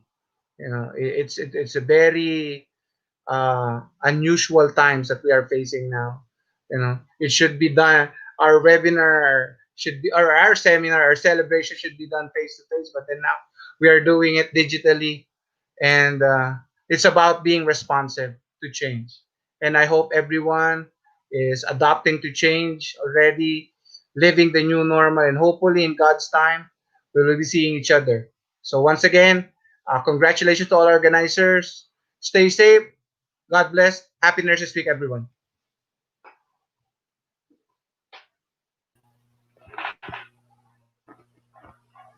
Okay, so thank you once again, Professor Jonathan Kupahu. Okay, so for this amazing topic that you have shared or discussed with us about leadership. And for that, we would like to thank you by giving you the Certificate of Appreciation. St. Dominic College of Asia, School of Health Science Professions, BS Nursing Program, and the Nursing Student Council of SDCA would like to give you the Certificate of Appreciation awarded to Professor Jonathan A. Kupahu, RN, MAN, for sharing his knowledge and expertise as guest speaker during the SDCA Nurses and Caregivers Week with the theme Dominican Nurses and Caregivers, a voice to lead nursing the world to health. Given this 19th day of October 2020 at St. Dominic College of Asia, Bacoor City, Cavite, Philippines. Signed by the NSC President Ms. Erica de Guzman, NSC Advisor Professor Ronald C. Tumines, and also our BSN Program Chair, Professor Dennis Season. All right, so next on the list of our speakers for this afternoon will be sharing us his mastery to the world of research. And his topic is entitled Into the Crossroads, a Student's Journey to Nursing Research in an Evidence-Based Learning Environment. So he is a registered nurse, registered midwife, and a licensed professional teacher. He completed his BS in Nursing and MS in Nursing major in Administration at Concordia College in 2003 and 2007. He pursued his Doctor of Management Science at the Technological University of the Philippines and graduated in 2009. From then, he continued towards a vertical career articulation and graduated at St. Paul University Philippine System with Doctor in Nursing Science in 2014. He completed last January 2020 his bridging courses for the Doctor of Philosophy in Nursing Science in the same university. He also graduated with masterate degrees in special education, major in teaching, hearing impaired, and developmental disabilities at Manuel L. Quezon University in 2010, and hospital administration at FINMA Education Network, St. Jude College Incorporated in 2018. He earned a dual degree Master of Business Administration Major in International Business and International Management at European University Business School, Geneva, Switzerland, and Roehampton University in 2017 and 2018, respectively. He also completed a diploma in research development and management in 2017 from the University of the Philippines Open University. He is also a current student of Master of Science in Public Health at the University of South Wales, the United Kingdom, through online education. He manages his time appropriately while continuing his Juris Doctor. He is a current doctoral student at the National College of Public Administration and Governance, University of the Philippines, Diliman, taking up Doctor of Public Administration. He has been teaching at the masterate and doctorate program in the following subjects, which include but not limited to the qualitative and quantitative research in leadership and management in nursing, midwifery, public health, and core subjects from other health allied disciplines. He has been a community health nurse, emergency nurse, teacher for children with special needs, academic and clinical coordinator in College of Nursing, research university coordinator, professor, graduate school program coordinator, and associate dean for academic affairs and scientific research.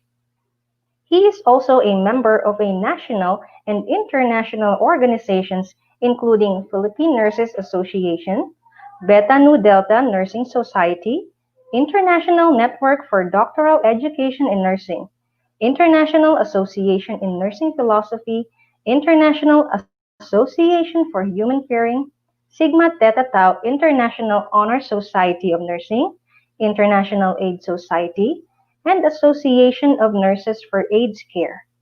He has an overflowing passion for learning evident in his scholarly works, such as research publications and completed books. Now allow me to introduce to you Dr. Cyrus P. Tupal. Okay. So first and foremost, I would like to ask each one of you if you can hear me now. Can you all hear me now? Okay, so that would be nice. Just like what we said, before anything else, I would like to congratulate each one of you for embarking to what we call the virtual webinar series in celebration of Nurses and Caregivers Week. And and this is also what we call that an introductory part where we could provide the best new normal. And we are all trying our best to give what is expected for all the students as well as to our patients and to the entire professional realms. So for this afternoon, allow me to share to you my screen. I hope you can also share. I hope you can also see it now. Okay.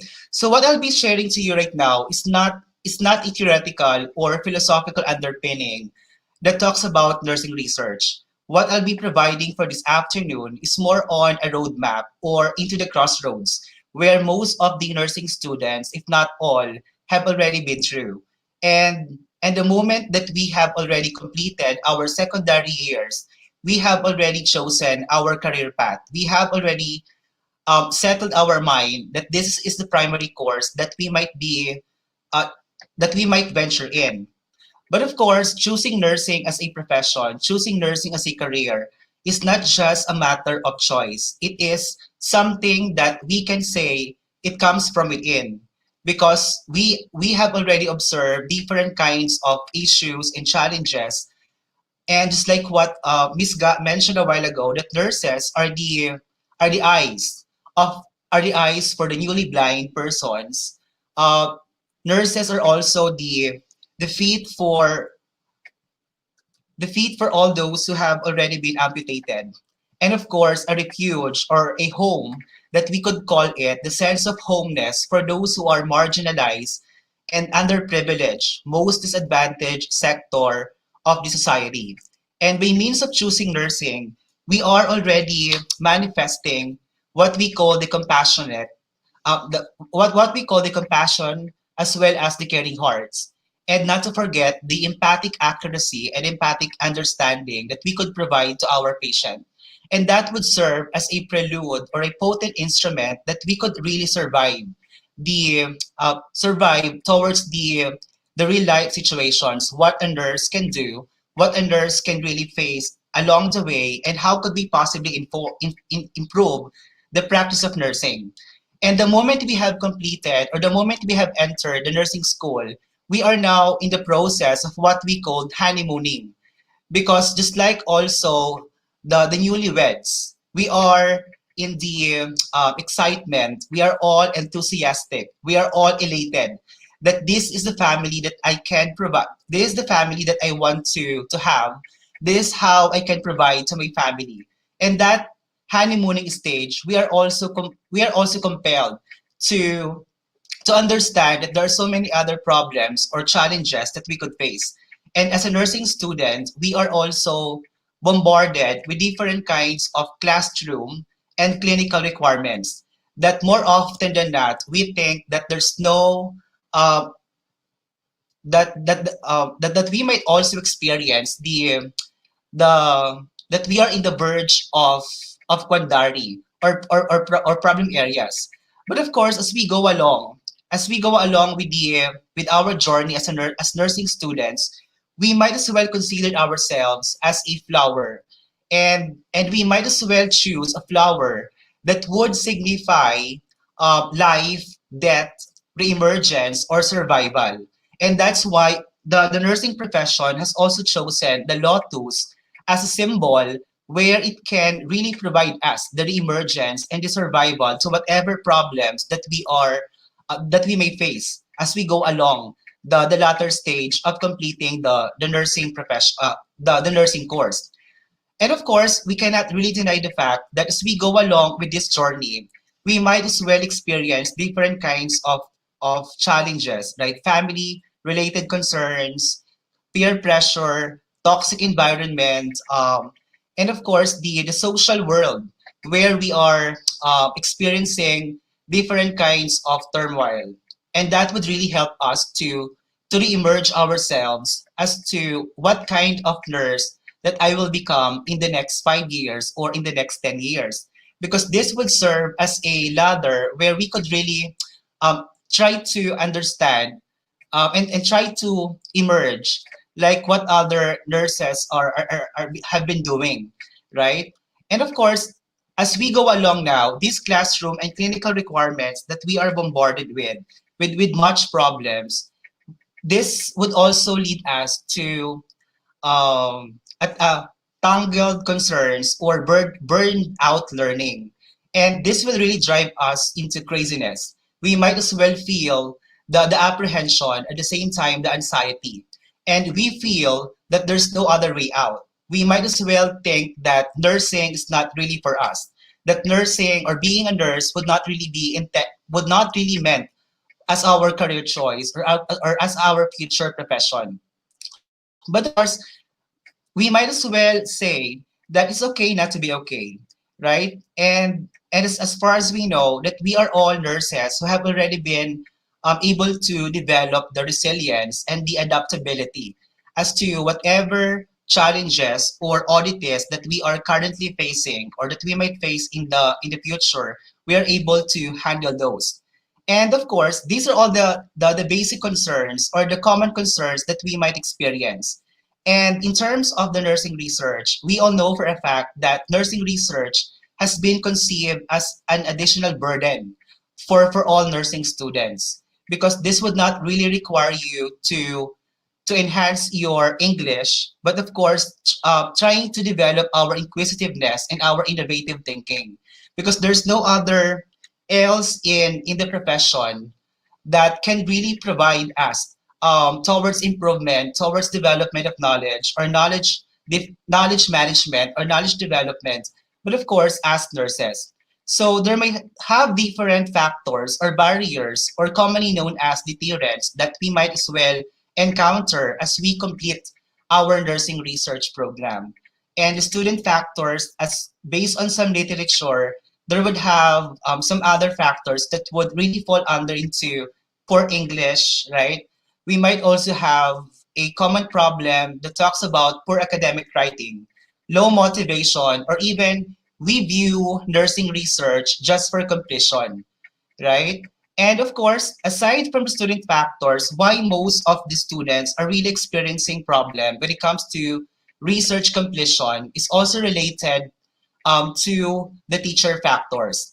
There might have faculty members who are too busy, or there might have a very inadequate thesis supervision, or even, um, you know, bombarded with much workload as a faculty member that are also considered to be common pitfall. Why do nursing students have already been developing the low motivation and the satisfaction. And they might as well think that nursing research would not really be something that would not really help us to improve or develop the practice of nursing. But as we go along the stage of understanding the importance and the relevance of nursing research, there is the time where we could say that when lotus blooms the second time around, and as far as we have mentioned a while ago, that the lotus is a flower that symbolizes life, death, and survival. It is also a flower that will also help us to understand about the survival and the emergence of our motivation. And then we might as well ask ourselves, what is the benefit of completing the nursing research requirement? Why do I have to complete the thesis or any other research related activities that would just for the completions of academic fulfillment? And that would now help us to ask ourselves or to reflect on as to what could be the possible novel contributions that I can provide to my chosen profession. Because at this point in time, we are not just only considering ourselves as nursing students, but we are already considered ourselves as entry level nurses, as neophyte or greenhorn nurses that would serve as a potent instrument that could possibly change the practice of nursing. And that will also help us to rekindle our passion. Just like what we said, nursing should not be considered as an added burden. Nursing research should not only be considered as a fulfillment for whatever degree or for whatever requirement that we are supposed to complete or expected to complete in a certain period of time. Because nursing research will really help us to improve the practice of nursing. Nursing research will also help to transform the practice of nursing and eventually inform the policymakers.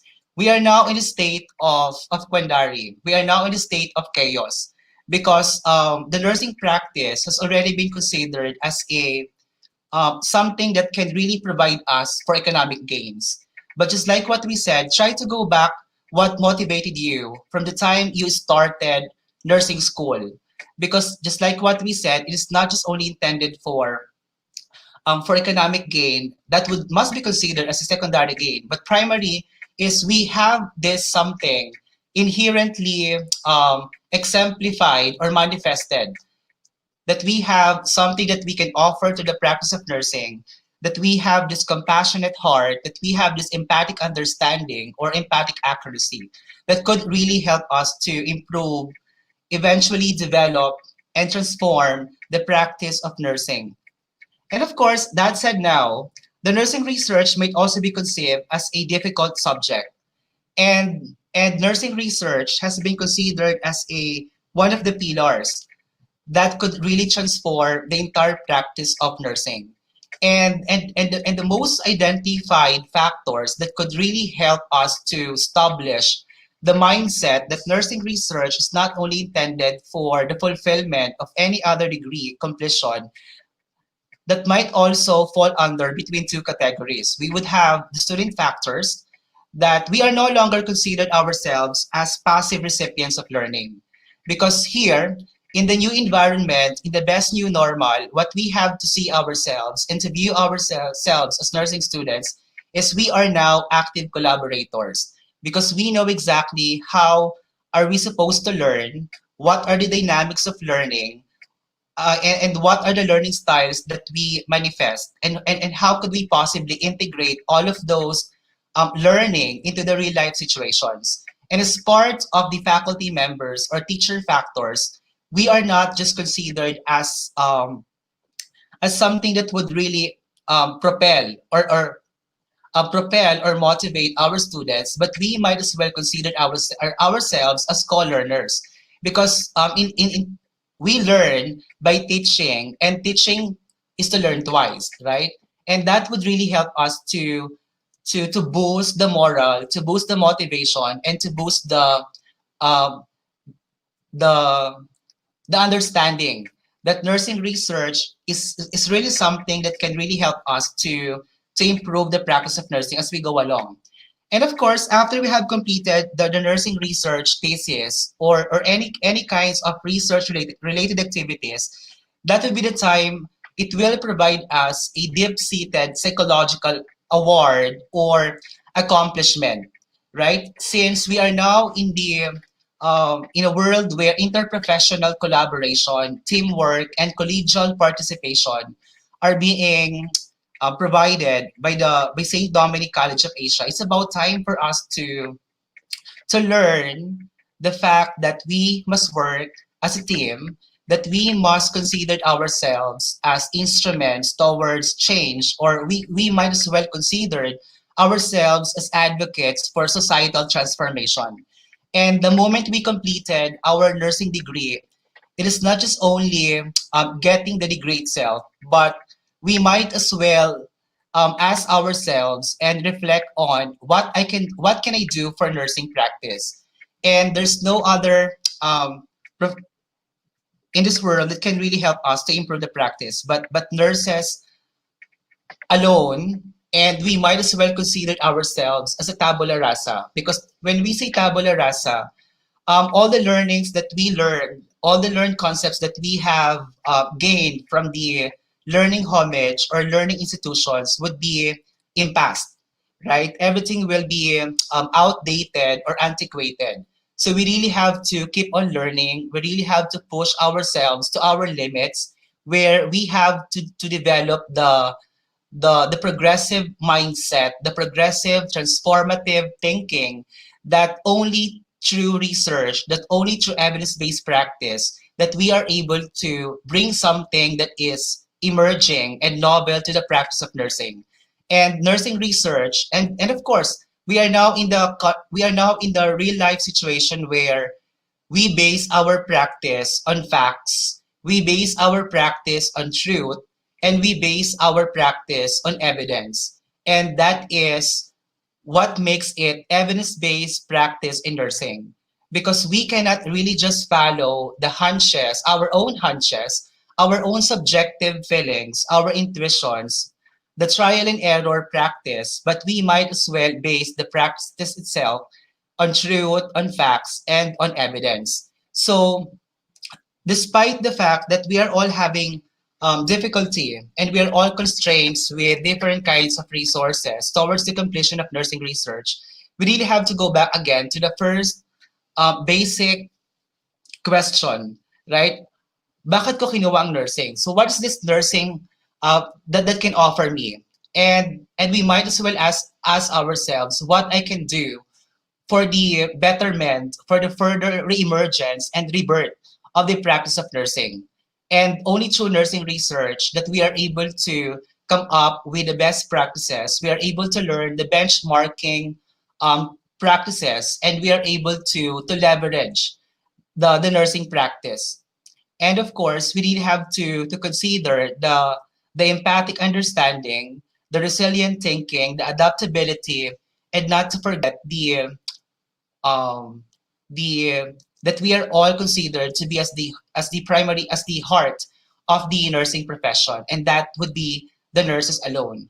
So this into the crossroads or students' journey to nursing research, like what he said, I would not really giving you the didactic or deeper analysis when it comes to the theoretical foundations or philosophical underpinnings what comprise nursing research.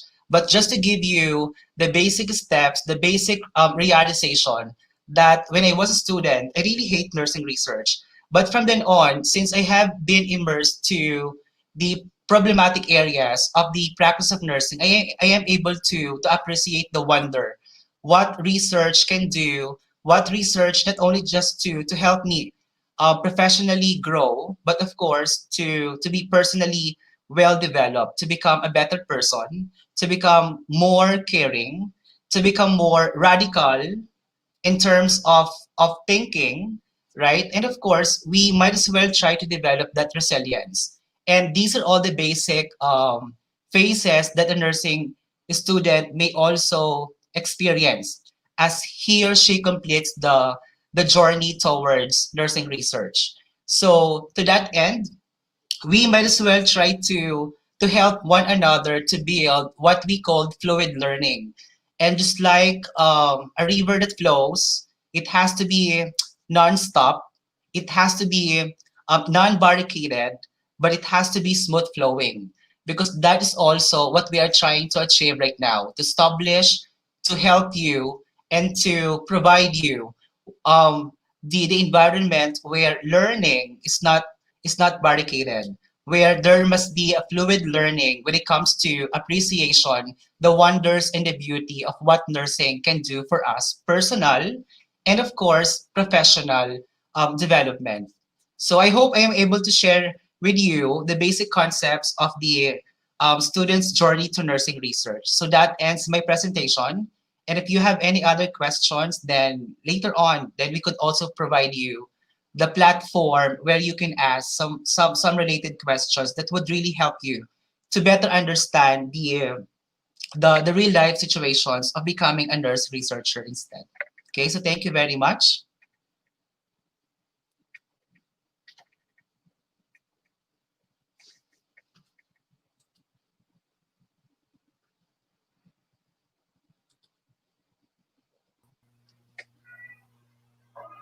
Okay, so thank you very much, Dr. Tupal, for imparting us an astounding ideas and knowledge to the world of research. And with that, we would like to give you the Certificate of Appreciation.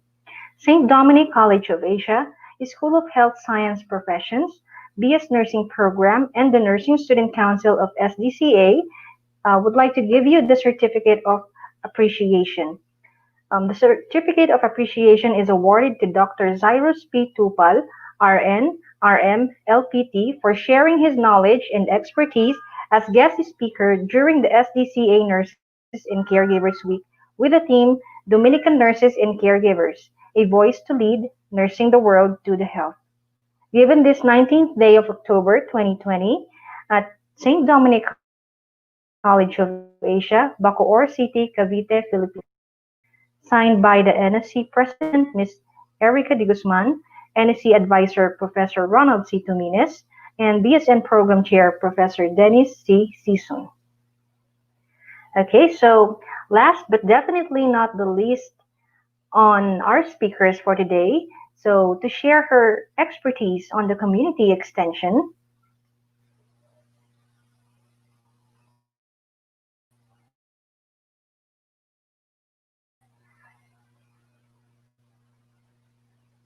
hardworking, responsible, trustworthy, and quick learner, and adapts easily to new situations and enjoy challenges. Self-motivated professionals with a commitment to providing quality performance and care with strong organizational and management skills. She finished her Bachelor's of Science in Nursing at Pamantasan ng Lungsod ng Maynila in 1989 with various awards received.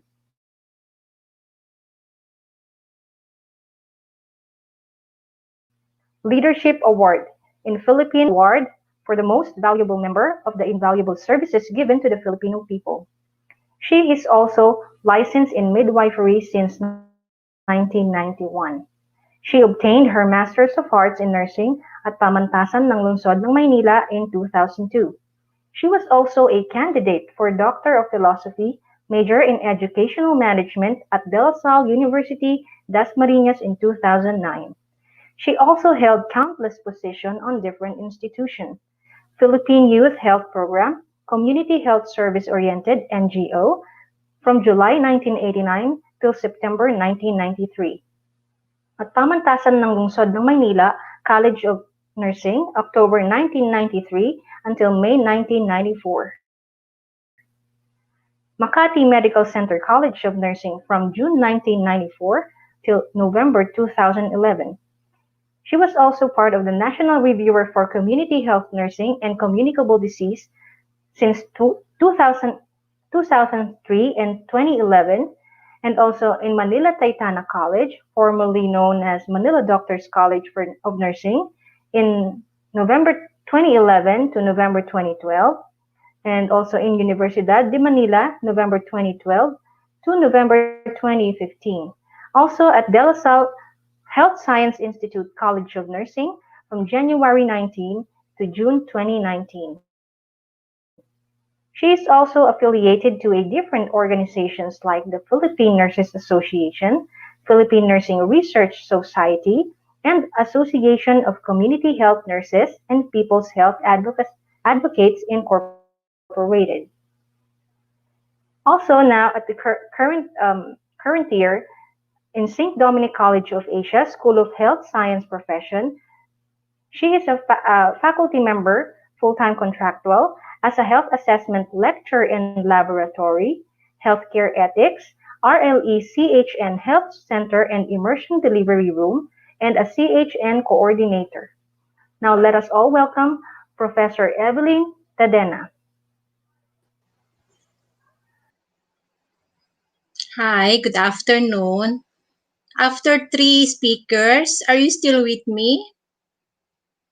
Are you still awake? Or do you feel like sleepy and would like to eat your snacks? Yes, daw. Since I will be talking about community health nursing, I don't want to appear like giving lecture in community health nursing because I know that CHN is one of your favorite subject, right? Don't worry, I'll make it fast. Favorite tulugan, CHN, similar to nursing research. However, research and CHN are both very important nursing subjects. Without it, you cannot finish nursing. So please bear with me and we will make our discussion very interesting. But I will give only some brief description of what is CHN, specifically intended for those who are in the first year level students. And let me present to you what is happening in our community amidst pandemic. And as a challenge, as CHN, what shall we do? What can we do as nursing students and member of Community Extension Service Office of our school? And I will provide you some brief description of what are the emerging fields in CHN. So, specifically for young nursing students, for this seminar, we'll review first what is health and what is community so that we'll have a commonality. So since this is a community topic and we live in Filipino community, please allow me to utilize both Filipino and English language. All right. So health, as defined by World Health Organization, a state of complete physical, mental, and social well-being, and not merely the absence of disease nor infirmity. What is important in here is the word social.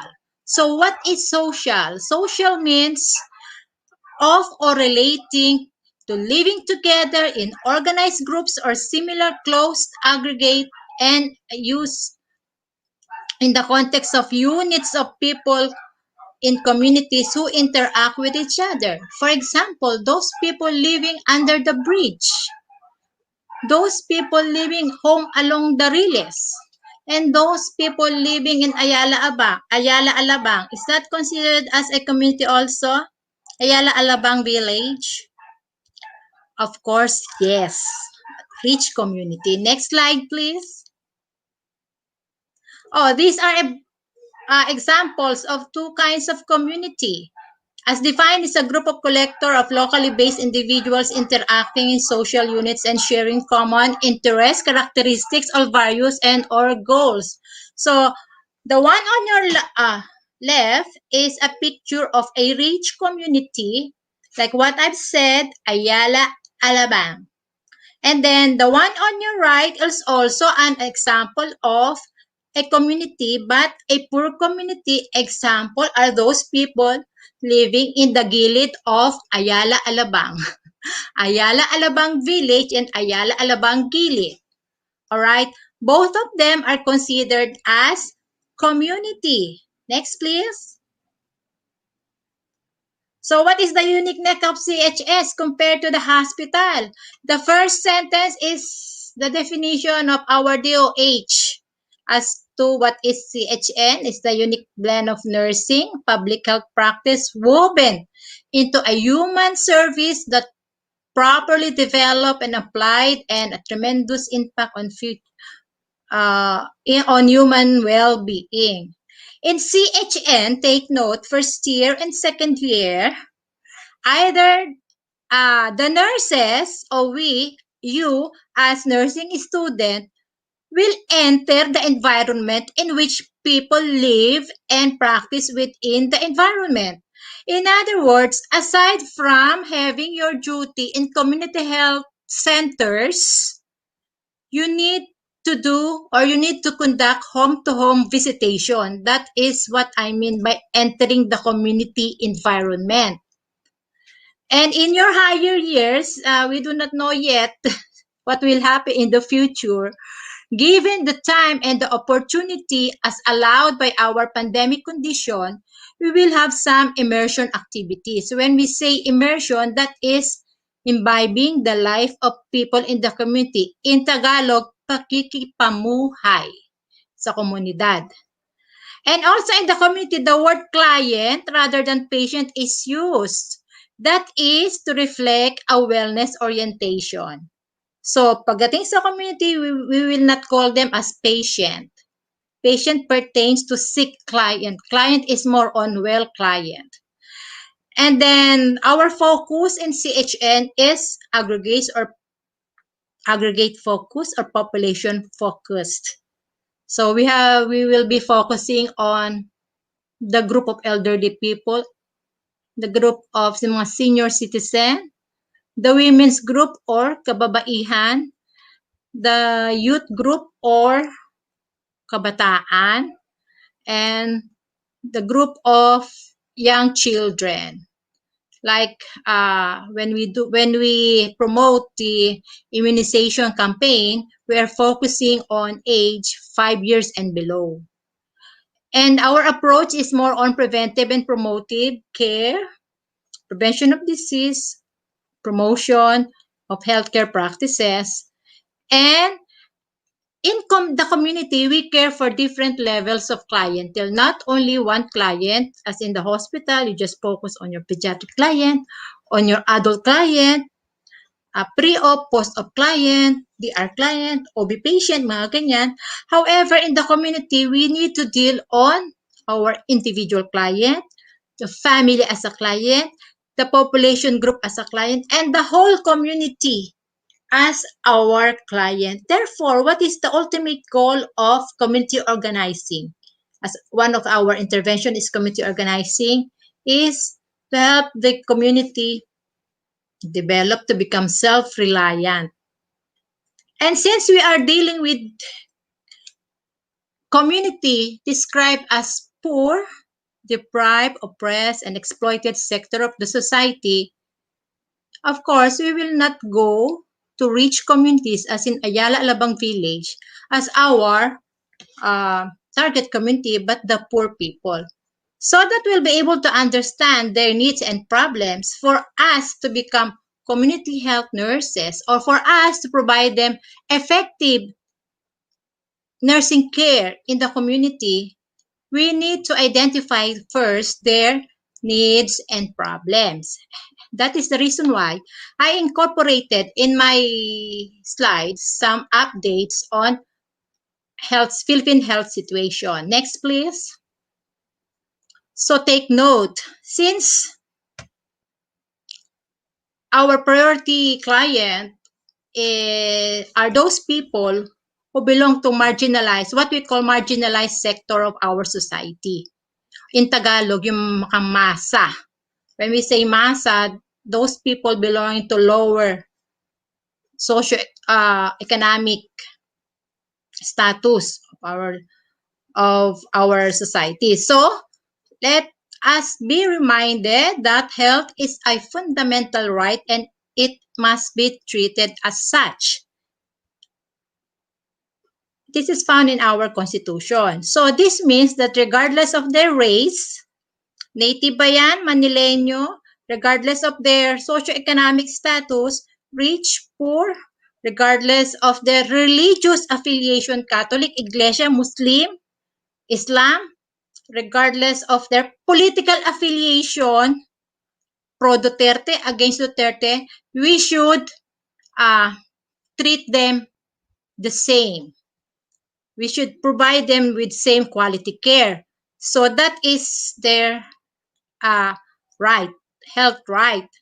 And these poor people, poor communities are located, of course, in the Philippines. And based on our Philippine history, our country is a very rich country. It's stated there in my slide, mayaman ng Pilipinas. But what is our present observation?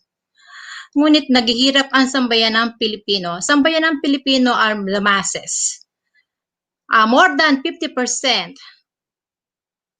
of our countrymen are living below poverty line.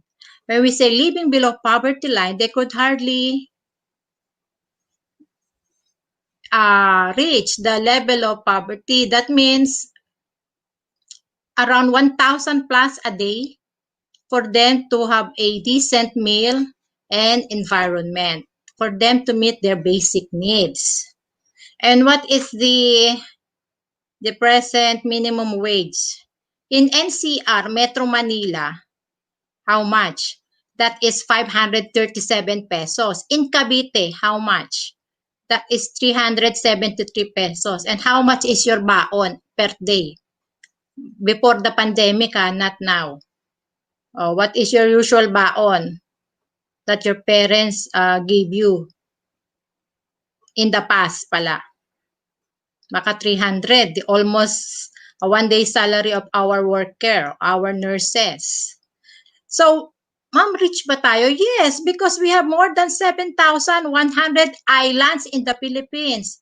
Very rich in mineral sources. We have copper, gold. There are several foreign investors in terms of mining, in the mining industry. And then we have, in our soil is very fertile. Just throw a tomato, rotten tomato, and then it will sprout without giving any concern about watering and giving sunlight. That's how rich is our soil. In our backyard, we have 4 papaya trees.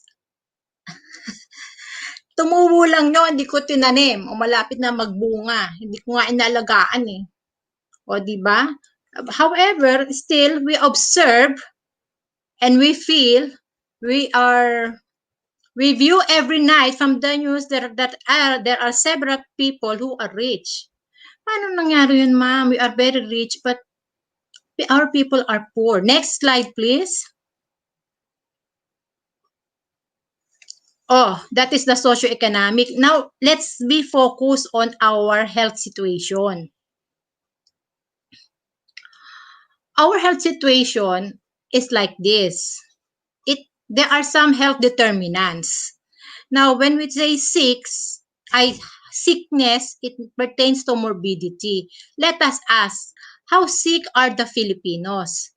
So according to this data, which I borrowed from Philippine Medical Student Association, 6 out of 10 sick Filipinos die without seeing a doctor.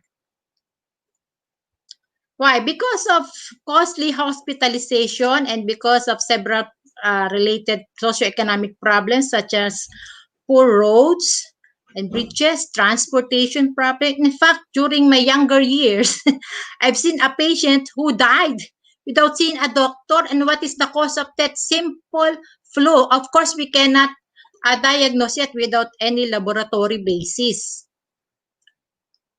The patient just experienced high-grade fever, body malaise or body pains. And then after 3 days, the patient died. And when we arrived in their area, so happened that the patient is already dying. And the interventions provided by my companion, who was a doctor, was not that effective to revive the patient, because before we go there, we have to walk for hours. How many rivers did we cross? How many kilometers? I cannot remember anymore. So 6 out of 10 people, Filipinos, die without seeing a doctor. And when I went to summer last 1989, there was this one patient wherein the only doctor that she knew was the doctor's photo or picture found in our Filipino alphabet, abacada. Before we have this booklet of abacada Pero the doctor, what is the picture of the doctor? With eyeglasses and with stethoscope. However, in person, she has not seen yet any doctor in her entire life. Next, please. Next, please. Ito pa. As to availability, accessibility, acceptability, and quality of health services, how are we going to describe? Look at the picture on the slide. That is the common scenario found in different government hospitals. Congested, side by side. And in actual, when you go to today, when you go to the different wards, emergency room, there are some patients, like specifically in the delivery room. In one bed, there are 2 to 3 patients. When you go to Pabelia, that's how is the number of bed per patient. 1 bed to 3 patients. Next, please. As to availability, another click, please. How are we going to describe availability of health professionals?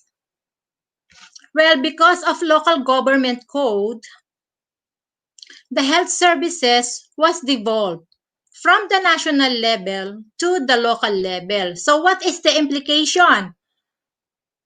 All the decisions was given to the local government headed by the mayor, as well as the budget. Another implication, the budget is now reduced from the national to the local.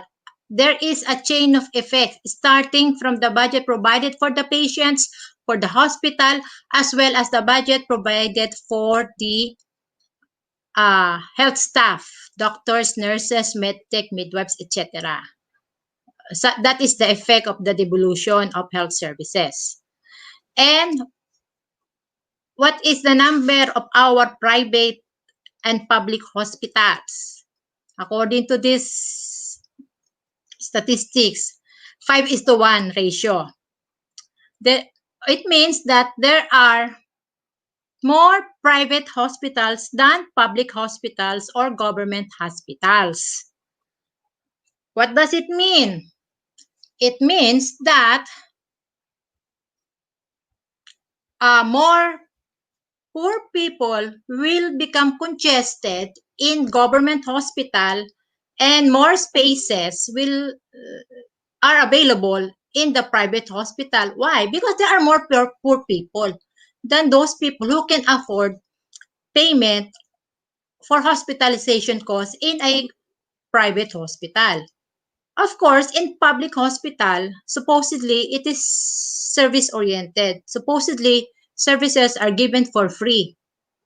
And to my surprise, not all services in the government hospitals are free. You have to pass through an eye of the needle so that you will be able to avail the free government hospital, because the patient need to be classified as to ABCD to determine how many percentage of discount will be given depending upon the documents that they could produce. For example, do they have a certificate of indigency coming from the barangay? Do they have any document for any real estate property? What is their job, etc. Therefore, sa totoo, services are not totally free in government institution. However, they are given appropriate discounts based on the assessment of the social worker. Even syringes are being charged. Specimen bottle are also being charged. Yung specimen bottle for urine, for stool. And you could see that government hospitals are concentrated in Region 3 and in National Capital Region and Metro Manila. And now, may I present to you the standard ratio of health personnel to population. Look, this is the DOH standard in the community, in the community setting. One midwife is to 5,000 population. One nurse for 20,000 population and one doctor for 20,000 population. And here in Imus, where I live, it's near NCR. We do not have any nurse here before. We only have one midwife for 40,000 population in our barangay.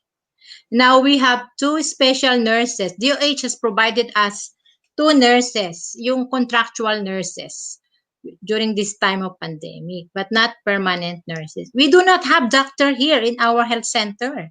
We need to go to the town proper or rural health unit to avail the services of doctor for consultation. In general, not only in community setting, the doctor-patient ratio in general hospital is community is only 3.5 doctors for every 10,000 population.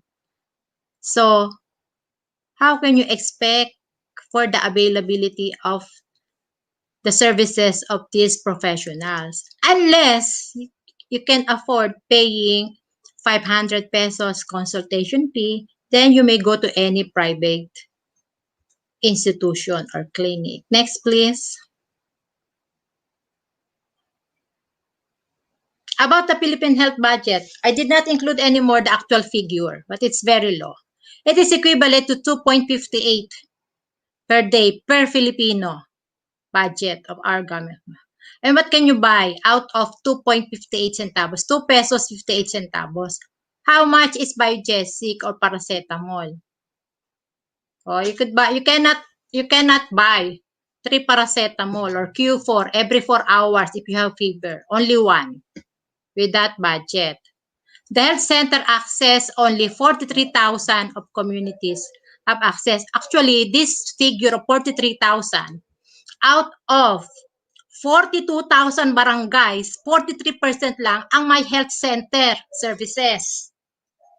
Oh. And worse, not all health centers are manned by health professionals.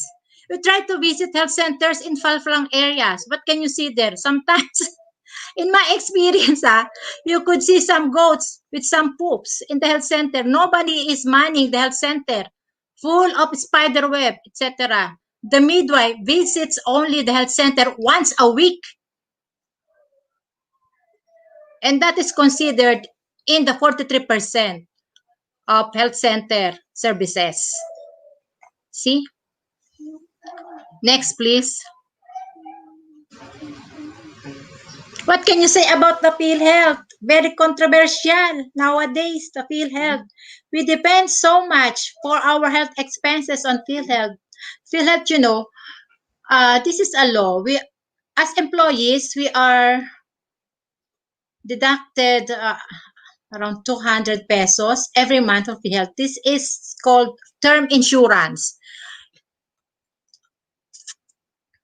Every month you have to pay that, mandatory. But if you did not get sick, you will not avail of the health services because PhilHealth is usually being given to patients with hospital confinement or with hospitalization. So how can we describe this PhilHealth? Out-of-pocket spending remains high. With our PhilHealth, we also spend so much for our health-related expenses. Top conditions by PhilHealth do not match priority health conditions. And only 65% of PhilHealth accredited hospitals are private. Ay, hindi pala only to. So, majority of the PhilHealth accredited hospitals are private institutions. So, in other words, we cannot really rely on our PhilHealth for our health costs. Actually, I have some friend doctors, they have their own clinics, lying in clinics. This friend of mine is very kind in such a way that she only asks 1,000 pesos for every delivery, normal delivery case. Normal child birth, giving birth, 1,000 pesos for every patient. She cannot reimburse from the PhilHealth, not until the child is already 5 years old. So she has to wait for 5 years, fifth birthday, for the reimbursement of that 1,000 pesos. See? Tagal. And tapos na yung first birthday, the child has already completed his or her immunization before she received the 1,000 pesos. Next, please. Ayan, only 4 out of 10 indigents experience the PhilHealth services balance. Yung no balance billing with PhilHealth, because that is the law. Dapat no balance billing. And not all indigents can avail that. Only 4 out of 10. So 40%. Indigents, when we say indigents, the poorest among the poor. Next, please. Oh, according to former Secretary of DOH, Dr. Esperanza Cabral, the well-to-do are the greatest users of the National Health Insurance, which is the PhilHealth. And the greatest claimants are the modern and expensive hospitals that they patronize. In effect, the government is paying for the health care of the rich by subsidizing the health insurance premium of the poor. So, you know the imbalance. More are given to the rich than the poor. Next, please. And what do we want from PhilHealth? What do we want from PhilHealth services? We want the PhilHealth to address the problem of our current system. We need a free, comprehensive, integrated, and tax finance system. That is what we need. But as of now, it's very difficult to get sick. Aside from the availment of the PhilHealth, it's very costly. How much is the hospitalization cost per day if you are in the private hospital? Even in the government hospital, you will fear entering the government hospital at this time of pandemic. Even if we pray so hard, the policy now is for all for all patients who found to be positive COVID-19, whether symptomatic or asymptomatic, they have to be confined in the hospital. They have to be quarantined in the hospital, but not for free. This is not for free. Next, please. With the picture, please. What are other problems in our health aside from the accessibility, availability, and the PhilHealth? We have an ongoing problem in terms of privatization of healthcare facilities. When we say privatization of healthcare facilities, the former government-owned hospital, 100% government-owned hospitals are now being privatized. So they are having partnership. That's why we call it public public-private partnership. Question, is that bad? Not, of course, in terms of quality service. However, in terms of costing, very bad. Why? Because when we say public hospital, as I've said a while ago, that means service orientation, public service to the poor. But when we say private hospitals or private institution, that institution will become profit oriented because it's a private with some sort of public inclination that becomes a corporation, or sometimes we call it government owned and controlled corporations. And therefore, instead of providing free professional services of the doctor, free doctors fee, etc., magiging may bayad na ng doktor. What else? All services are now being charged. That's why we call it corporatization of these hospitals. And many people are opposing. What are the examples of hospitals? The Philippine Orthopedic Center. I had my duty. I did some follow-up, clinical follow-up Philippine Orthopedic Center. You will pity the patients in POC. They have no money to buy different metal implants, to afford surgery because of the cost during its status as government hospital. What if it will become a private institution? The more it will become costly. How much is one implant, metal implant? More than 100,000 pesos. How can the poor afford that? No, government pa yun. And now when it will become a private institution, how much more? So that implies, in general, there will be a budget cut. Only a budget cut or reduction or decrease in the budget from the national government. Kasi magiging private na rin siya. Another example of hospital, aside from Philippine Orthopedic, Dr. Jose Pabella. Dr. Jose Pabella Hospital is very well known in terms of providing free services for childbirth delivery. Yan yung, sometimes not only 3 patients are lying on bed, up to 4. One bed, regular hospital bed with 36 inches can accommodate 4 patients. Others cannot tolerate, so they will just sit on the chair at the bedside. Next, please. Oh, because of this pandemic, what is the response that we get? I just showed there the present statistics this morning. Next, please. COVID pandemic, because so what we need actually is mass testing. Why? So that we could isolate, or we could identify and isolate, identify or quarantine those patients found to be positive of COVID to prevent transmission of infection, because this is highly communicable via droplet and now being hypothesized to be communicable, transmissible via airborne, but not yet finalized. So how much, hindi nga pwede. Ay, Neng, bumalik. Dyan muna. So how much money do we have for COVID-19? Only 3.4 billion. Comparing to how much money is given, amount of money is given to the office of the president, 4.5 billion. What can you say? Next slide, please. What is the memorandum of DOH? Diba, I said we need the mass testing. What they are going as of now is what we call targeted testing, not mass testing. There are only some group of people who will be tested for free. Sino yun? Not only, di pa nga free eh.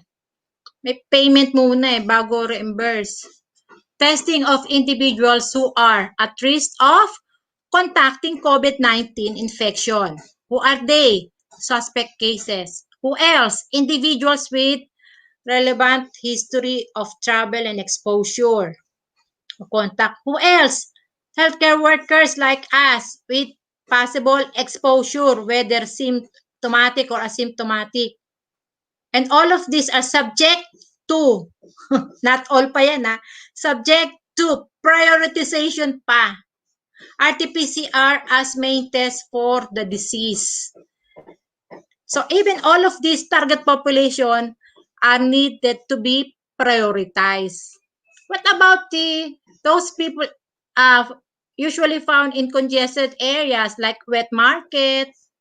And not all mayors have the political will or willingness or budget provision for mass testing like Yorme, Isko, wherein they provide free mass testing for all market vendors like that, so that they could easily identify and isolate these people. Next, please.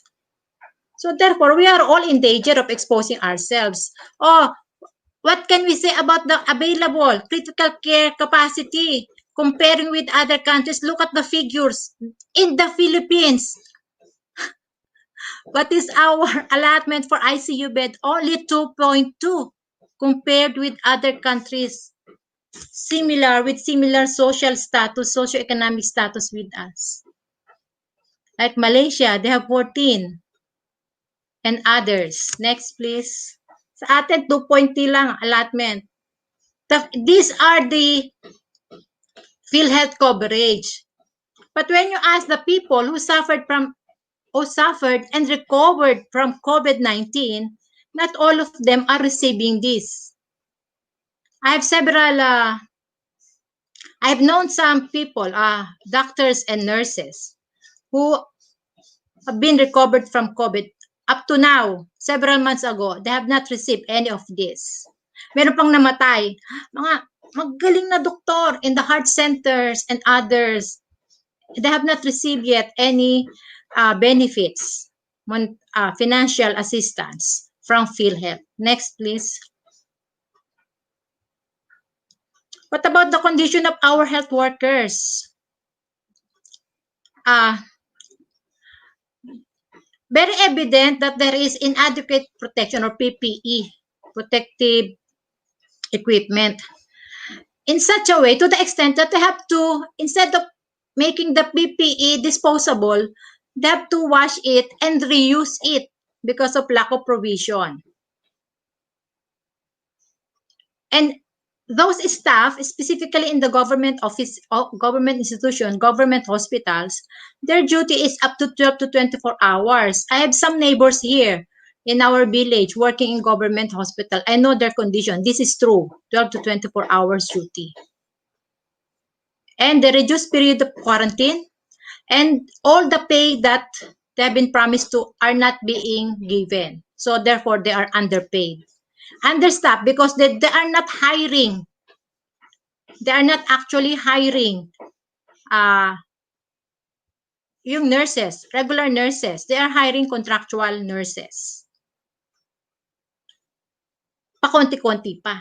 Hindi maramihan. Next, please. So what else did we experience during this pandemic? There is ECQ, enhanced community quarantine amidst extreme poverty. So what happens during the ECQ period? Next, please. This was what happened. There are more than 50% of labor force were distressed, meaning to say, it's either no work, no pay, or reduced amount of days for working. So what is the implication? They have had a less finances being provided for food to strengthen their immunity, to strengthen their body against any infectious type of diseases. And worse, they cannot meet the other daily basic. In fact, even in our village, I have several neighbors who cannot pay the 3 months bill for electricity and PLDT connection, and their children need to be online for schooling, and they cannot provide. The provider cannot extend the provision for internet connection, so they have to pay the balance of 3 months. They are OFWs. Next, please. So what are the challenges out of this present health situation?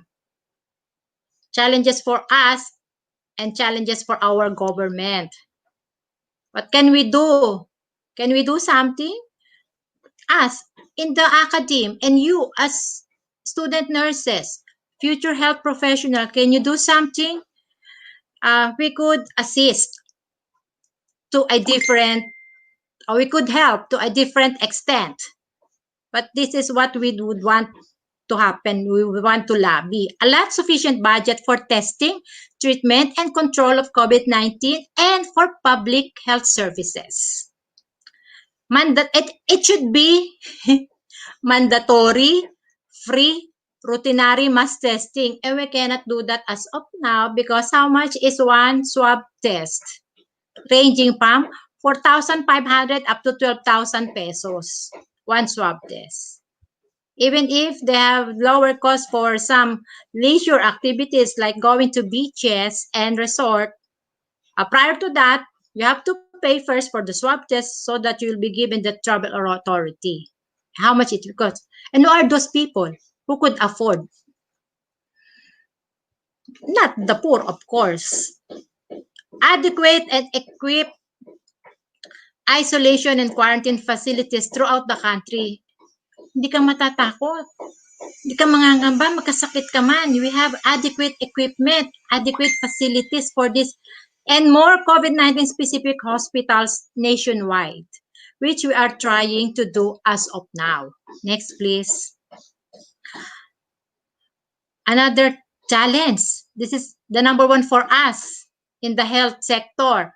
Protect the frontliners, protect the health workers, and mass hiring of health workers.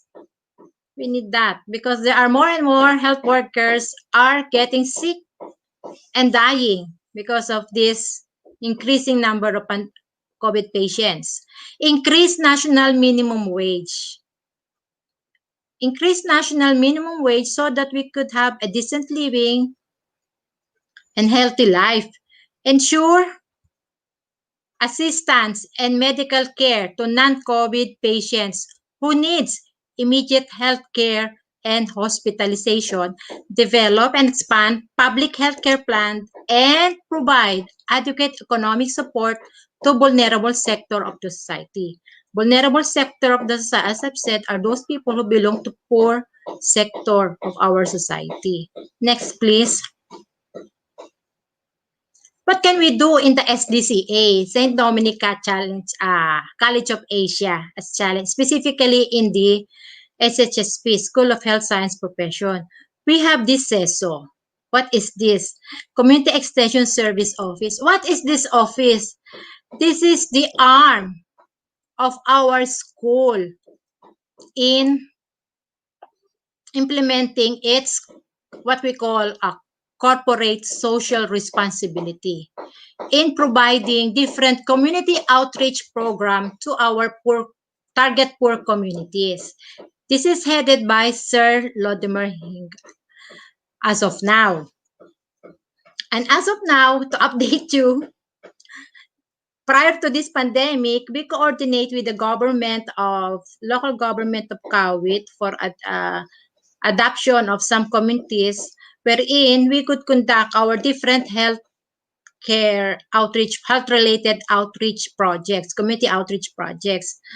Whether you belong to nursing, caregiving, medtech, psychology, biology, radtech, and others, all of us, because of our status in Pakukowa, we are required to conduct community outreach. Of course, we are going to implement some community outreach programs, not because it is required, not only because it is required in the Bacocoa, but of course, syempre as healthcare providers, we need to have compassion for this type of people who live in the congested area, in the slum area, in the poor areas. And these are some evidences of our participation. I cannot get some pictures because I lost my cell phone, sorry.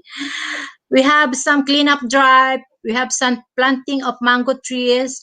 In the past, we conducted different health teachings in the communities. The RadTech has conducted health education as to food containing radiation. Our nursing students have conducted some health teachings on dengue prevention and control and other activities. Wherein all students from first year up to fourth year level of nursing, BS nursing, are encouraged to participate. Our course is not only a profession, it's also a vocation. Our purpose here are similar to purposes of those who are taking priesthood and mga sisters, mga madre. Syempre, we need to provide free healthcare services to our. How are we going to do that? Through community organizing. How do we do that? Awareness raising. Like what I did, I share with you some recent or current health situation that is awareness raising, organizing people, giving emphasis on the importance of having collective efforts instead of having individualistic attitude, and so that we could encourage them or to mobilize their people towards attainment of common goal in the community. We need to conscientize them to have a concerted effort, cooperative effort. Magtulungan po tayo. Let's not give them fish. Let's teach them how to fish. That should be the approach. It doesn't mean provide everything. Gone with all those types of approaches, yung dole-out approach. Not giving them everything. Next, please. Now, aside from the CESO, may I inform you, CESO activities of community outreach, may I inform you that there are some emerging fields of CHN in the Philippines, and these are very interesting. What are these? Number one, this public health nursing, occupational health nursing, and school health nursing are considered as the established and recognized field of community health nursing. Regular yan. However, from time to time, there are some updates or trends. Number two, we have this home health care. What is this? This is the nursing practice that involves providing nursing care to individuals and families in their own place of residence, mainly to minimize the effects of illness and disability. In some countries, they call this visiting nurses. And examples of cases being visited or for home health care services are those patients considered chronically ill, elderly, disabled, and some high-risk pregnant women. But as of now, this is not yet popular. Emerging pa lang, no? But this one, hospice home care. This is now being popular, being famous, and being utilized by different hospitals to provide some home hospice care. What is this hospice home care? It is intended to provide comfort to terminally ill patients or client, improving their quality of lives and provide support to the patient and families as they go through the process of dying and grieving. Yung hospice care. Parang home visitation din of terminally ill client. Examples, cancer patients. And now, another trend, entrepreneurs. What is this entrepreneurs? Like me, I'm an entrepreneur. This is initiated by Department of Labor and Employment in collaboration with Board of Nursing, Philippine Department of Health, Philippine Nurses Association, and other institutions, no? Pati yung Board of Nursing from PRC, Professional Regulation Commission. What is this entrepreneurs? What is the concept of this? They will create a cooperative similar to a cooperative with services in which services are similar to home health care. Hindi pa masyadong nagte-take off, but this is now emerging. They need to establish it first. And last but not the least is what we call faith community nursing or parish nursing. This is provision of nursing care with integration of spiritual care. Sometimes, nga lang, The implementation of this faith community nursing or parish nursing is sometimes paid and sometimes not paid, being provided for free. You see, as discussed by Ms. Ga and others, we need to provide holistic care, including spiritual care. And this faith community nursing is being done, integrated in some of our CHN interventions, implementations. O, di ba interesting? Magkakaroon na tayo ng home health care, hospice home care, entrepreneurs, and faith community nursing in the future. However, some are already being implemented. Or do you have any questions? Are you now interested to join our CESO activity? Given the opportunity, we will be allowed by the school and by the scenario as of this time. We have different plans. The CESO, Community Extension Services Office, have different plans for different types of community outreach programs and community organizing activities. I have some, in my mind, I have some students who would like to tap so that in the near future, we will be organizing the Philippine Nursing Student Association. That is the community service-oriented student association for nurses, for nursing students, in coordination with other schools here, nursing schools here in Cavite. Hindi pa tayo makagala for coordination. We'll include that in our future plans. And next, please. Thank you for listening and watching. Feel free. Meron na daw. Interested. Ayan, ma'am. Meron na daw interested. Nawala pala yung video ko kanina.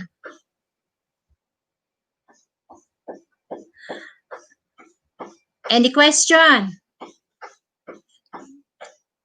If there is no more time, bye. Thank you.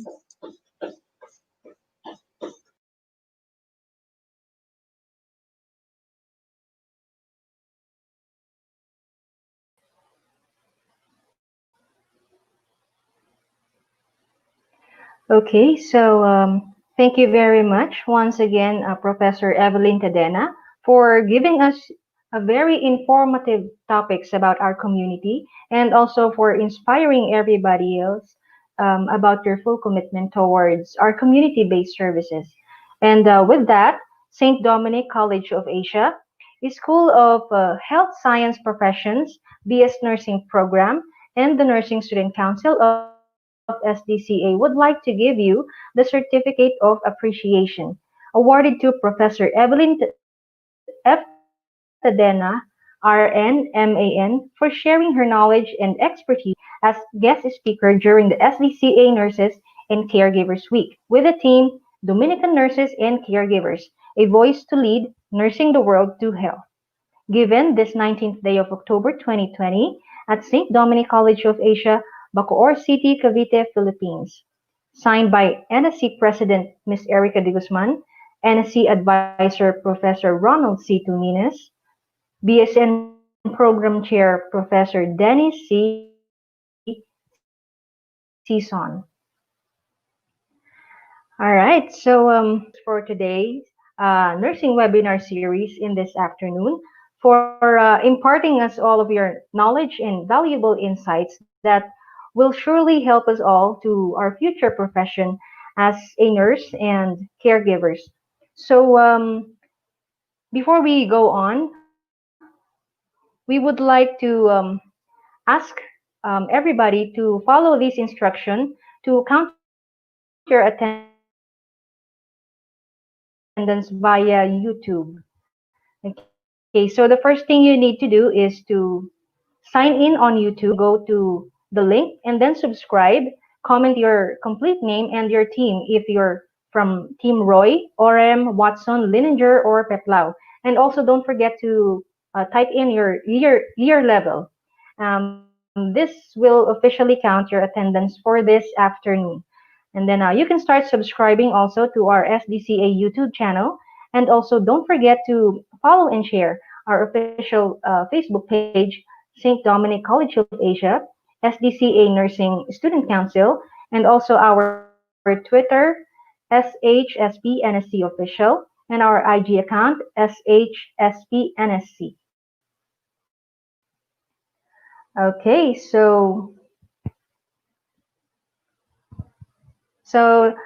that's it for our set of activities for this day of our Nurses and Caregivers Week 2020. And we hope you guys learned and enjoy our activities for today. And in behalf of the School of Health Science Profession and the BS Nursing Program and Caregivers Program, we would like to thank all of our guest speakers since in this morning and this afternoon speakers.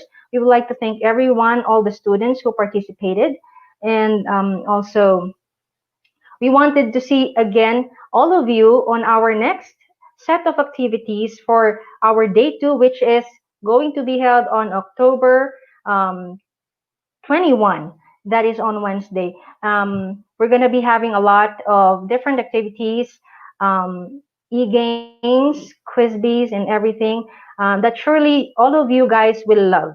So again, thank you so much for your time and your participation for this event. And we will see you again next time. Thank you. Have a nice day. Bye.